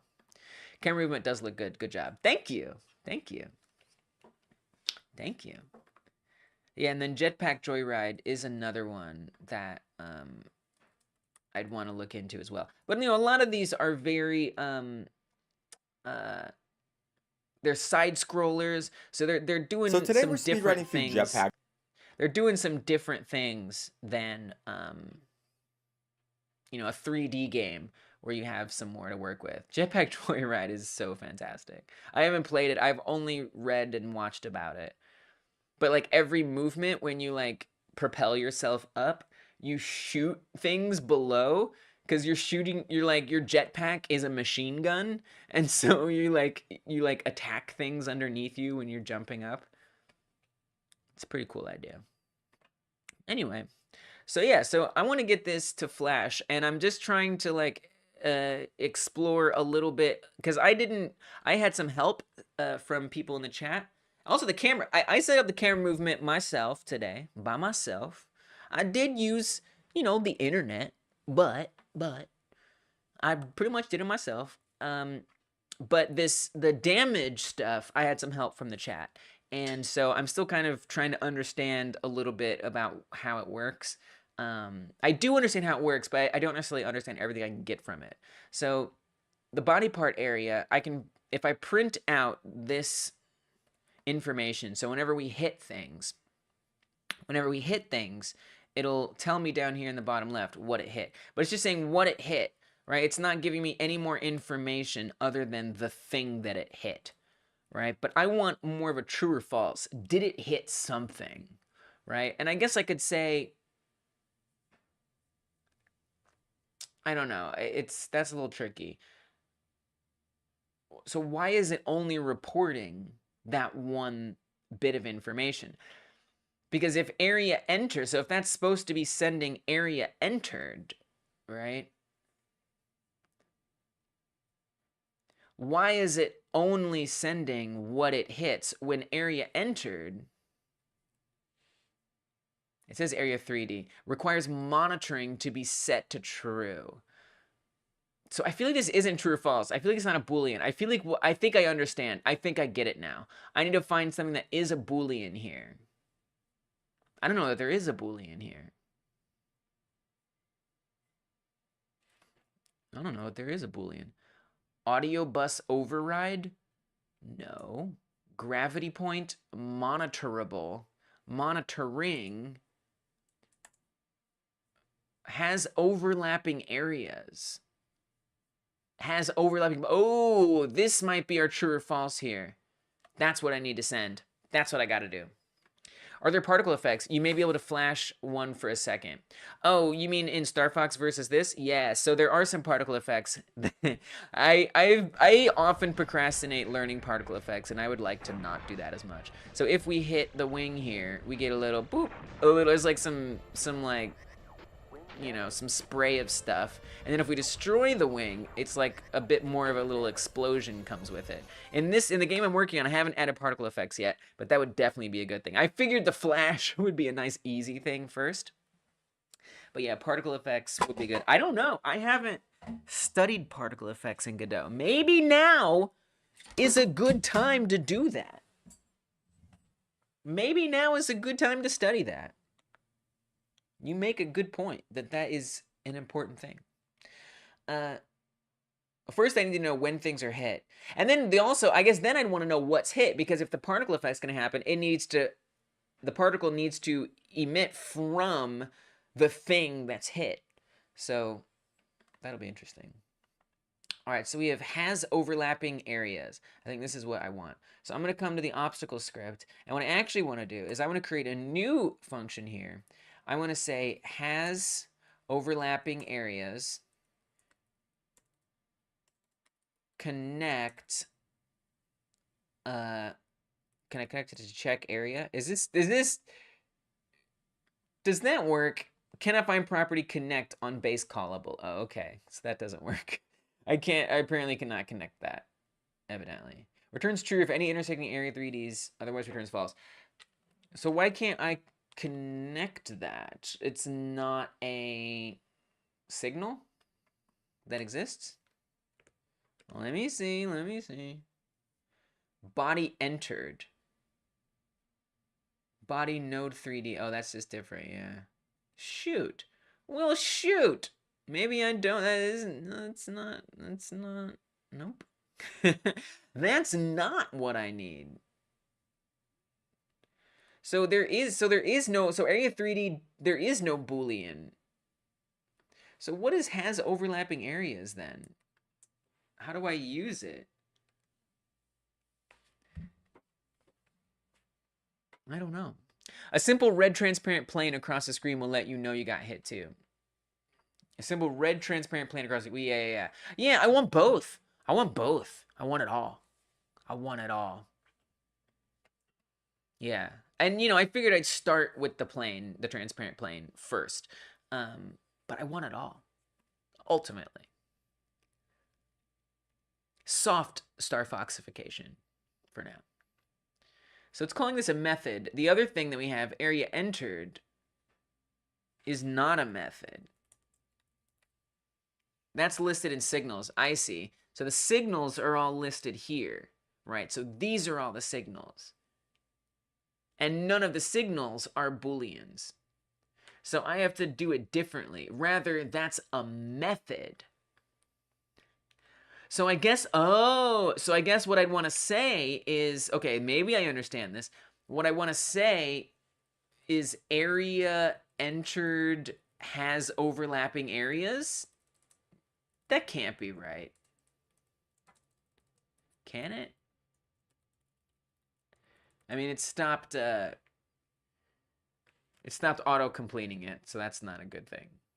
So I don't think area entered is the right thing. Somehow somehow I would like to get has overlapping areas, but I'm not sure how to use this method. I don't quite understand how to use this method. Right now, you're trying to make something happen when you lose a body part. Yeah, I want a true or false signal for if a body part has been lost, or if a body part has been injured. And like, maybe I could just use what we already have.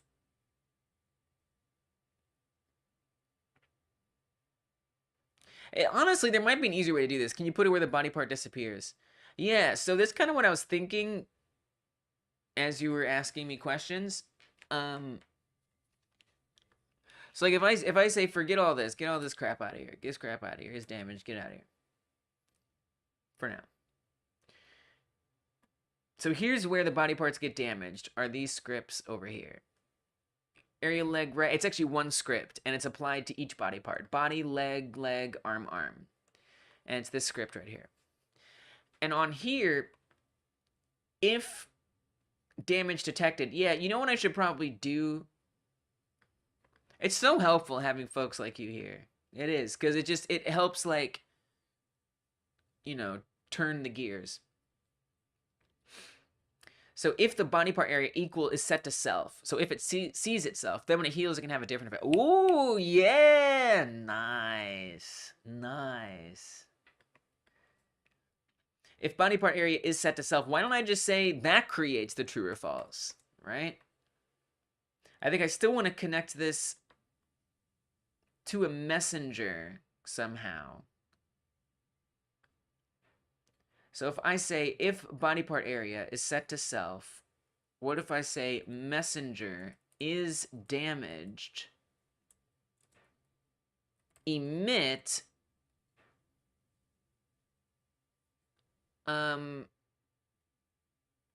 I just want it to be, I mean, it's a true or false, isn't it?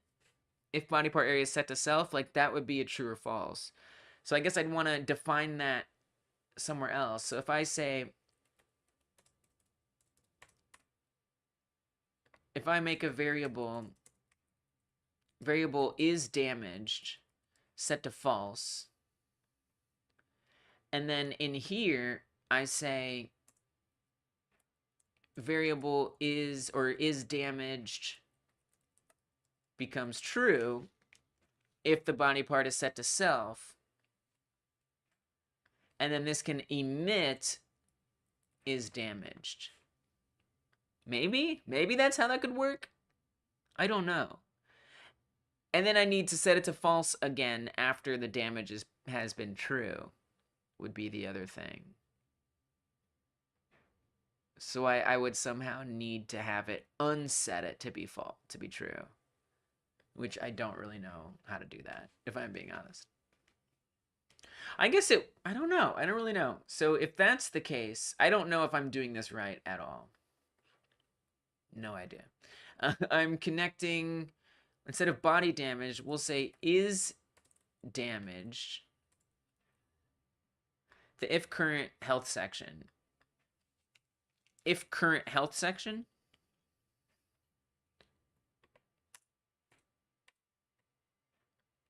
And then I want this to receive is damaged?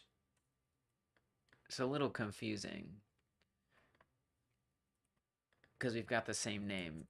Print is damaged. It said if current health is 0. Yeah. Oh yeah. So Stormrun, I'm not yes, that's also important, but I'm just getting for when you're hit in general. So like here, let me show you this again. That is another thing for sure. But so like here, okay, like I gotta restart it actually. Here, if we're flying and chilling and we hit the ground, right? Flash. That's what I'm setting up right now. Flash. Haven't lost the limb yet. Flash. Flash. But if I do this enough times,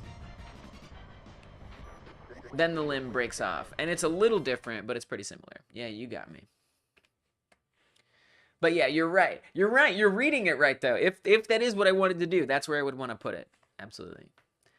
Now, look, I don't think this is going to work, but we'll see. So I'm looking down in the bottom left to see if it prints true.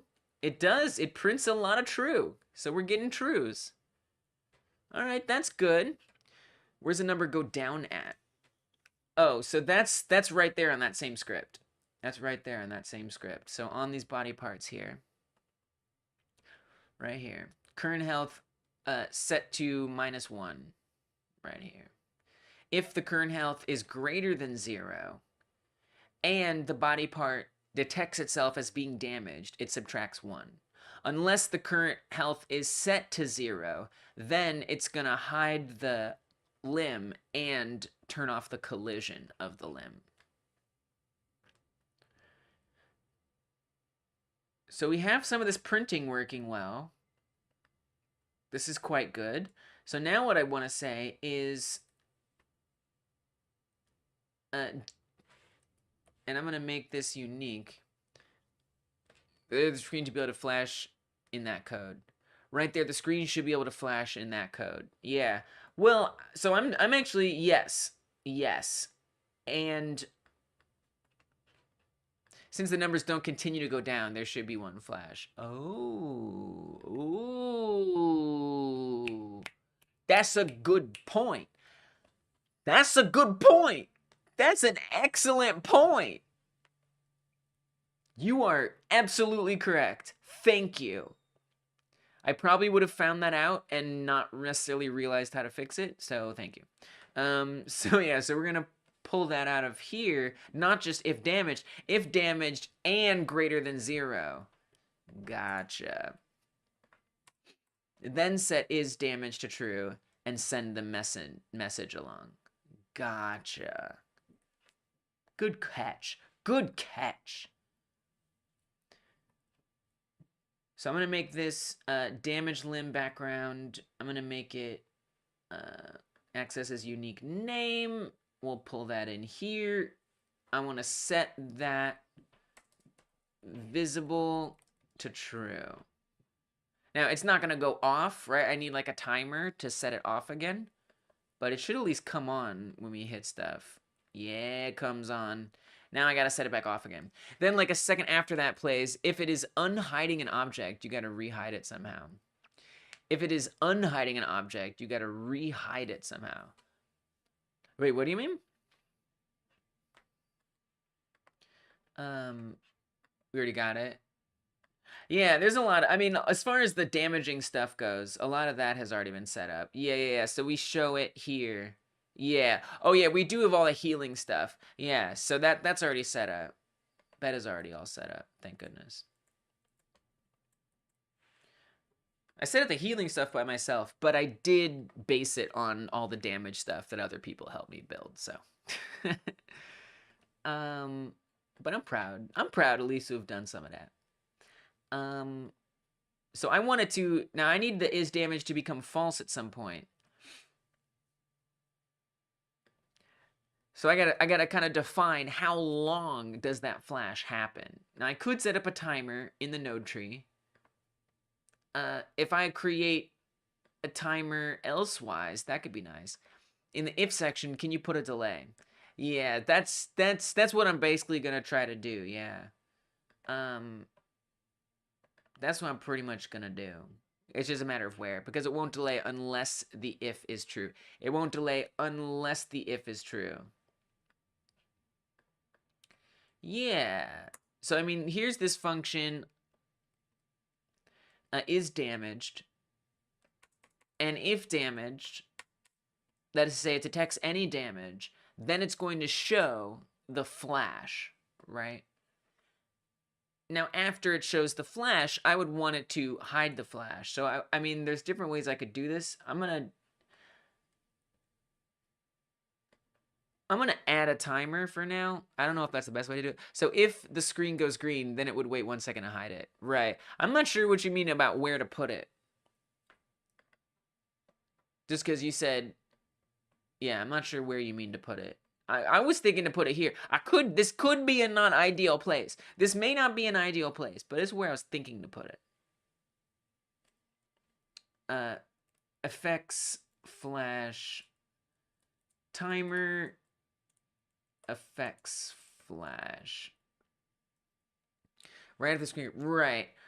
Right, yeah. So that's what I was thinking too. So that's right here. It's not an if, it's just function is damaged. So when this function runs, which is the result of that if we set it before, it's then going to make the flash. That's what this is. Damaged limb background. This is where the green comes from here. Visible true. And so I'm trying to think, there's different ways to set up a timer that I would rather do, but I don't really know how to do it. That is to say, we could create a timer here and not have it be already made. But I'm just going to have it be already made, and then maybe I'll fix it some other day. So this is after 1 second. Let's say 0.5. That's maybe a little too long, but that's all right. And then what I can do is connect and say that, I guess to start the timer, how do I start the timer? We could say auto start. I don't want it to auto start. I want it to start under certain conditions. This property is automatically set to false after the timer enters the scene tree and starts. I know much more about this. I know some more, yeah. But you're definitely on to things. Sometimes I just have a hard time like understanding what people mean. Is a function like a blueprint, a separate set of code that can run by itself? No, that would be more like script. I would say a script. So like over here, there's like these little scroll icons. That would be more like a blueprint. And then a function would be like maybe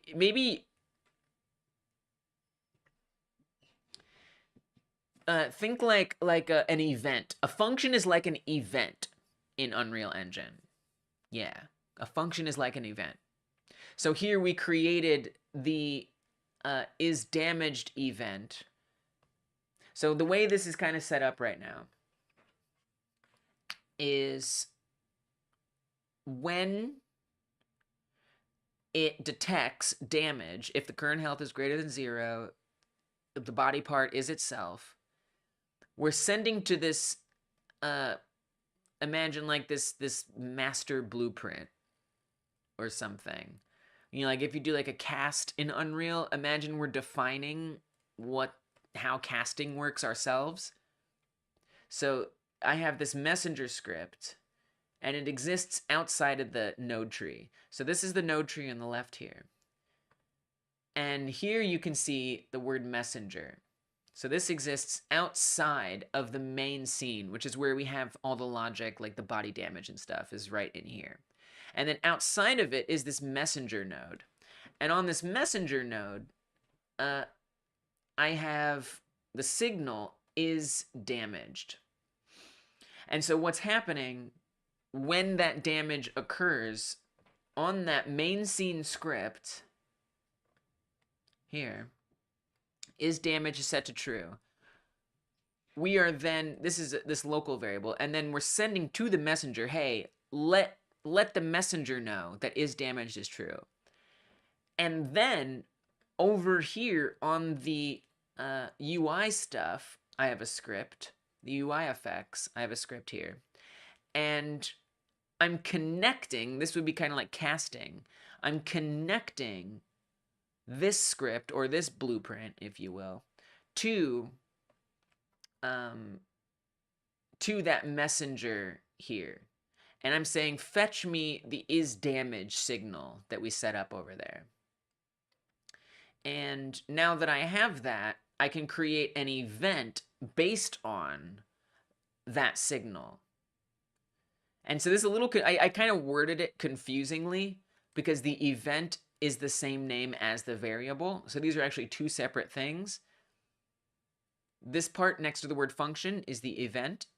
And then this part in parentheses is the variable that I set over on the other script in here. So that's this part right here. And then, yeah, so we're getting the variable is damaged from the event is damaged, which was defined by this connection, which is kind of like casting, which we are casting from that other script. Yeah. That was what I was thinking when you showed me script. Nice. It makes sense. Same stuff, different words. I know. I'm really glad you asked that. I was like, oh, this is fun. Yeah, let's put the pieces together. Yeah, they're similar, right? Totally. That was cool. I enjoyed figuring that out. So yeah, so now I'm setting up this timer out here, and I'm not exactly sure how to set the timer off. Maybe just if we just call it, I think that's enough to set it off. Just call the thing, and that will start playing it. I'm not really sure. And then what I'd want is to say that when it times out, so I'm going to connect this signal here. It creates another function. Oops, in the wrong place, I might add. I wanted to create it on this, please.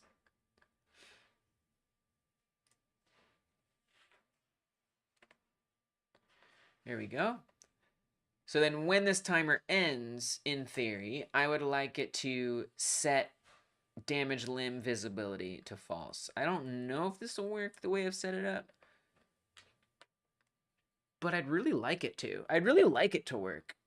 That would be nice. Okay, it didn't. Definitely didn't work. The site says make a new variable as a timer. Set it to make a new variable as a timer, then set it to child. I said oh.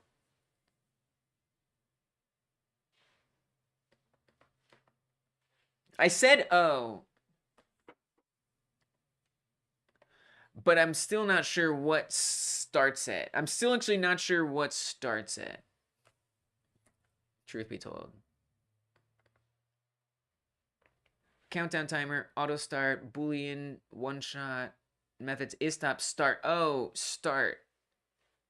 Time seconds. Yeah, I might just want to create one. I feel like that's what you're talking about, is creating one.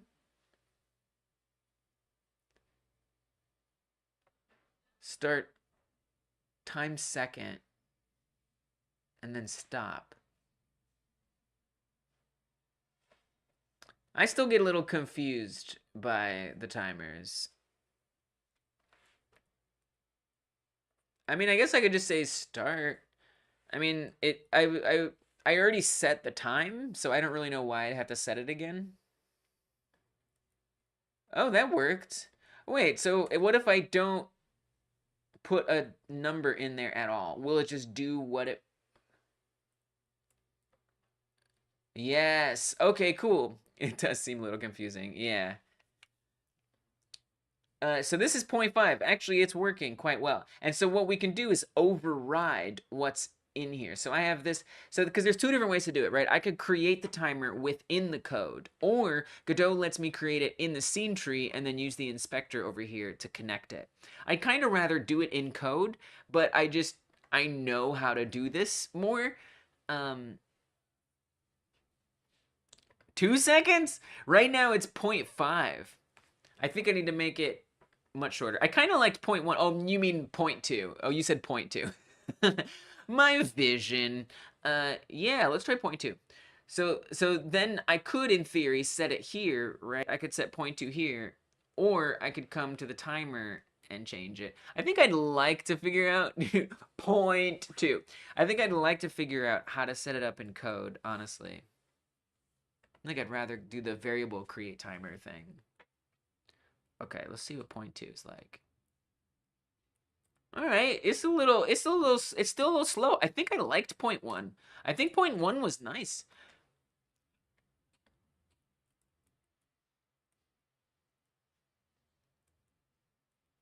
It's not bad. It kind of works. It kind of works. And so there, the arm would have collided with a tree here, but since its health is 0, it's not going to actually flash. So now we got some flashes. It's a little more feedback. 0.005. Oh my gosh, it's gonna be so fast. It's gonna be so fast. Oh, you know, it's kind of nice. The only thing is then we're running into some seizure risk because so the light sensitive, photosensitive seizure risk is, I believe, defined as more than 3 flashes in 1 second. So as long as there's less than 3 flashes in 1 second, it's okay. Whoa. Why did 0.05... Why is 0.05 doing no flash? Oh, it is. Okay. There it is. This is actually pretty good. It's actually pretty good. And, you know, look, it doesn't have to be photosensitive seizure-free. You know, it'd have to be, you know, but if it's 0.05, then, I mean, if it's 0.1, it'd basically have to be what? 0.4? It'd have to be 0.4 or 0.35 or something for it to abide by that, which is going to be a little too slow for our desires. I mean, certainly Star Fox doesn't give a crap about that. Like, I mean, if I hit multiple things here, it's a little hard to replicate it. Truth be told, I gotta somehow run into 3, because there's just more objects. Really, then the thing would be to avoid would be having too many objects in a row. This isn't a very complicated level, so it's not the best example. It's not a lot to run into. Anyway. Dun, dun, dun, dun, dun, dun, dun. Now you can make a gradient image with a transparent middle. Whoa, let's do it! Then it will flash bright on the edges and you can still see your character. Dude, we can totally do that. I'm not sure at what point you joined, but literally this is a gradient. So like I actually genuinely could do that. So that's such a good idea. That's such a good idea.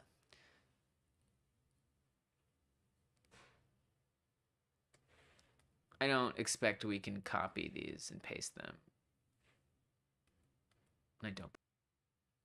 Might want to make it bigger. You usually have to make 2 images and flip them. There's probably a way to make the effect. Oh no, so you weren't here. So look, it is a gradient. It was the only one I could find to get a solid color. I mean, there's probably other ones. There's probably like other ones that are solid color, but I was like, whatever, it'll just be a gradient with no gradient. But like now that you say that, like, no, we can actually do that. No, I can make that happen. Let's go. Let's do it.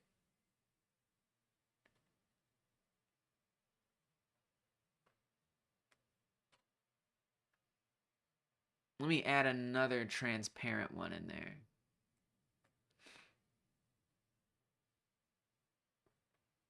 It's interesting that it's oh, I see. Oh, there we go. So if I adjust this, now we get a little more freedom here. Let's go. So the character is actually way down here. So maybe we can get away with something like that. And it just worked out. It was like a coincidence. Yeah, that's actually pretty cool. Then hide it. Only have it visible when it needs to happen. Oh, it got broke. I don't know how it got broke. The timer is broken. Very low timer wait times may behave in significantly different ways depending on the rendered or physics frame rate. Consider using a script's process loop instead of relying on a timer for very low wait times. Oh, interesting.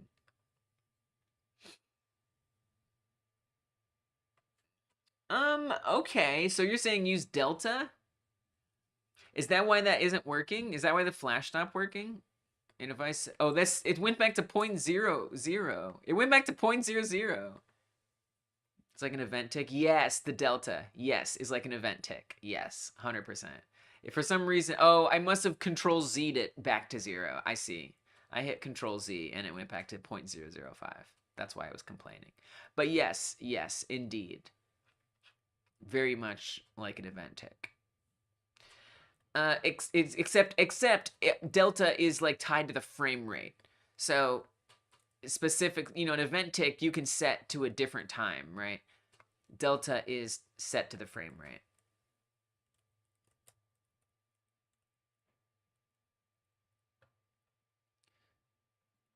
The gradient needs a little adjusting. It definitely needs some adjusting. That's gonna take, that's some art stuff. You added cows? I did add cows. Yes, I did. You bet I did. Yeah, make it radial. Make it a radial one. Yeah, like that.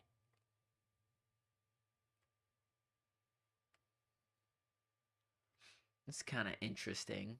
I kind of want it to be like blendier.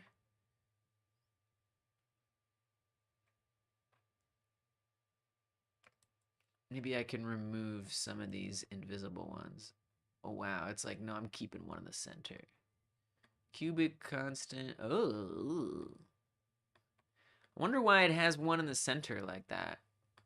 I don't really understand. Yeah, I'll show you the cows in a second. So those are during the Member Monday streams. I'm doing all the art stuff. And I actually just made that on Monday. It went alright. Whoa. No. I don't fully understand why it doesn't fill in the center. Repeat, no repeat? These are kind of some wild effects.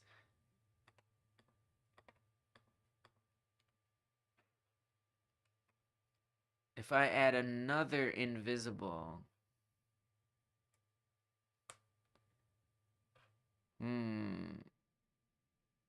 I mean, I could live with this. I could live with something like that.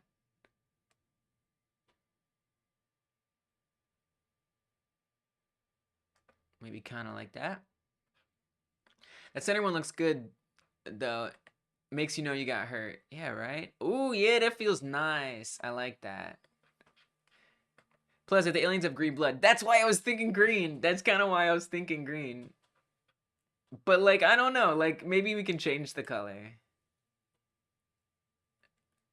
Yeah, I actually made everything that's in the scene here. It's all made by me. It'd be even cooler if it was, like, kind of animated. But that's getting awfully fancy. You know what? I kind of don't want the edges. I kind of want the edges to be...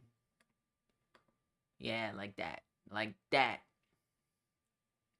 I even like the little dot in the center. Kind of works. Nice. Nice. Feels good. Feels pretty good. So yeah, so the cows... Thank you. I only made one cow. Technically. So there's the cow. I made that Monday. Half in Womp. I would say, yeah, half in Womp, half in Blender. A particle effect later will make the hit look good. Yeah, I agree. I agree. And then maybe even, like, the character, like, moves a little, right? Dong. I guess we could also just, you know, zoom in over here. So the trees, the houses, I made both the trees and the house in Blender only. And then the cows, I made the body in Womp. And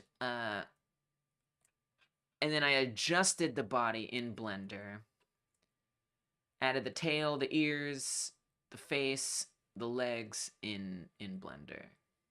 The eyes. Unfortunately, they turned out really tiny. I'm glad you could pick out that they were cows. Because I was worried that they were just a little too tiny. So I'm quite delighted that you knew that they were cows. The house, I only made the front of the house. I didn't make the back of the house. For now. Does it go on until the end of the level, or does your character reset on the track when it gets to the end? There is no end yet. I'm not sure exactly how I want to do all that. I'm just not exactly sure. Like, you know, at this point, I'm kind of just setting up some of the basic, you know, mechanics, like that you get injured, that you can heal, you know, obviously the camera and the movement.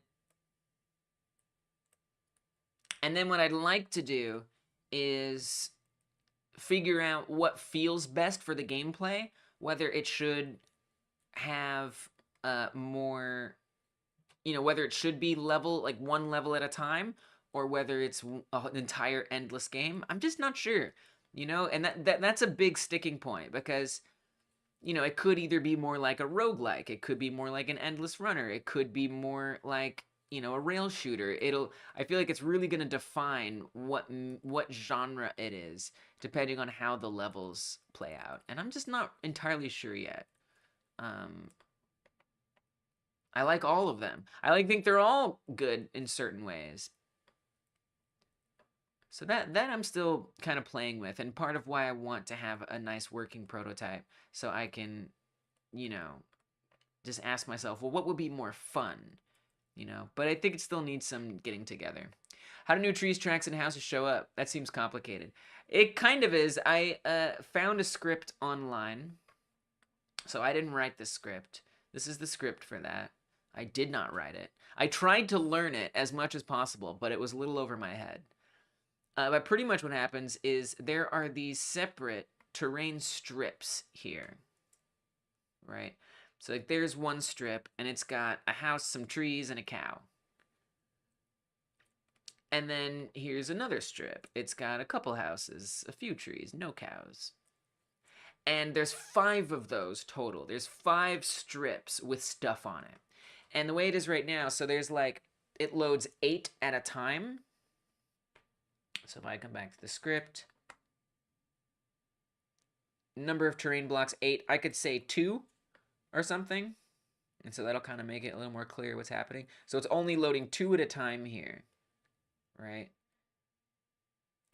And then what it does is when it gets past the character, so imagine this is the 2 terrain blocks, it deletes the one that passes the character, and then it adds a new one to the end. Deletes this, adds a new one to the end. Deletes this, adds a new one to the end. Deletes this, adds a new one. It just keeps doing that. And it picks from those 5 randomly. It just randomly picks them and just adds them in there. So, you know, yeah, it is pretty cool. And again, I found the script in a YouTube video. I did not design that script. I made some changes to it. I made the speed, so actually when we do the boost, the level is just advancing more quickly. But other than that, it's pretty much the way that the code had it set up already. So, you know, and it raises some questions about how I would set up each level, right? Or levels in general. Because let's say I wanted to make, you know, a different terrain type. You know, if I just come and change one of these blocks, you know, or one of these terrain,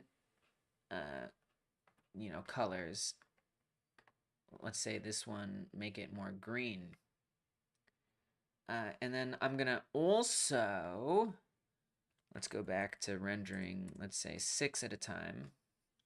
So now it's either, you know, they're not going to blend together. They're just going to have some randomly green ones. There's a random green one, right? So I got to figure out how to blend them, how to tell the game, okay, now it's becoming this. You know, right? You know, usually you're the brown one, but now it's going to become the green ones. How do we blend into that? And then, you know, changing. So it raises some questions about whether I want it to be totally procedural or whether I want it to be, you know, designed. So do I say, you know, generate a specific tile at certain points, thus constructing a level? At which point, I might as well just have the level roll through.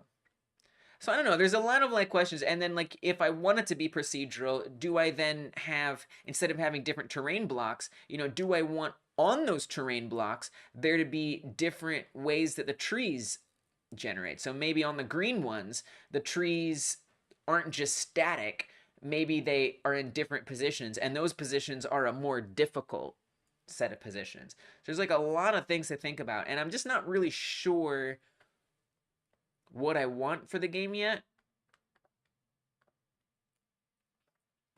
But it's a lot to think about. That's just generating what you made, though. That block generation would be nothing without what you put on it. That's very nice of you to say. It's very nice of you to say. Yeah, it gives me something to play around with, you know, and I want to play around with it more. That's kind of why I'm trying to set up these basic components, like the obstacles and the healing stuff, and the character movement and everything, so that way I can start, yeah, setting up different arrangements of stuff on these tiles, so that way it will just start to feel like what the gameplay could be like. But I'm not entirely sure yet. You know, I love how in Star Fox, you've got these, let me see, let me close this. You've got these like, where are we at? Are we playing a level? You got like these towers that'll like fall down and stuff, which I think is like really cool. I love something like that. There's also some levels like with like buttons you can press. Let me get my controls right here. Yeah, do some boosting. So like, let me see if there's a good example. Not quite yet. You also got enemies, so I want helicopters in the game, right? So like, when are those gonna spawn in? Are those gonna be related to tiles, or will they be separate? There's some falling ones. So if I fly past these, those fall down in front of you, right? Here's these things walking across. So I'd really love to think about how there's some more interactive obstacles that are there, and that behave differently depending on how you're interacting. But of course, this is designed very particularly. You know, at this point, this happens. At this point, that happens.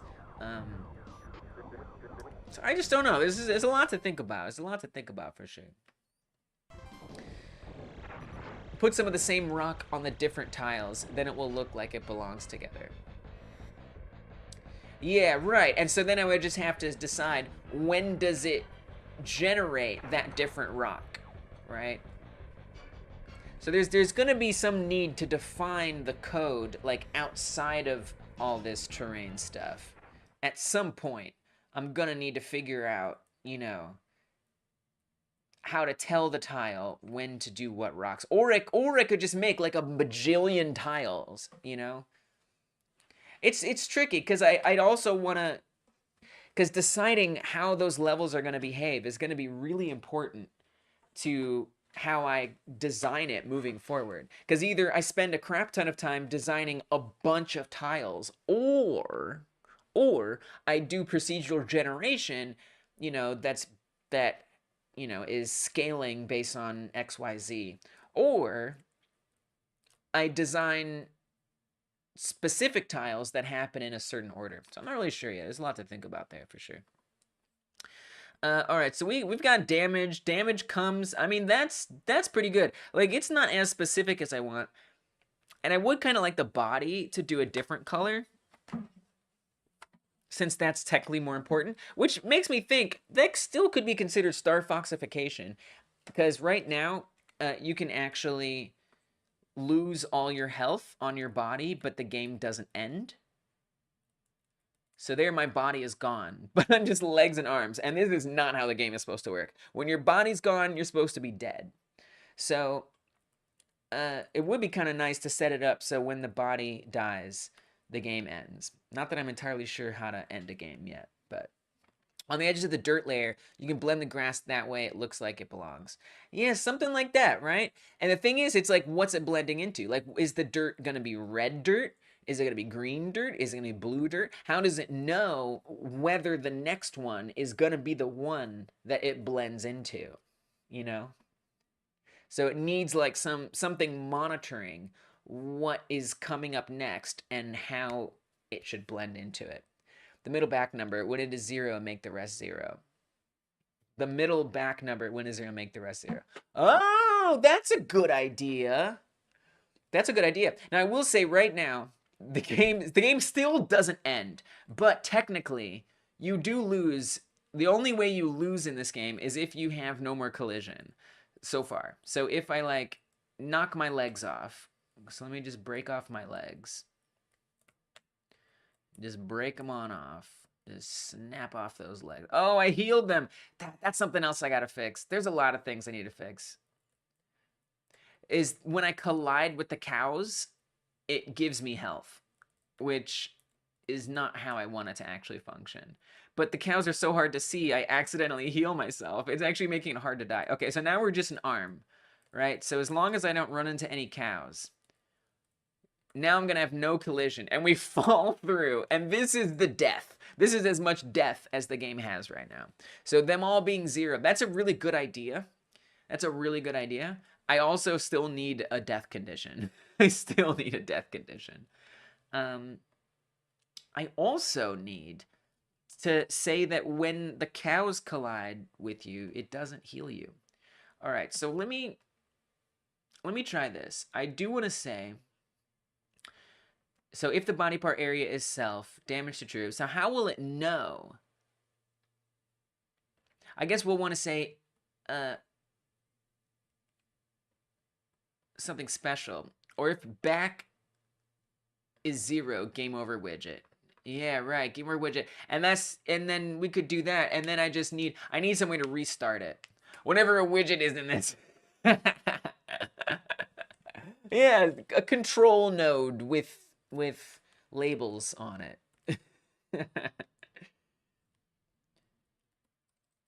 GD script restart game. I don't actually know how to do that. How to restart the whole game. Make sure your ready function resets all the states of the game. Set up the scene. Check the init parameters of your scene. And lastly, it's always better to throw out some code. Yeah. Can you just tell me all the script variables should be reset? Oh. So we also have to reset things. Sample video?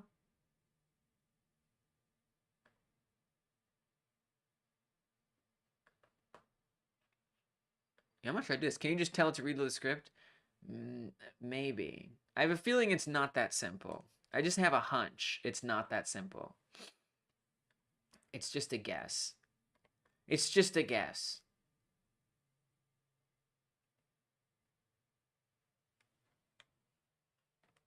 Autoloads are a problem when they start containing a lot of per-session global states. It's one reason I tend to avoid them. Perhaps, because then there might be some values that I want to save. Not yet, but what if I do? Interesting. It actually depends on a lot of things.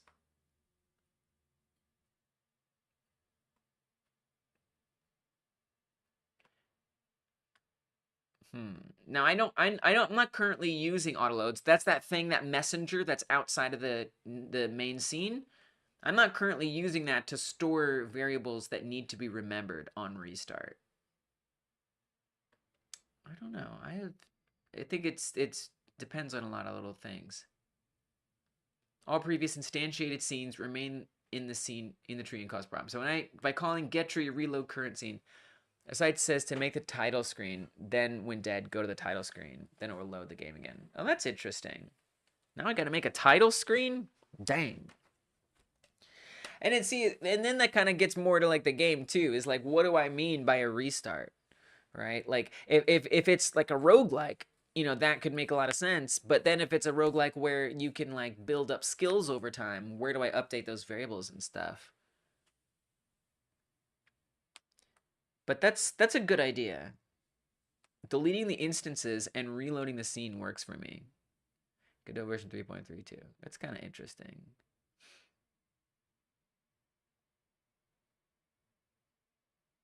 And I need a group.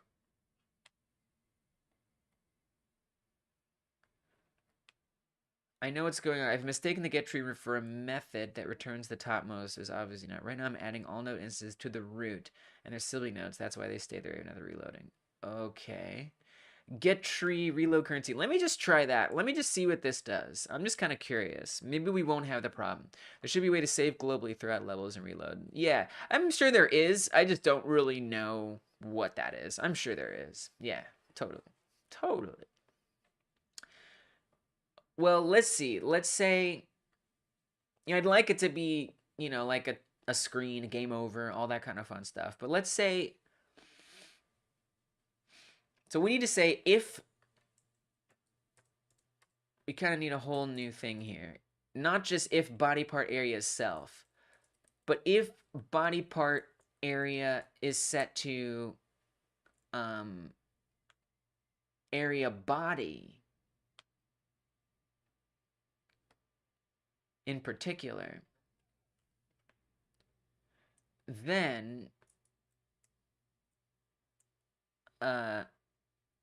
sure, reload the current scene. No, but it has to be 0. If set to area body, right. And then we have to somehow say that the current health of that is 0. So we want to say if, okay, so then okay, this is a little tricky. If, maybe it's not that tricky. We just say if current health here. So if current health is set, so I guess we'll say area body and current health is set to 0, right? And current health is set to 0. Like that. I don't know if that's gonna work. It might. So let's just die. 3, 2, whoa! 3, 2, 1, 0. I mean, it seems like it works, actually. I'm not sure if there's problems. I'm not really sure what the problem would be. All the numbers are resetting. I mean, that kind of works. You know, it'd be nice if it was a little more meaningful, but at least that kind of works. So maybe this won't work at some point, you know? But, I mean, for right now, if it kind of does. I kind of would, it would be nice if there was like a game over that popped up, and then we could have like a timer.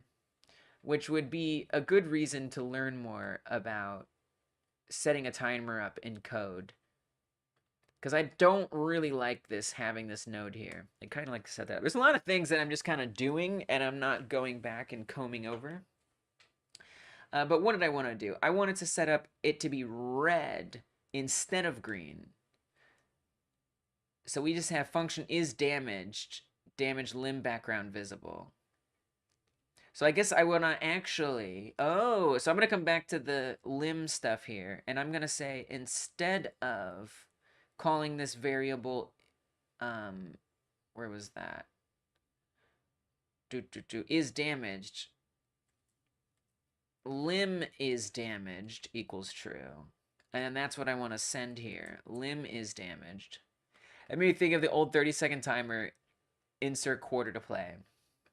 Why? Just because, oh, because it just like ends, game over, and like what to put up there. Man, that honestly, that stuff, you know, that was all built, and of course, and I'm not saying you don't know this, but that was all so built around just adding in more quarters. It was so weird. It's so weird to look back on.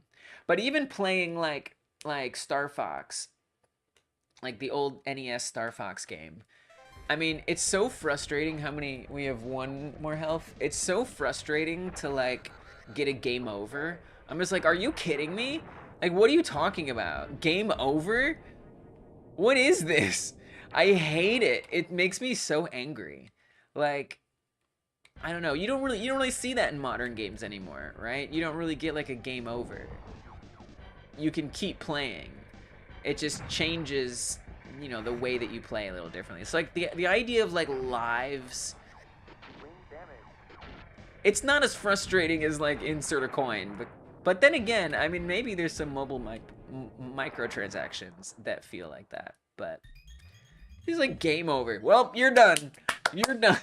Like, this makes me so angry. Like, how dare you end my game? I'm playing. What are you talking about? Game over. No. Keep playing. Figure out, balance your game better. I don't know. What are you talking about? Game over. All right. Limb damage false. So then I want to say variable body is damaged, set it to false. And then we'll say when that happens. So and current health is 0. So I think what I want to actually do is say if the body part area, come in here, if current health is set to 0, then reload it. If current health is greater than 0, my Pokemon game has a game over if all your Pokemon are KO'd. Gotta fix it, but it works for now. Okay. Well, I mean, I guess that makes sense. I mean, you're making... But, like, it just straight up still leading. Oh my gosh, that's so brutal. That's brutal. Hey, you want to make it brutal, make it brutal. But like even in Pokemon, right? Like it's not actually a game over. I don't remember how Coliseum worked. But if I remember correctly, you just like go back to your previous save or whatever, right? Or, you know, the last place you slept or whatever it was. You went to the computer and Bill's PC. I don't know, whatever the hell it was. So I hear you, right? In the game right now, for right now, it does that. You can only save at a PC, so it just resets to last save. All right, so I mean, to me, it's like it's not just a game over screen. It's also the fact that like, you know, like being punished so bad that like literally no, the game is over. Like we're done here. Which, you know, if you think of like roguelikes, that is true. That is kind of the way they work, isn't it? I don't know. I feel complicated about it. I know I don't want that for this game. But who knows? Maybe for now, that's just the way it has to be. But ideally, I'd like it to at least, like, quickly go back into gameplay, you know? Like, maybe it can be a game over, but then quickly we go back into gameplay. So I'm not just sitting here just, like... I don't want to have to make the decision to continue. I want to be playing, and then I can keep playing. That's just me. Because otherwise my attention is gone, and I'm like, well, I'm going to go do something else now. Well, screw you. I'm going to go play something else. Like, I would rather keep the player, like, engaged rather than give them a reason to go away. You know? That's just me. Not saying that you intended for it to be that way. And maybe you did. Maybe you did. It depends on the game. Mario game overs make me mad. Start over at 1. Yeah, dude. It's rage inducing. That's not a good thing. Even Dark Souls, at least you can freaking save your game, right? It makes you angry. It's rage inducing, but it keeps you playing, you know? And then, you know, you can do a different loadout. You can try different things. You can do something else. There's something very weird about that, like, retro... You know, you play through it, you die, you do it again. You play through it, you die, you do it again. There's something about that that is just very, I don't know, monolithic. I don't know if I'm describing myself well. I'm describing an emotional thing, not an intellectual thing. A time before saving, yeah. Yeah, true, right. Because the Starfox game just has high scores. Yeah, totally. Very true. Very true. Very, very true. Or at least it was less of a thing. So, I mean, I had save games. I played Super Nintendo games with saves. But they said, no, not Star Fox. If current health is greater than 0 when we get damaged, on the event of area body getting damaged, I want to... Oh, so I guess I need to come over to the messenger script. Oh, no, but we can send a different variable. We can use the same signal, right? I don't actually know. Messenger is damaged, emit, instead of limb. So we want to say as well, create body is... I don't know if we can use the same one. Body is damaged, set to true. Same thing. Send body is damaged. I don't see why we couldn't.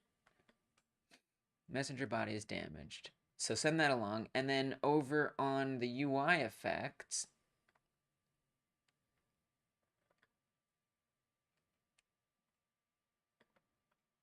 over on the UI effects script,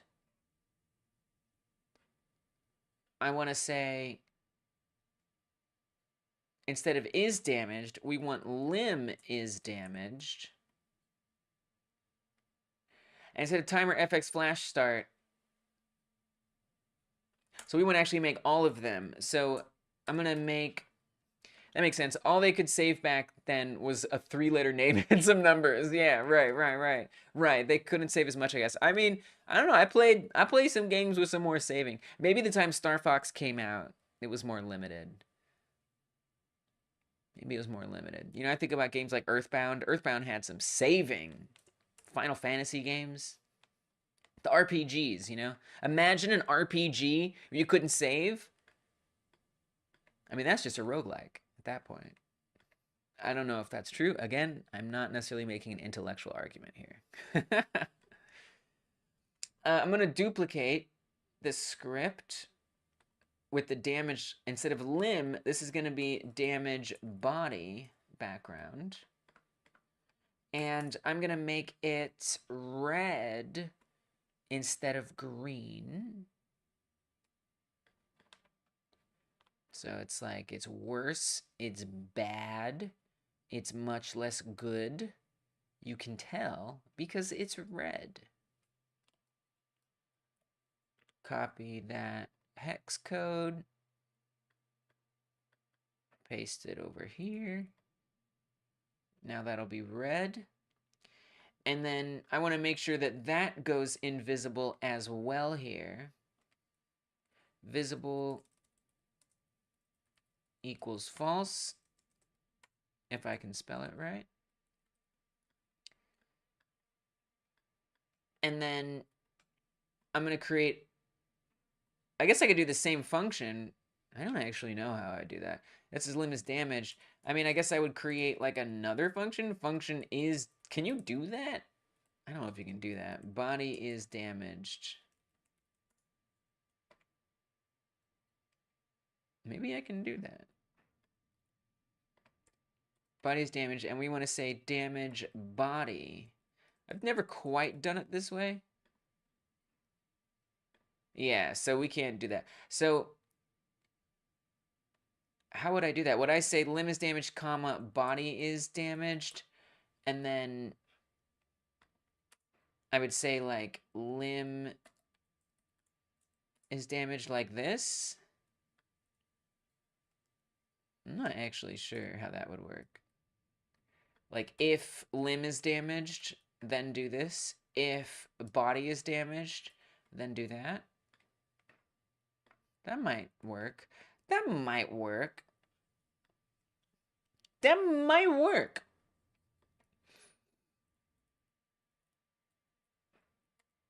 That does not work. That does not work. Okay.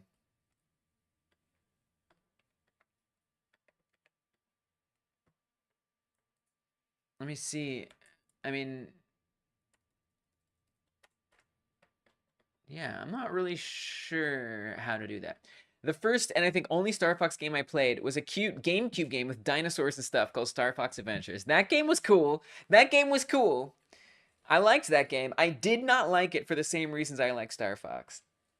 Yeah, the first one I played was the Nintendo 64, Star Fox 64, which was the predecessor to the one you're talking about. And, you know, it's, I would have pulled up that one, but this was the only one I could get for free if I signed up for a trial of Nintendo Switch Online. It's a 1-week trial for Nintendo Switch Online, and I got this for free. Now, I could obviously just get a ROM or something.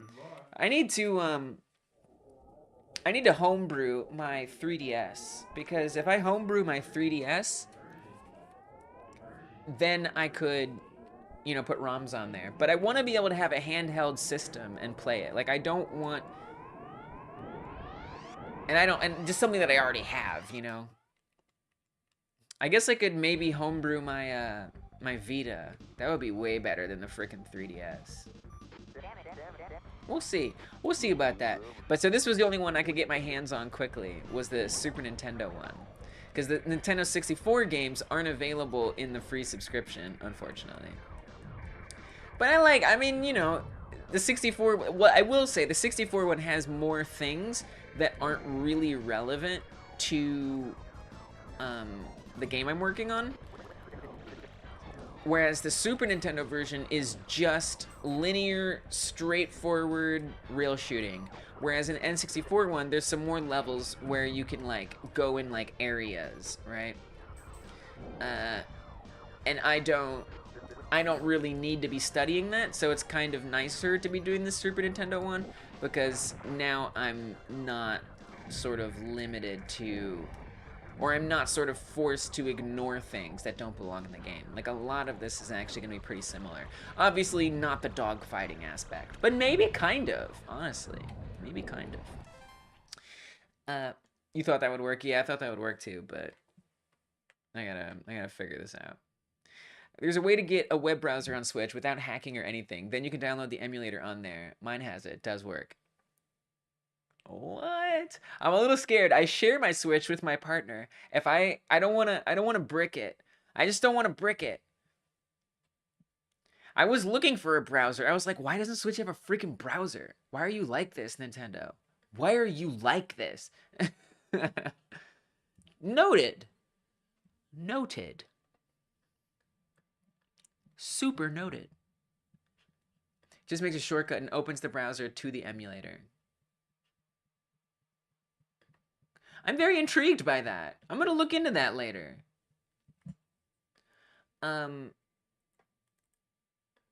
GDScript, multiple arguments, one signal function, how to... I don't know. I don't know if I'm asking this right. It has multiple arguments on a single on a button signal. You can either do this through the UI editor, talking the advanced signals with arguments. How to use multiple arguments in custom signals. Yeah, that's kind of what I'm asking. They just replied with a documentation link. So passive aggressive.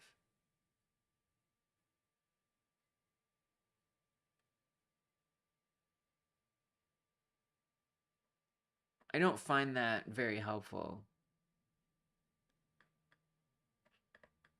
if I'm being honest. How we're going to do variable argument to a custom signal. User signals. How to pass arguments through a signal. Let me see what ChatGPT thinks. Let me see what ChatGPT thinks.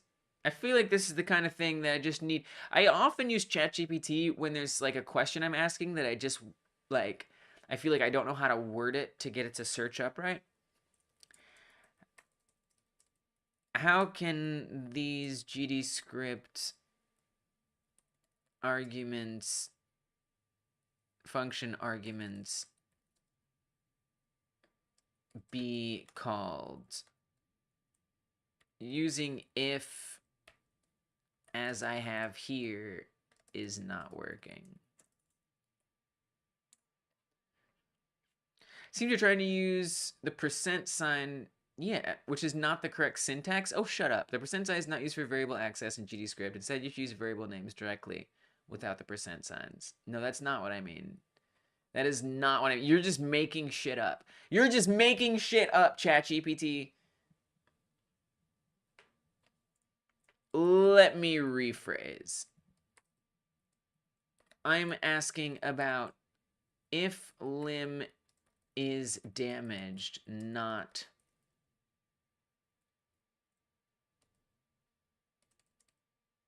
and if body is damaged.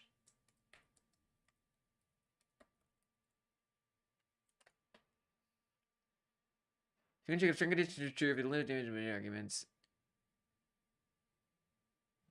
These conditions are not working as expected. It might be due to the values being passed or how you're calling its damage function. Here's a rephrased version.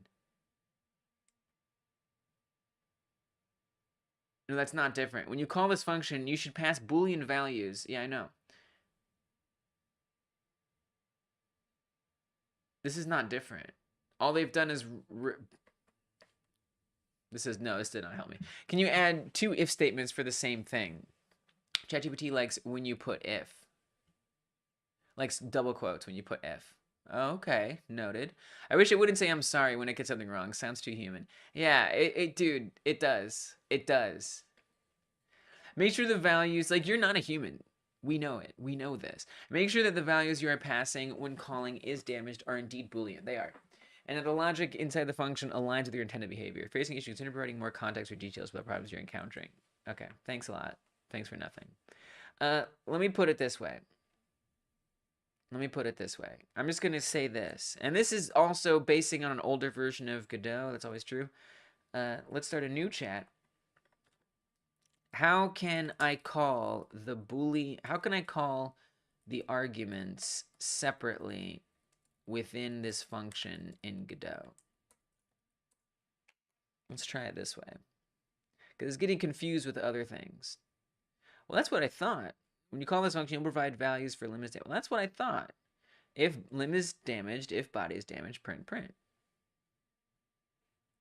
That's what I thought. So then why would it not work? Well, let me try the printing. Print limb if...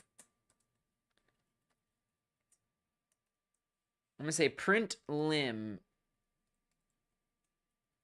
and limb is damaged, true or false. And we'll do the same thing here. Print body is damaged. And let's see if maybe, I don't know why this would be any different. I feel like it's not going to print anything. Oh, we have errors. Ooh, errors. I should have looked at these. Body part damage detected. Error calling from signal is damaged to callable. Method expected 0 arguments, but called with 1. Method expected 0 arguments, but called with 1. Oh, so my issue might be elsewhere.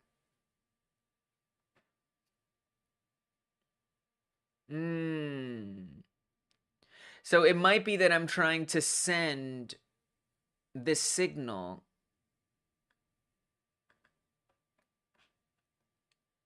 Same error as the other day. Yeah, and actually I'm trying to do something very similar.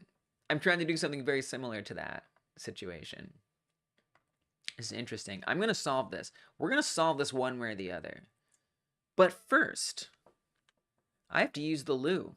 And so in the interim, I leave you with which game. While I do that, I leave you with the question, which game will we die in first?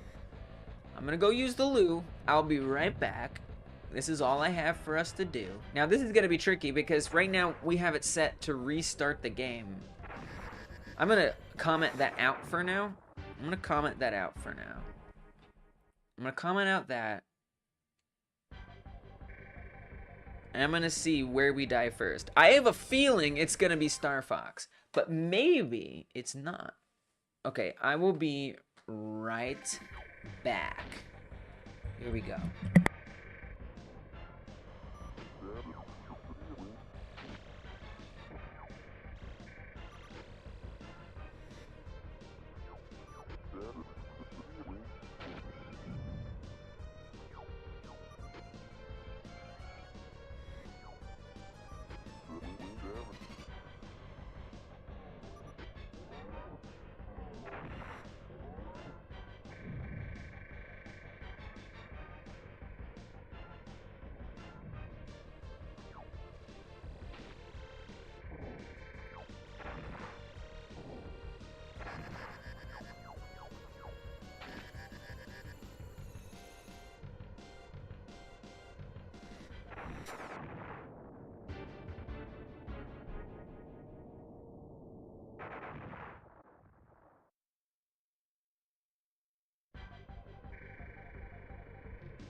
Neither? Star Fox restarts. Oh, I guess because I still had some, there's still one more life left. It says 0, but there's still one more life left. Wow. I mean, I did clear out the center of... There we go. There it ended. So technically, Star Fox, we died first. Yeah, it was the lives. It does end. We just needed to get the lives out. There used to be more stuff in the center for the Alien game, but I removed some stuff in the center. Oh, the cows. The cows are healing us. That would be a big thing that would make that different, is the cows can heal us. There's not a healing thing in Star Fox. Very interesting. Very interesting. Are those the hands from Smash Bros? I think so, yeah. Yeah, I think Master Hand is based on Andross. I think that's true. I think that's actually true. A Master Hand based on Andross. Andross is the boss in... it's a fan theory. Maybe based on Andross. Some say the two hands in Master Hand and Crazy Hand are similar in Star Fox 64. And this Star Fox as well. Master Hand's attacks are also similar to those of Andross. Other bosses that may have inspired Master Hand... Oh. Wait, is this from Kirby? That's from Kirby Superstar, right? Wham Bam Rock? Yeah, I remember that. There's definitely some things, but yeah, maybe. So that's a maybe. That's a maybe. It is like a motif that Nintendo does be doing. All right, so I want a way to... Now, what I could do is I could do a separate signal. That would just fix this instantly, is if I just do a separate signal. And this was a problem I had the other day, is I want to try to send multiple things over the same signal. And I think that's the problem we're having here. So, I mean, if I just come to the messenger and I say limb is damaged, emit limb is damaged. I mean, we don't even need to say limb is damaged, right? I could say is damaged, turn this back to is damaged true. This would be fine as well. So switch this back to is damaged, get rid of body is damaged. I think this will work. I was getting a little experimental there. So here we'll say create a body is damaged signal on the messenger. Just have the variable is damaged be set to true. And then I'm going to come over to the messenger script and say... So instead of is damaged, and then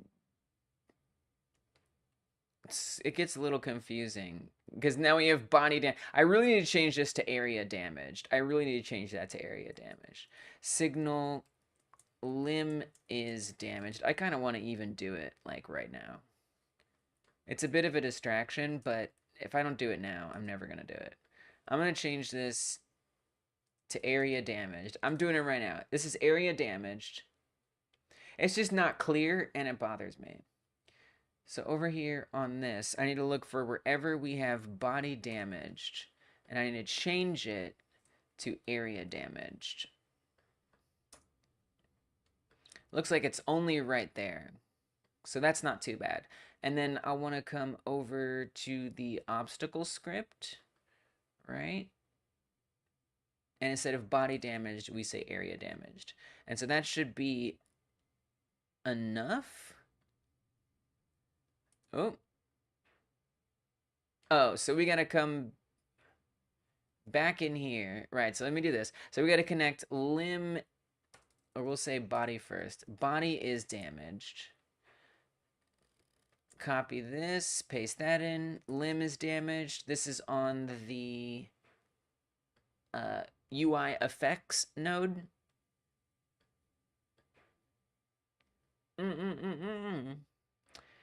And well, we're connecting it to is damaged here, so I kind of want to say, let's just say body damage and limb damage. What's the is damaged part do? Its own script? So this is creating the event. Or this is connecting the event. We're connecting the signal on the messenger to an event, if you want to do Unreal language. In this case, a function. So I'm going to say limb damage here. And then I just want this to be is damaged. Don't want any of this. Don't want any of that. Don't want any of this. Thought the event was messenger and before connect. Yeah, the messenger is kind of like if you imagine an Unreal Engine with casting, imagine you can go define what things. It's kind of like a blueprint interface. If you ever got around to messing with those, it's kind of like a blueprint interface, but like the pool that casting gets from, it's like you're creating the pool that casting can connect. So if you have like blueprint here, blueprint there, and then like casting happens somewhere in here, our messenger, so it's my head, that's the casting, right? So if that's our my head is the messenger, and I'm in that messenger, you know, sort of like a telephone operator, you know, the old style where you like pull out a thing and you plug it in. It's sort of like that. I don't know if that messy explanation made any sense, but the messenger is kind of like that telephone operator saying, "Oh, you want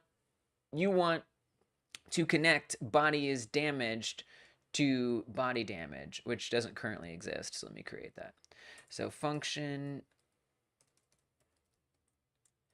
body damage is damaged. And is damaged in this case, is damaged is a variable that should be callable from each function. I just like watching you learn and do this. To me, it's like Unreal made things for you to use, and in this, you're making everything. Yeah. Yeah. And somehow I find this less confusing than Unreal. And I think it's true with a lot of engines, like even like GDevelop and stuff. There's a lot of like the global variables. There's a lot of things that confused me in GDevelop because they tried to make it for me. And there's something that I feel like I understand better using Godot, that I have to create it all. It somehow is less confusing. I don't really understand why, though. I guess because since UE creates all that stuff for you, there's like hidden conditions and rules about it. Whereas here, I'm more in control of those rules. There's no guessing. Yeah, you learn why you're doing it. Yeah, right. I'm not relying on a lot of hidden things. I mean, still kind of, but I don't know if that makes all the sense. This might work. I might have set this up enough. Yeah, there's green. Okay, so it's... looks like it's firing both red and green. So we have a bit of an issue here. That's okay. That's okay. I wonder why. I mean, if I comment out the limb damage entirely. So no more limb damage flashing. Oh, we have to comment this out as well. I'm a little surprised it happened that way, truth be told.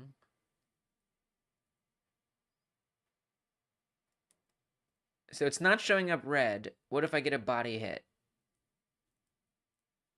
It is showing up red if I get a body hit. So that works. bring that back. Bring this other part back. Now, what if I comment out? Oh, that was the limb, right, the limb. So now I'm going to comment out the body damage. There I was commenting out the limb damage. Now I'm going to comment out the body damage. It's flashing the wrong color. So something is set up a little wrong here. That's looking red. Was it because, oh, you know what? I know why. You know what? I just realized why. I just realized why. Maybe, but the problem is that when I hit a limb, so right now, when I hit a limb and I'm not hitting the body, so the body should stay 4. See how it's red? I think I know why. Yep. So Godot shares resources between objects. So right now, the limb damage and the body damage are the same color. Because on the limb damage or the body damage, whichever one I'm creating second, I have to right click on this and hit make unique. It does this to save performance, right? Yeah, so I have to actually come in here and tell it to be green and not red. That's the problem. And I have to tell it to be unique in that. If that makes sense. Like I do have to, like I did tell it to be a different color, but what I didn't tell it was that it should be unique from the other node that I created.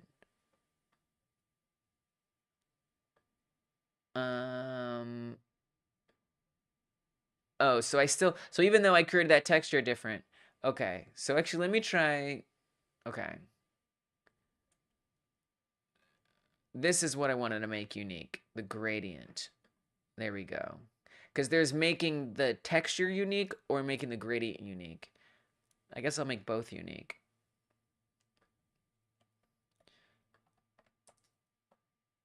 And then I'm going to want to set this alpha to be more visible. I've kind of lost a little bit of what I had set up before. Let me do some undoing here. I've got myself a little lost. I've got myself a little twisted around here.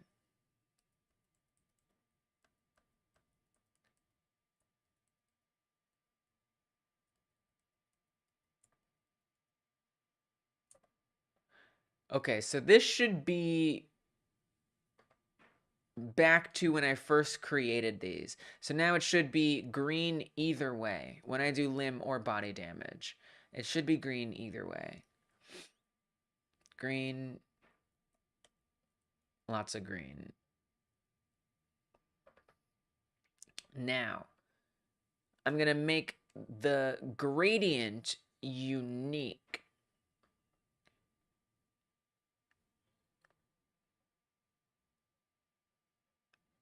And I'll make this the red color.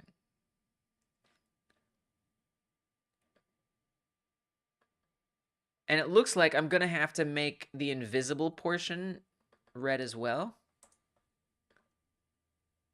Because it's blending a little greenish. Because the invisible portion is set to green.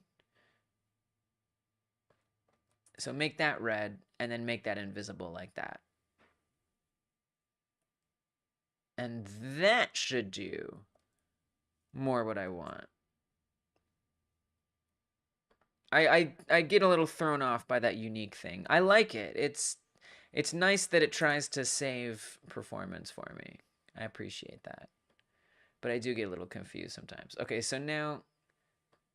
Oh, shoot. That didn't work. I do have to make it unique on both. Okay, alright. Dang it. Okay, hold on. So I'm going to make the limb unique, and I'm going to make the gradient unique.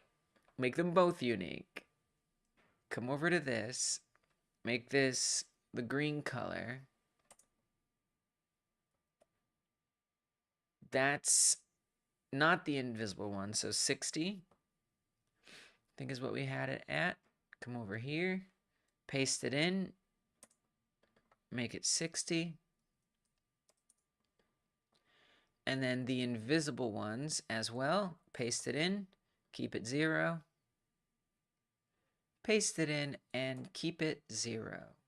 And now one's red and one's green. Okay, here we go. I always get tripped up on that. I always forget. Okay, so green on the limbs. It's kind of hard to isolate the body and only hit the body. I don't even think that's possible right now. So what if I add a tree? I don't know that I even have an object like that. I could add a tree that doesn't have the branches, potentially. Maybe. Oh, and then the tree. Oh, no, the tree doesn't have that. Okay. Oh, interesting. Okay. The tree is actually got a pretty small collision, all things considered. So let me make a new tree. Let me duplicate this. Put it in the middle. The leaves, I'll hide them. And then the collision, I'll get rid of. And what if we just say the collision is just that little area? It's just that little area. So this is tree 1, trunk 1.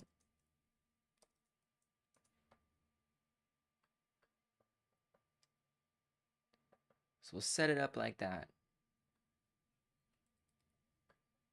And then I could add some more in. Whoa, why is it so much bigger? Why would it be so much bigger over here? There it goes. That was bizarre.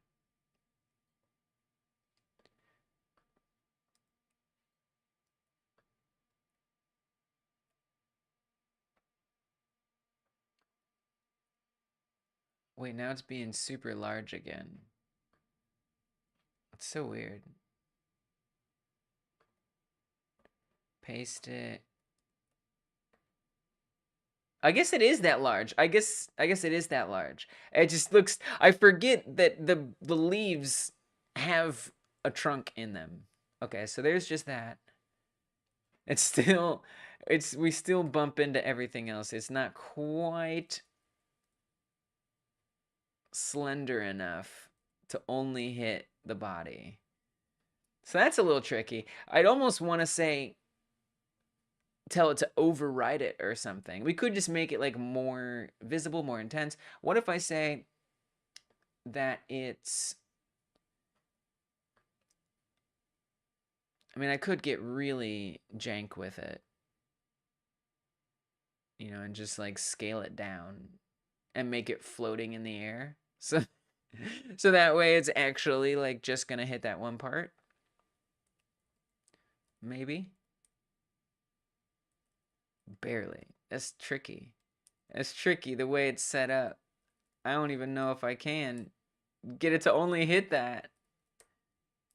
You know, and there, in theory, there would be. I guess what I could do is I could get rid of the arms, but then it still has to miss the legs. Oh, shoot. Sometimes I feel like it's jumping to 0 prematurely, by the way. You know what I think happens? I think when another limb goes to 0 and the body gets hit, it thinks that the body is at 0. That's something that's happening, by the way. It's not actually keeping track of the body health separate from everything else. See, we just... Did you see that? It's like because the other limbs are at 0. So we have 2 health on the body here. If only the body gets hit, it kills us because it sees the other limbs as being set to 0. So we kind of need to keep track of the limb health separately from the body health. By the way, this is illuminating some problems. I mean, that's how you know we're moving forward in the game development of this game. Is when we start adding more features and it breaks other features, or it exposes how other features weren't as complete as they should have been. So we actually can't have 0 on any other limb and hit the body without completely dying. So that's kind of its own problem. I mean, I would say it works. I would say it works, you know. I'm gonna get rid of this terrible node, or at least we can sort of put it back to normal. This raises some questions. It raises some questions. So I guess what I'd want to do is set up, because right now we have current, this is going to be a little tricky. It's going to be a little tricky. Because right now we have this class script that has max health and current health defined on here. And it's on a per instance basis. So the limb itself does have its own, but the thing is it's checking if body part area is set to area body. But it's not saying, it's just saying current health, whatever the current health is, and it's detecting 2 at the same time. I guess what I could say,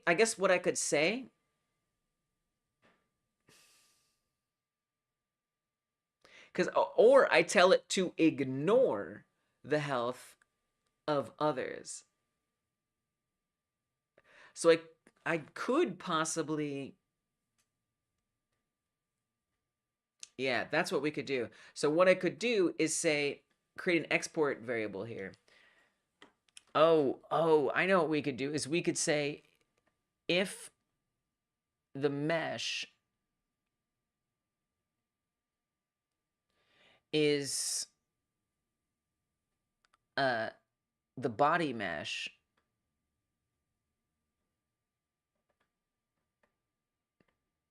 then, or if it isn't that, then ignore it. So if body part area is set to area body and mesh is set to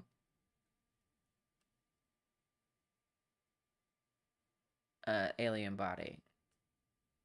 Is set to mesh. No, I need to be more specific. Oh, it's not going to let me reference that specifically. That's heinous. That's heinous. So that's okay. We can do it differently. I can say, because we have multiple things set up on here. So if I come out here to this, we've got different exports: player, mesh, damage label, collision, alien body. What if we say, we could do collision, alien body, collision, or collision area. Either of those would work. It's a little messy, but it would work. We could say if the collision of what I am is set to collision, alien body. Oh, this is collision area? Well, then let's do collision area. If collision area is set to this. So then it should only, I don't know if this will work. So let's kill off some limbs. If anything is 0 besides the body. So we have 2 hits left on the body. Now I'm going to hit the body, and hopefully this will go down to 1, and we won't restart the game. Nice! Oh, that does work. Beautiful. Okay, good, good. Still makes it hard to test it, though. But at least now I can break off all the limbs, except for the body. And then we can test to see if the body thing is working. So break off. Oh, no, the leg collision isn't working. I've broken something. Something has broken. We no longer fall down. But let's see if at least the red color appears. I don't know why we're not falling down. Somehow that got broken. I'm gonna have to fix that. Whoopsie. I wonder what broke that. Oh, but now I don't have enough health to test it. So I need to make sure my body isn't at 1.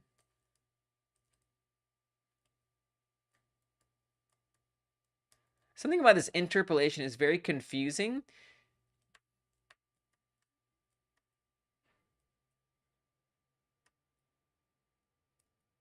Because it looks like the character is moving. Like the camera isn't just catching up with the character. It looks like the character is sliding a little. I have a lot of questions. There's a lot of problems here. There's a lot of things to fix. I mean, look, that is what it is. As things complexify, there's more to like repair. I'm okay with that. Oh, dang it, I healed my leg. Okay, I have 2. I want to keep it at 2. I don't want that to go lower. I also don't want to heal. Okay, so now we're just... Oh, but dang it! Now I'm down to 1! Ah! Dang. This is a game. I mean, this is not the game that I'm supposed to be playing, but it's definitely a game. Trying to keep the body healthy enough. Break all the limbs. Such that I can just test the body by itself.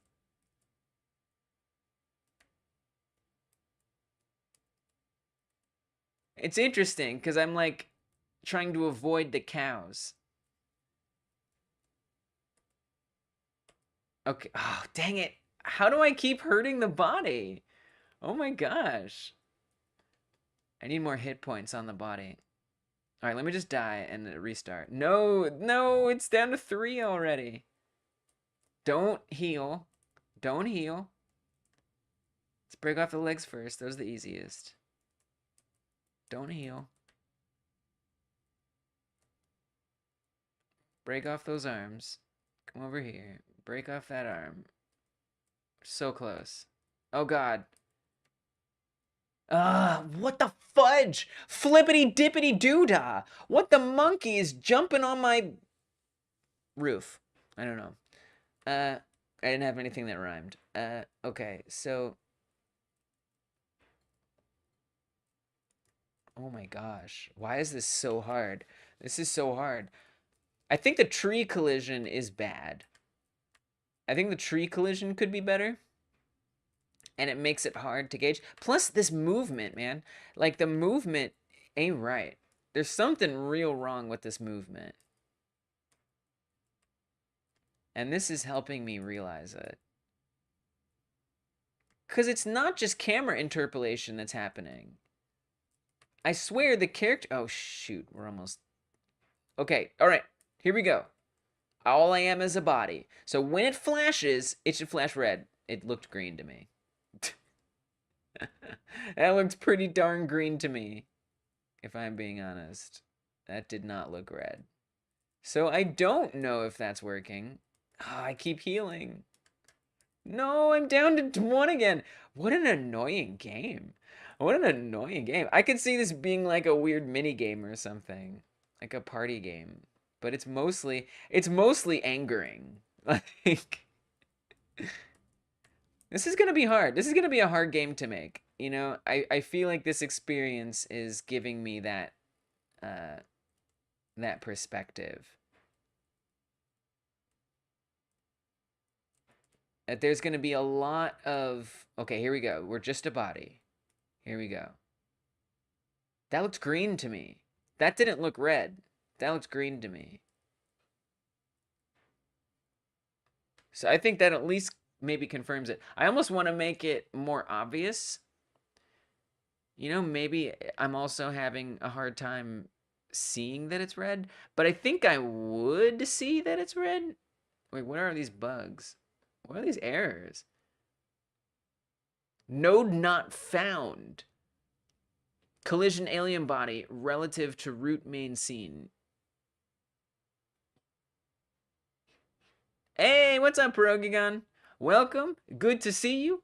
Hope you're doing well. I actually am still streaming, which means I know you're available to come through. And if things are going well enough, it's good to see. It's just good to see you. It's good to see you. How you doing, Rogie? Hope you're doing well. Much love right back at you. Pierogigon is a member of this channel, and therefore Pierogigon gets a song. Therefore Pierogigon gets a song. A song for Pierogigon.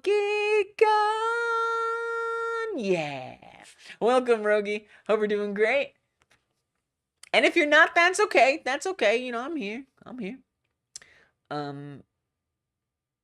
What's its damage? And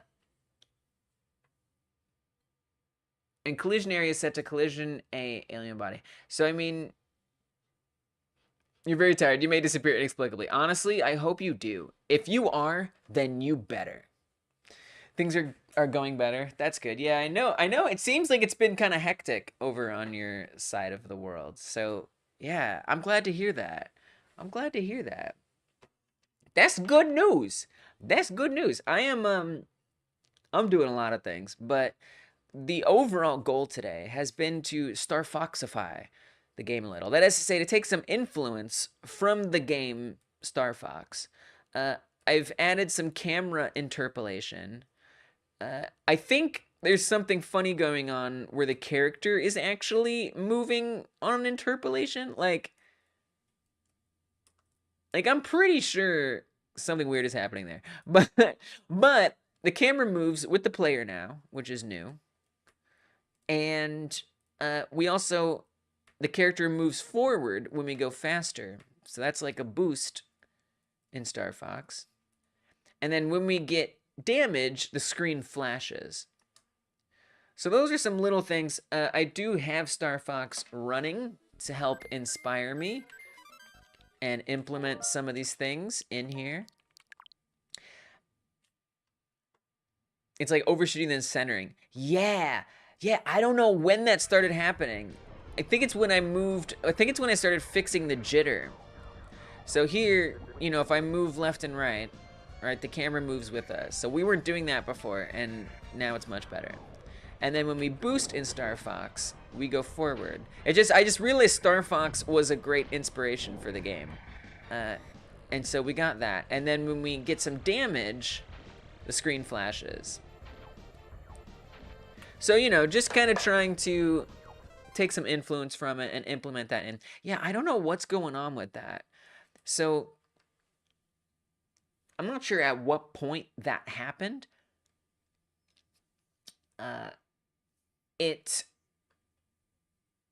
Because originally the movement wasn't on the physics process and it was jittery.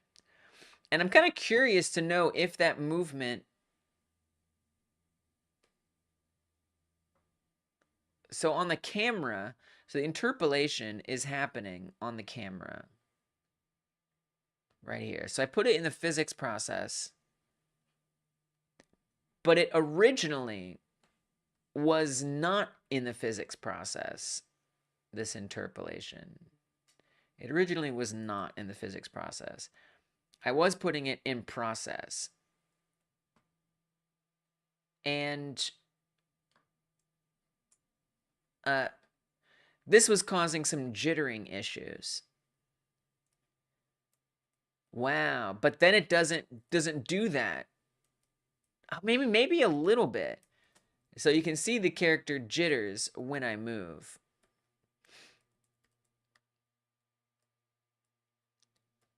But now the character stops where I tell it to. Pretty much.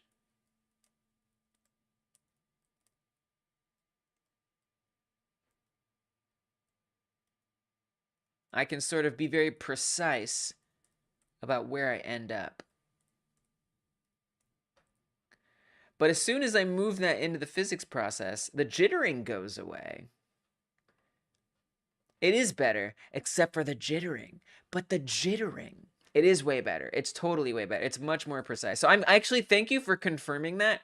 So it's like my eyes aren't deceiving me. But you see the jittering too, right? So like if I'm moving, it's like going, which is just completely unacceptable. Like that looks just terrible. And so if I move it to the physics process, don't you zoom in on me, script editor. You know I hate when you zoom in.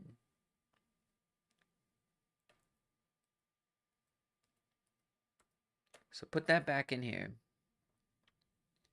Now the jitter will be gone. But we get that weird blending. I think you should just tween the position at 0.5 seconds instead of setting it.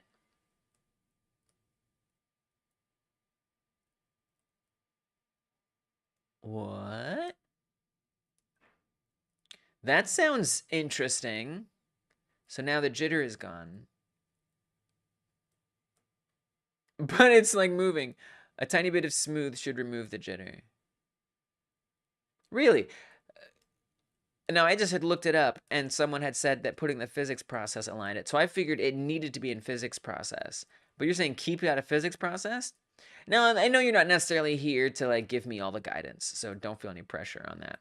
But it sounds like you're offering two separate suggestions. Suggestion 1, tween the position of what, the camera or the character? I don't know. One of the two, potentially. At 0.5 seconds instead of setting it. A tiny bit, and then the second solution would be to add a tiny bit of smooth to remove the jitter. It depends what you're changing for physics process. Oh, so for the physics process, I mean, that's just the default character stuff. So the character movement, Godot's default character movement script has it all in the physics process. And what it does is, I'm not actually thoroughly sure what it does. Velocity, it's changing the velocity of the character. Yeah, it's using velocity. I happen to just be here. Physics process is probably better. Okay. And now when you're saying 0.5, that was something you saw on the camera up here, the lerp speed, and you're saying instead of using, well, it's actually 0.05. I think you should tween the position at 0.5 seconds instead of setting it. So then we have the camera position. So should I do camera velocity? I mean, I don't know. You know, make it match or something. Again, I don't expect you to have answers to this, but what you say intrigues me and it makes me want to understand. Suggestion for how to hack the regular process to not jitter. Oh, gotcha. So I'm not sure why the sliding is happening because, you know, I'm changing something on the camera. If you do that, then it might cause problems later. Right. I mean, apparently things are causing problems already later. Because I'm not moving the character, you know? I do have a node on the player called cam target, and that has a script that moves itself. So it's just a node with a empty mesh, but it's mostly just a node, and it follows where the player is or the character body 3D is. Just tracks where it is and goes with it. And this cam target is what the camera is interpolating to, what it's following.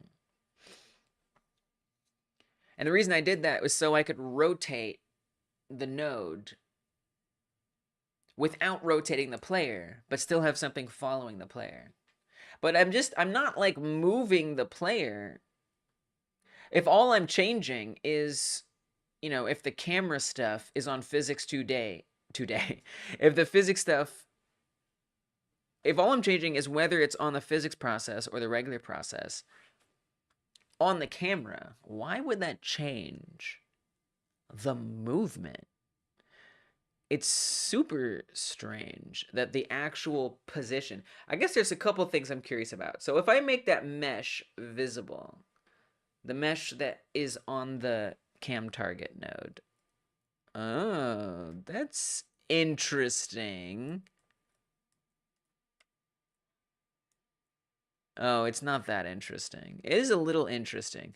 So that's So the... What the hell? So this would be the cam target, this like ramp that you see here. That's like what the camera is following. Why does it go so far away? That's supposed to be following the position of the character. But it also does that movement thing. Where it kind of bounces around. It's so strange. And just because I fixed the jitter by putting it in the physics process. It's so bizarre.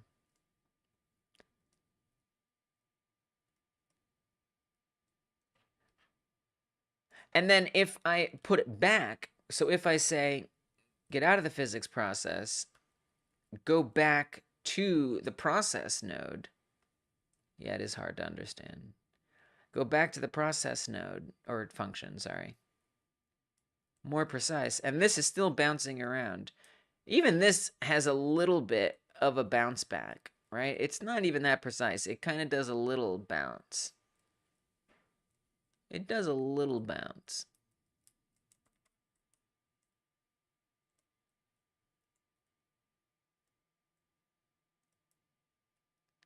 There's a lot going on here. There's a hell of a lot going on here. This is weird.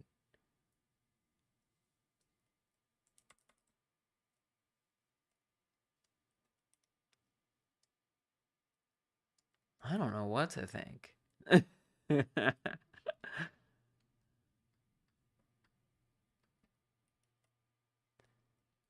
I mean, I did set up the interpolation stuff on my own, pretty much. So it's very possible I've done something really bad. The game is looking good. Thanks, Rogie. Yeah, it's coming together. No, it is coming together. And I think that these problems are indicative of it coming together. You know? It's like more complexity, more problems. And then it's just a matter of figuring out how to keep that complexity without the problems. So, I mean, you know, it's setting it up simply, there's no problems. But the more complexity that comes in there, it becomes, the simple things aren't so simple anymore. And that's part of it. So I think it's a sign of growth that it's getting weird and strange. We do have a lot of errors. That's kind of what I was working on before you came in, so don't worry about that. Just ignore that. But, so if I put it back, let me put it back into the physics process. Yeah, I'm not sure. It's so weird. It's like something is interpolating the player movement for some reason, which I don't remember telling it to do. I don't remember telling it to do that.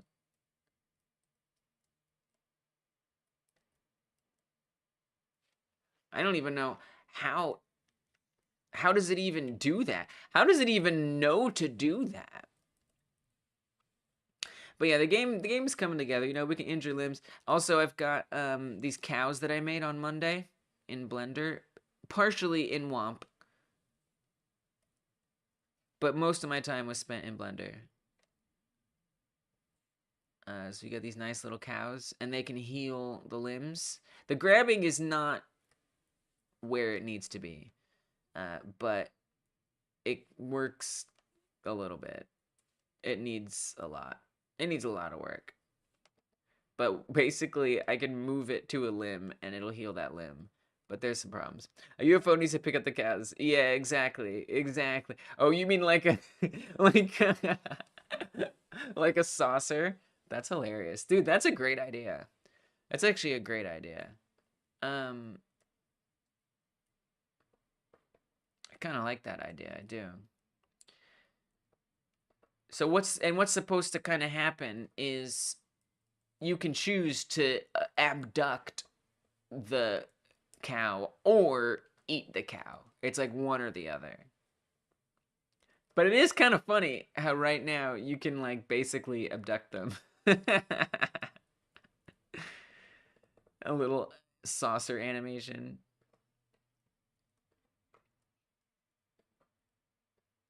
So I don't know. I don't really know There's some interesting... It's like all of a sudden here, there's like these compounding, conflicting things cropping up. And yeah, it's just complicating my life. It's complicating my life. It's where the code meets the spaghetti.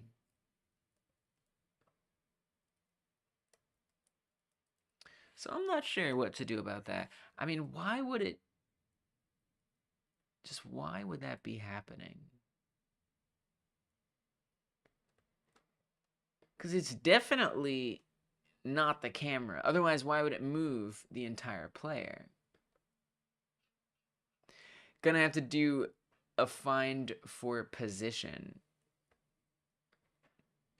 on the player, I guess. Search tools are great for understanding. So when you say search tools, you don't just mean like on a certain script.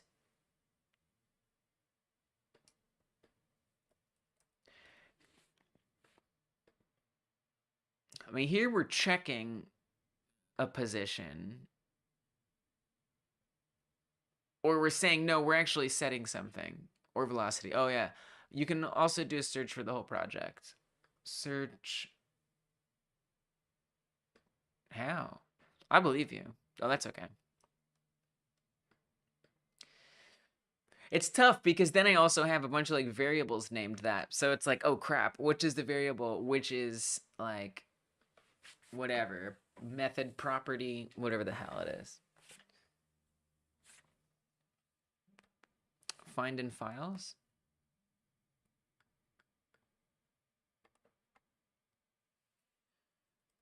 Position. And it could be velocity, but like, what if it's not? What if it's position? What if position is acting on it as well? I just don't understand. I would almost say, honestly, to me, I would say player would be more the thing to look at.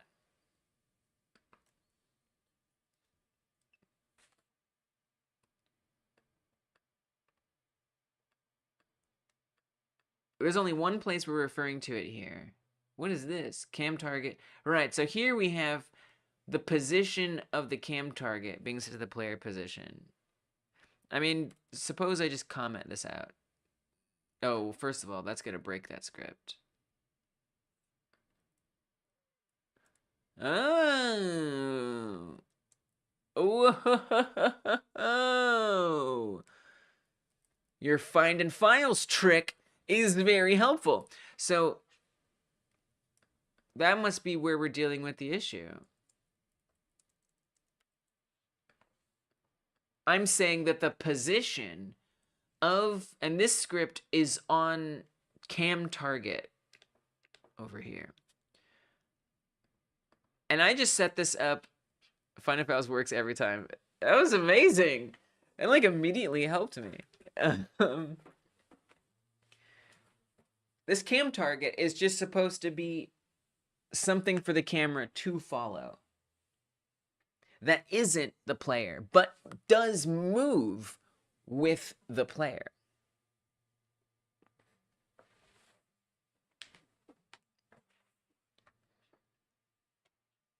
Even if that didn't work out, would tell you that the problem was in the player node itself. Yeah, and it wasn't. Like, it wasn't. And you know, maybe this I don't know, it's confusing. So this cam target has this script on it right here. And all that it says it to do, you might want camera target to not be a child of the player. Well, if it's not a child of the player, oh, that's interesting. I guess it doesn't have to be a child of the player. I guess it doesn't have to be, and reference player some other way. I mean, I do already have it as a %, which means we should be able to see it anywhere. But maybe I need to not have it be a unique name. All right, what if I put the cam target outside of it? What if I just put it outside of it? How does that change things?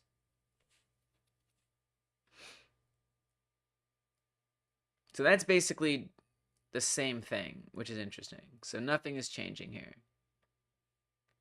So I think referencing, if I'm saying the position of this node needs to be set to, on every frame, the player position, I mean, it almost seems like it's going both ways. Like it's also setting the player position to the position of that node. You know? Like, what the hell? Why are you doing that? Can't you do no code and just make it a child?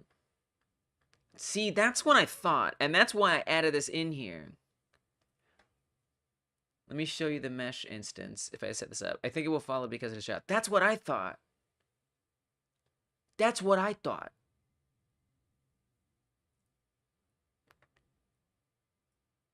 Oh, it is following. Wait, why did I decide? I could have sworn, Rogi, it wasn't following Once Upon a Time. I swear, Once Upon a Time, it wasn't following. Not anymore, though. Good call. I guess because I wanted it to be at the same position, relatable. Well, I think because I wanted it to be at different position, because see how we're up higher now? I feel for you, it made you look dumb. No, because, no, not really, because, it's different, right? So here, we're way up higher. And so I think what I wanted was for it to be at the actual level of the player. So even though it's still following as a child, which did make me look dumb because I thought it wouldn't, but they wouldn't follow it. But although I had tried it, I think I forgot what I decided, and I think why I decided what I did. And I think why I decided what I did is because I want it to be lower. I want it to be following that position. I think you can offset it. I am offsetting. I need to like look back in the stream, honestly, and see why I did what I did. So we do have a Y offset, a Z offset. So I mean, unfortunately, I've hard-coded some things that make changing this a little risky. Okay, only actually not the Y, just the Z. So let's do Y. Let's say it's 10. So it's 3 right now. If I jack it up to 10, oh, that's too high. We need to go the other way. My bad. Maybe I was just correcting for that position anyway. Not like the position of the cam target. Yeah. Oh, I think I see what you mean. Yeah.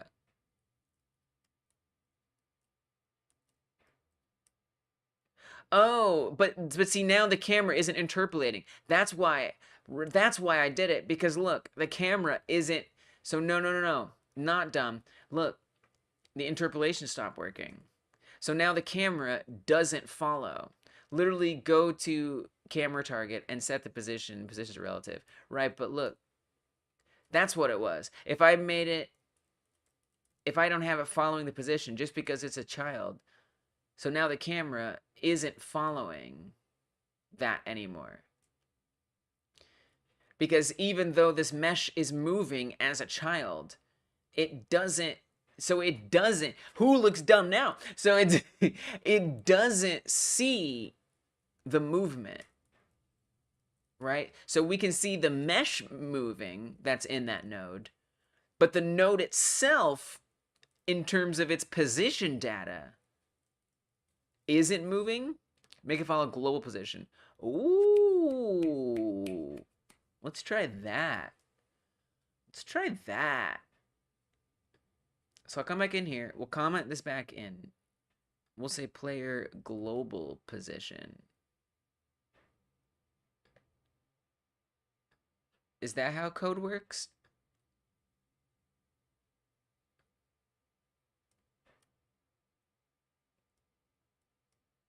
Same result. We're still like bouncing around. But maybe we want to say global position here as well. Global position of the node. Or something. Some combination of that. Whoa! Oh, but now there's no more interpolation. So now it's not following. See, it's just like, it's weird. It's weird. It's being strange. Not saying I didn't tell it to be strange, and I don't really understand why I'm telling it to be strange, but you know, the simple, it doesn't follow logically. I think the problem is in the setup for the interpolation. That very well could be. That very, very, very, very well could be. I tried so many different ways to do it, and ultimately I just had to hack it together to get it to work. To work. Big double quotes on work. For sure.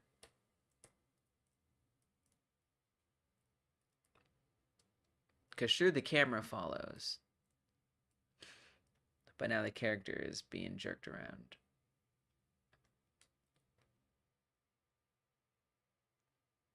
Yeah, so on the the interpolation stuff is on the camera. And the camera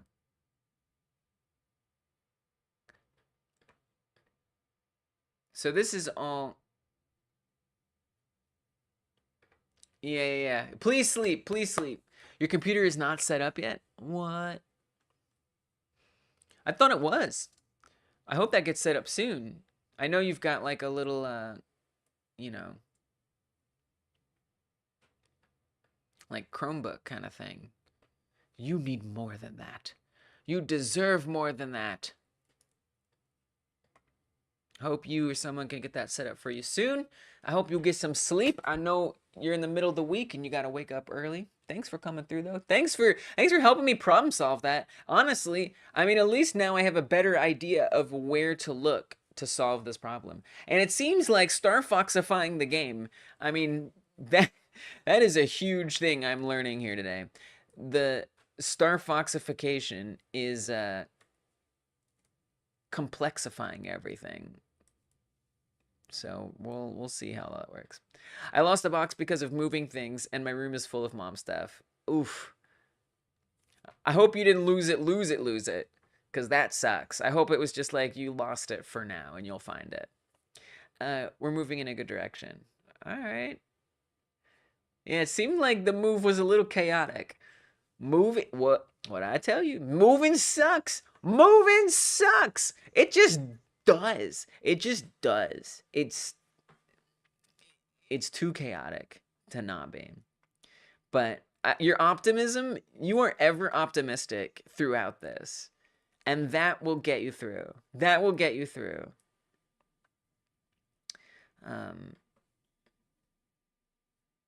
But yeah, I hear you, Rogie.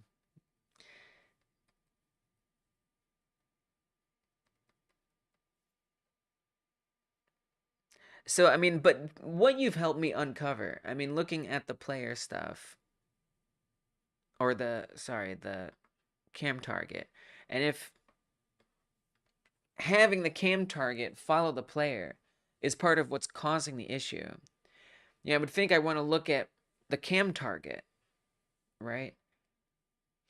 And that's being set not here. Node 3D. So this is an export variable, actually. And that's hooked up on the camera 3D to the node, the cam target node. And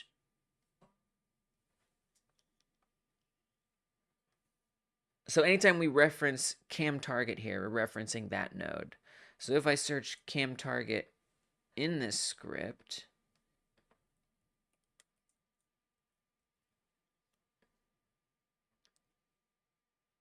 we find it 3 times when it's defined.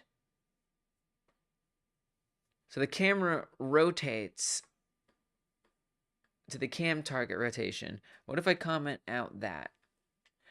Now this means the angle's going to be weird, but I'm just curious to know. Okay, so that doesn't fix anything. So it's not that. And if I check out this one, cam follow position, we're creating a variable, cam follow position, vector 3, the cam target position. I could try some global stuff. That was like a cool thing that Rogie suggested.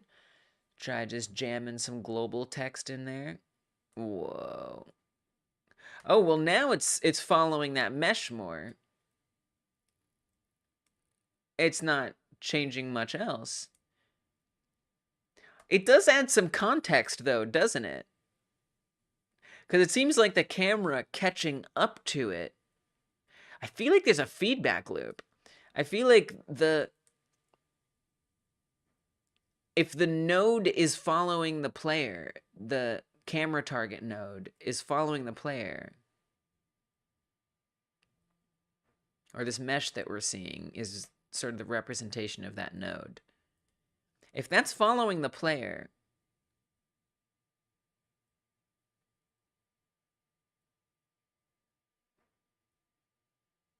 then that's kind of where that delay is happening, right? Where it's like recentering it, is it trying to follow it. So if I switch this off of global,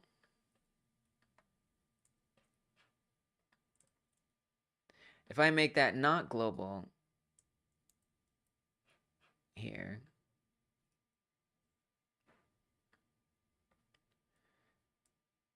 so we don't see it going to follow that node, but it is.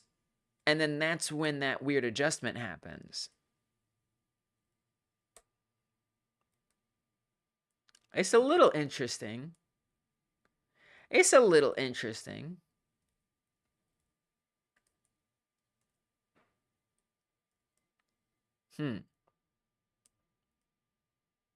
It's like it's still playing that catch up, but somehow, I mean, really, I feel like the problem is that this is moving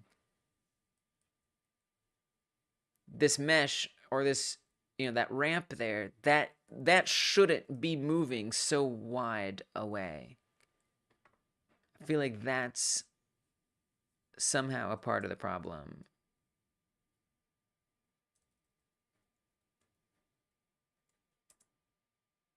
Well, obviously, I don't think I can solve this tonight, but it's interesting to kind of dig into it a little bit and see what could be causing these problems. The other cam target was here. That's what I just tried setting to global. Yeah. There's also the self position where we're normalizing the vector. Because this also becomes cam.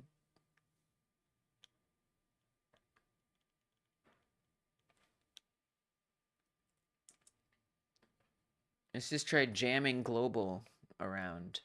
Just throw global around. See what happens.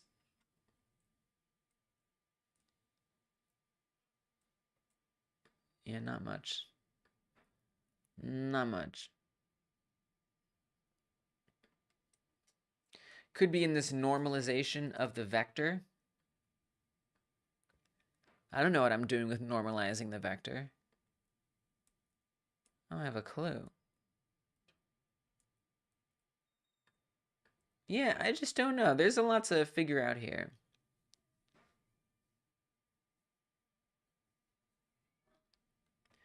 It's a bit confusing. Let me go and solve the problem we were having earlier. There's an ever-growing bugs list here. My like notes file is absolute chaos for this game.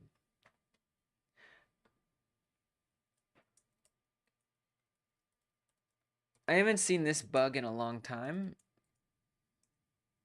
So let's say this. Camera interpolation seems to cause player to drift after moving. Player itself to drift after moving. So this is a pretty big bug. So we'll keep that written down. At least it's somewhere. At least it exists somewhere. What I need to do too is start like a Trello or a hack and plan or something so I can keep better track. Because the game is starting to get bigger and it's starting to complexify. This would be a good time to have that kind of set up for sure.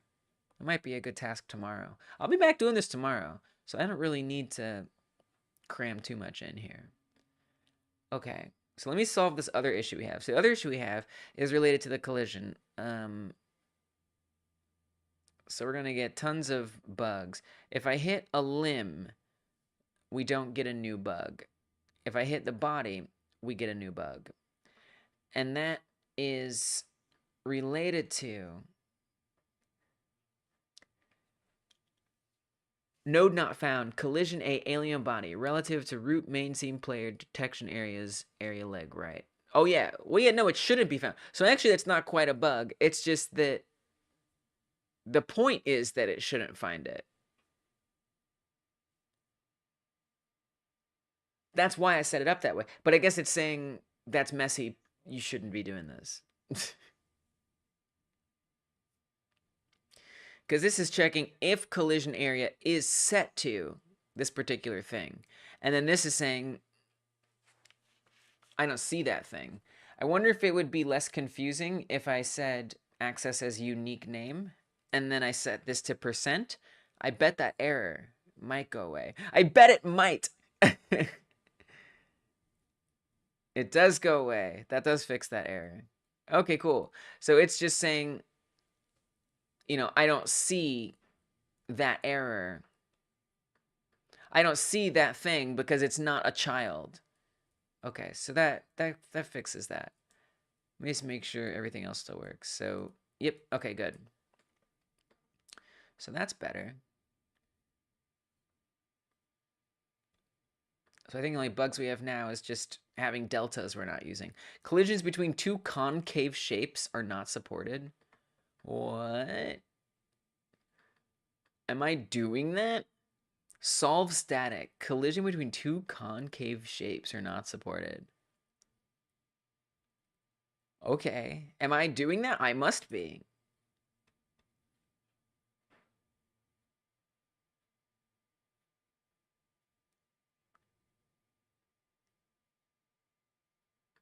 I didn't know I had concave shapes.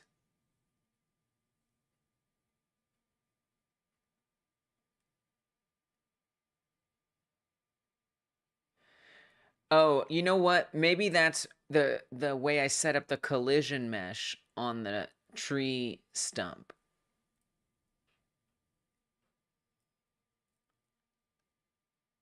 Maybe. Let me get rid of that tree stump. Let me just burn it down.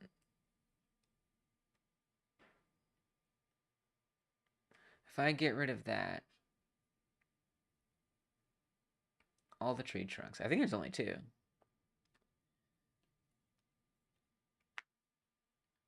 Let me see if we still get that. We might still be getting that error. Oh, we are still getting that error. That didn't have anything to do with it. Target object freed before starting. Aborting tweener. There's some weird... I don't understand a lot of these errors. Collisions between two concave shapes are not supported. What does that mean? I mean, literally, I understand it. I didn't know I had collision between two concave shapes. I mean, I guess you could call this concave.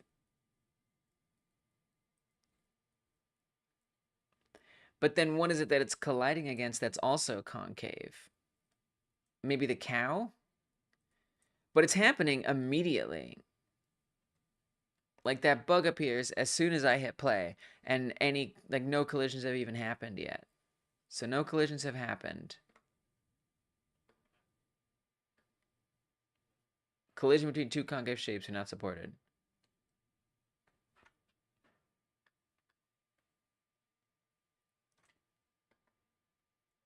I mean, maybe it happened and I didn't realize it happened.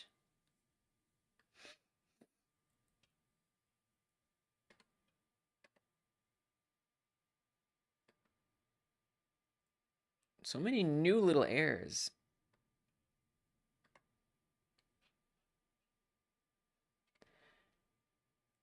Is damaged is never used in the function body damaged.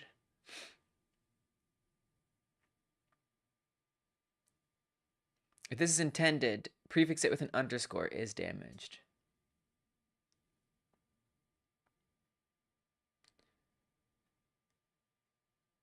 Really? So I could just turn this off entirely and it would still work. I guess we only need to put the argument in there. Oh no, and now it doesn't work. Okay, but I still need it because the flash, this controls the flash happening on the screen. There the flash happens, but it's saying, okay, fine. If you want to do it that way, that's fine. Just put an underscore.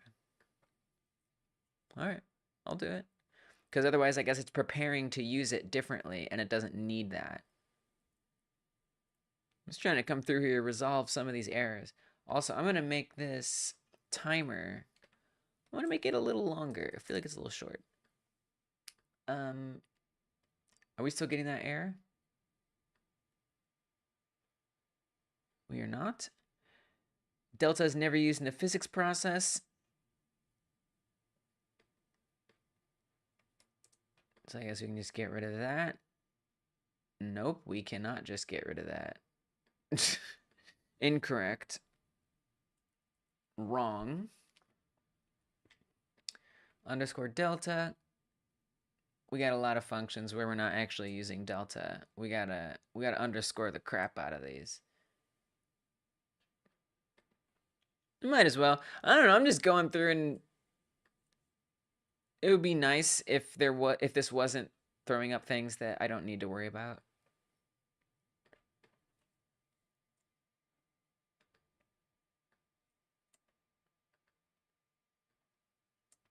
We still get one of those convex or concave.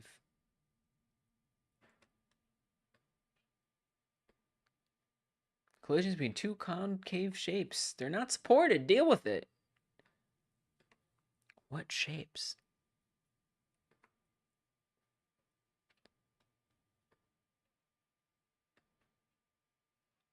It makes me want to like turn off certain things to see when it goes away. The house doesn't trigger it. So colliding with the house doesn't cause any issues. Colliding with the cows doesn't cause any issues. So it's got to be the trees. The trees are what bring it up.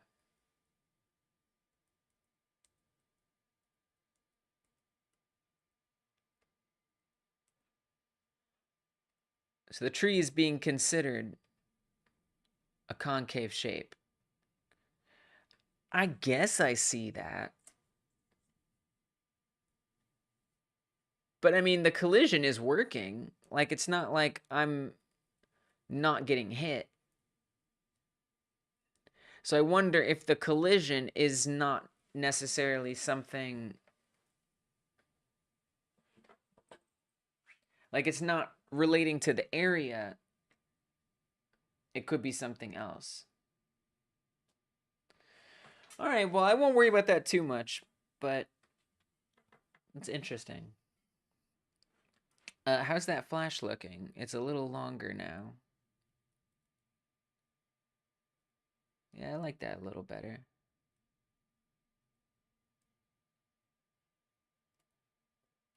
I'm not feeling the red body thing happening. What if I comment out the limb damage one? Just comment out, not all that. Just these. Tell it to pass.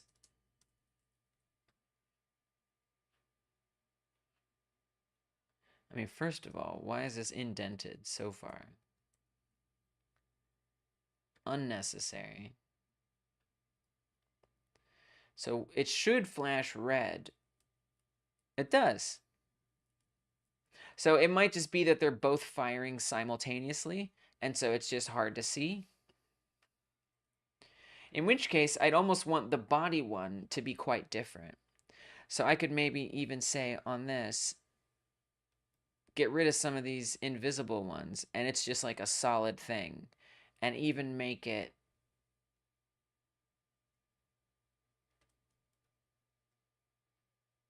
Let's get rid of that. So it's just one. Make it like more solid like this. Maybe it'll stand out a little more. if we do it like that. So this is just when the body gets damaged. Oh yeah, there you can really see it. So there we're taking limb damage. It hurts, but it's not as bad as a full body shot. It's a little over dramatic, but it works.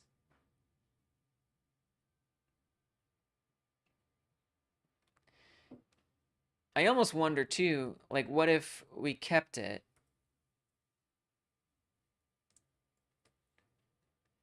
but instead we inverted it. So maybe the inner part gets darker and the outer part is invisible. So then if the green and the red happen at the same time, they're at least kind of happening in different places. Nice.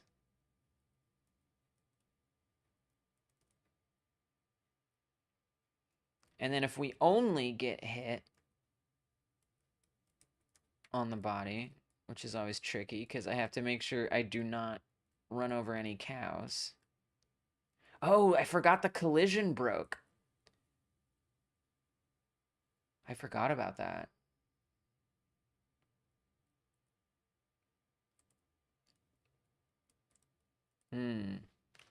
I totally forgot that we broke that. So that's important. So down here on the body stuff, no longer does it remove the collision on the body parts. That's new. Collision set deferred, disable true. How did that break? How the heck did that break? If body part area is set to self, goes. All right, the internet dropped out for a second there. Sorry about that. We might have to play some. Compensatory Star Fox. So I'm just trying to figure out why, when. So what happened before today was if both of our legs were missing, we would fall down. Let me also get rid of this mesh thing here. We would fall down on the ground because the collision would get removed. But now we just keep floating. So the collision isn't getting removed anymore. I don't know at what point that happened, but it definitely happened. So now we're just floating, but we should be dropping down. And the way it would happen is if body part area is set to self, and if current health is set to 0, hide the mesh, and collision set deferred, disable true. So that means it should align itself with the process function and then turn off the collision. But somehow that stopped happening. Now I added in this body part area stuff here. What happens if I comment out that? That might cause an error in some other way. It doesn't. Let's see if we fall. Ugh, those cows. I keep healing. That's part of the reason why I probably didn't notice it, because I rarely break off the legs with all these cows down here healing me. That doesn't fix it. So that wasn't the problem explicitly.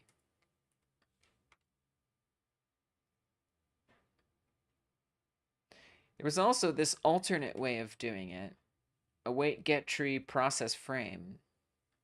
And then turning off the collision. That was an alternate way to do it. A less performant way.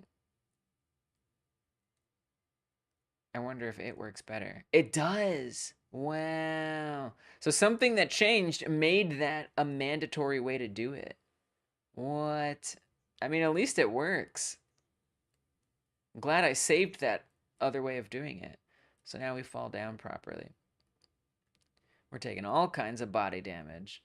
All types of body damage. I like the different damage types. It's helpful. It's helpful to just get a better sense of what's happening. Now, color blindness wise, it's not great. I kind of need to adjust that. But it should be, since it's in the center versus the outside, because if you have red-green color blindness, like, you're not going to be able to tell the difference. But since one is in the center and one is on the outside, they do have some, like, characteristic differences besides color. So that's good. Let me try to break my legs. Oh, so there you saw the red.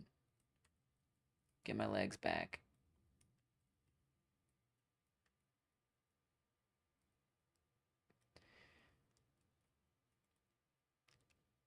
You know, we could even make the other one a little more peripheral. Even more peripheral. Which is a nice, like, allegory for the limbs.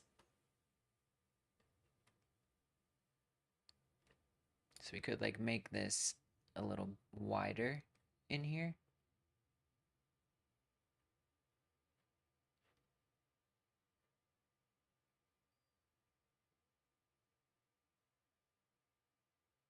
Adjust that position a little.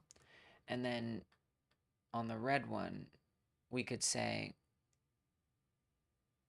maybe get even darker. So it's a little more alarming whether or not you can see the difference between red or green. You can definitely see the difference between this and that. Even if they're, you know, kind of imagine it monochromatic. You know, could you still tell the difference? I think you would. It's not the prettiest looking thing.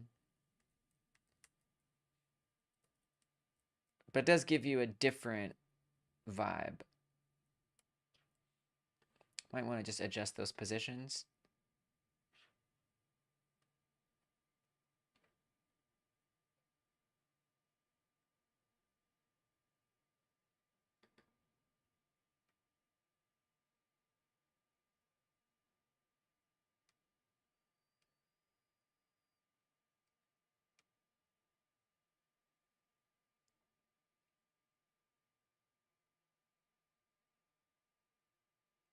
You could try something like that. It's minuscule stuff.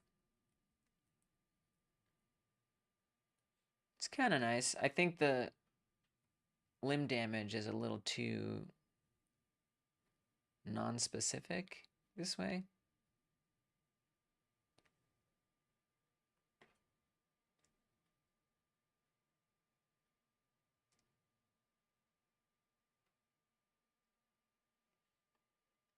I don't know, it's like when it's just limb damage, it doesn't grab my attention as much. Yeah, that's pretty good. Grabs my attention. The red feels more intense. Alright, well, I feel like we've got some Starfox-ification. I've cleaned up a little bit of the problems that came up. I still have the issue of the character sliding around where it was not supposed to. So that's a big thing to figure out. Tomorrow I'll be back, probably continuing these things. I might want to work on the grab. Might want to rework that. We'll see. Just kind of depends. I'm just kind of piddling around. Maybe I'll want to set up a hack and plan or something like that. That could be a good thing to look into. A hack and plan is a cool website that lets you set up sort of like a Kanban board, like a project manager, except it's for game development specifically. So maybe I'll do that tomorrow. We'll see. But I think the Starfox-ification was successful in that it pushed the game forward in exposing some of the ways that it is needing to be built. You know, it's not. We've changed some little things, and it's not necessarily handling those things well. So we might need to rebuild some things to be able to handle them better. For example, changing the camera stuff around. There's some rearrangement. There's some other ways to do this that will make this work better. But we did get a boost, so we can move forward, and it looks a little more like we're speeding up. The camera follows us, even though it introduced a bug where the player moves with it. When we bump into objects, there's a different color or a different flash on the screen. So we get this peripheral green flash if we hurt a limb. And if we hurt the body, we get this central red flash. So that's kind of cool. And I think that's about what we did with the Starfox-ifying. I guess I cleared out the center a little bit. I'm not sure I really needed to do that. There are some things that this also introduced. For example, now I can just go way off the screen. Oh, we just go around everything. So, you know, I might want to consider adding in some invisible walls or something like that. But yeah, it's been a successful stream, and I'm proud to say a lot of it was done by myself. You know? Not a lot of experts came through to help me today, if any. I mean, we had Rogie at the end there, but only for a little bit. And other than that, it was just friends giving me some advice. And, you know, for the most part, I was getting through it. Let me make sure I just update my credits a little bit real quick. Dun, dun, dun. I need to get this to be a little better. Let me at least make the font smaller.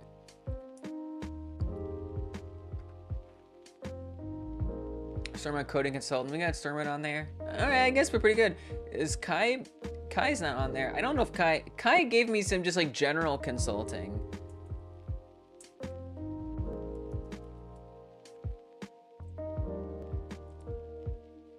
We could say game ideas.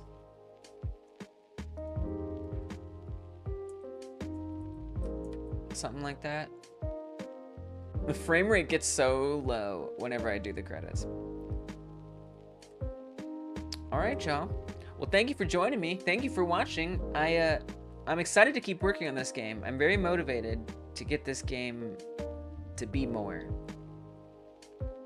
Very much motivated to get this game to be more. There's so many things to work on. I don't even know if I need to set a task for tomorrow. Like, just show up and do stuff. So I think that's what I'll do. I swear I keep seeing red damage, body damage when I hit the house. But I think it's just like an optical illusion because the ground is reddish.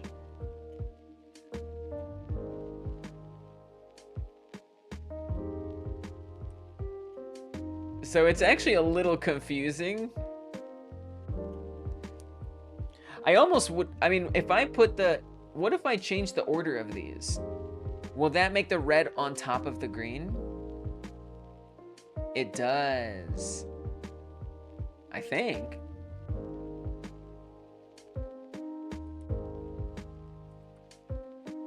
Somehow that stands out to me a little more.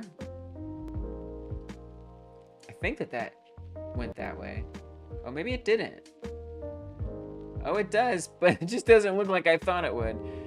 Oh, actually, it's the other way around. It's more on top when it's underneath. Well, there you go. Might want the body damage to have... I like how I keep working.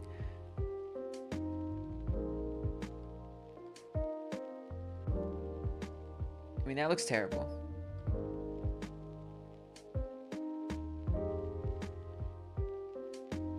We do something like that, so it's peripheral and central.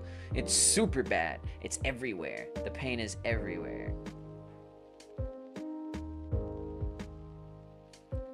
Oh, I don't know.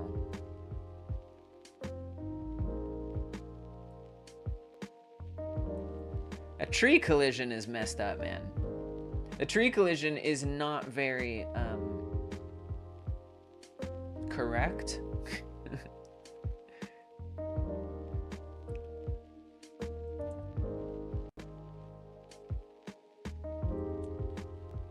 But, you know, changing it on all of them, I mean, that's gonna be hell. Because I have so many different ones, and it's not, like, instanced. So I have to basically just replace the trees. That's not necessarily a bad thing. So maybe I'll replace the trees. Let me put that in the bug list. Trees, tree collision with trees gives concave collision bug. So I'm not really sure what that's about. Because it happens with the stump as well. So it's with this debugger, it's not there at all. Oh, it just showed up a little bit. It's actually not even happening at all anymore. It is happening, but only once. It's not like repeatedly happening. Collision between two concave shapes. What concave shapes? I don't know. I thought maybe I understood it. But I no longer am so sure. Anyway. So I don't know if it is the tree, actually. So maybe I'll just say concave collision yellow bug. It's a yellow bug. You know, the yellow bugs.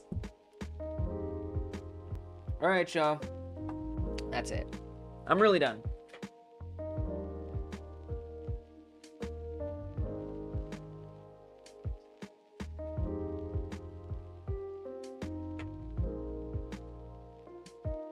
Alright. Thank you for watching. Thank you for hanging out. By the way, if you're watching this after the live stream, hey, what's up? Thanks for coming through and skipping to the end. You didn't really make it here, did you? Wow, very nice. If you want to watch the previous devlog in this series, you can tap or click in the bottom left right there. If you want to watch the next devlog in this series, you can tap or click in the bottom right. See you later, Kai. Thank you so much. Take good care. Goodbye. See you tomorrow.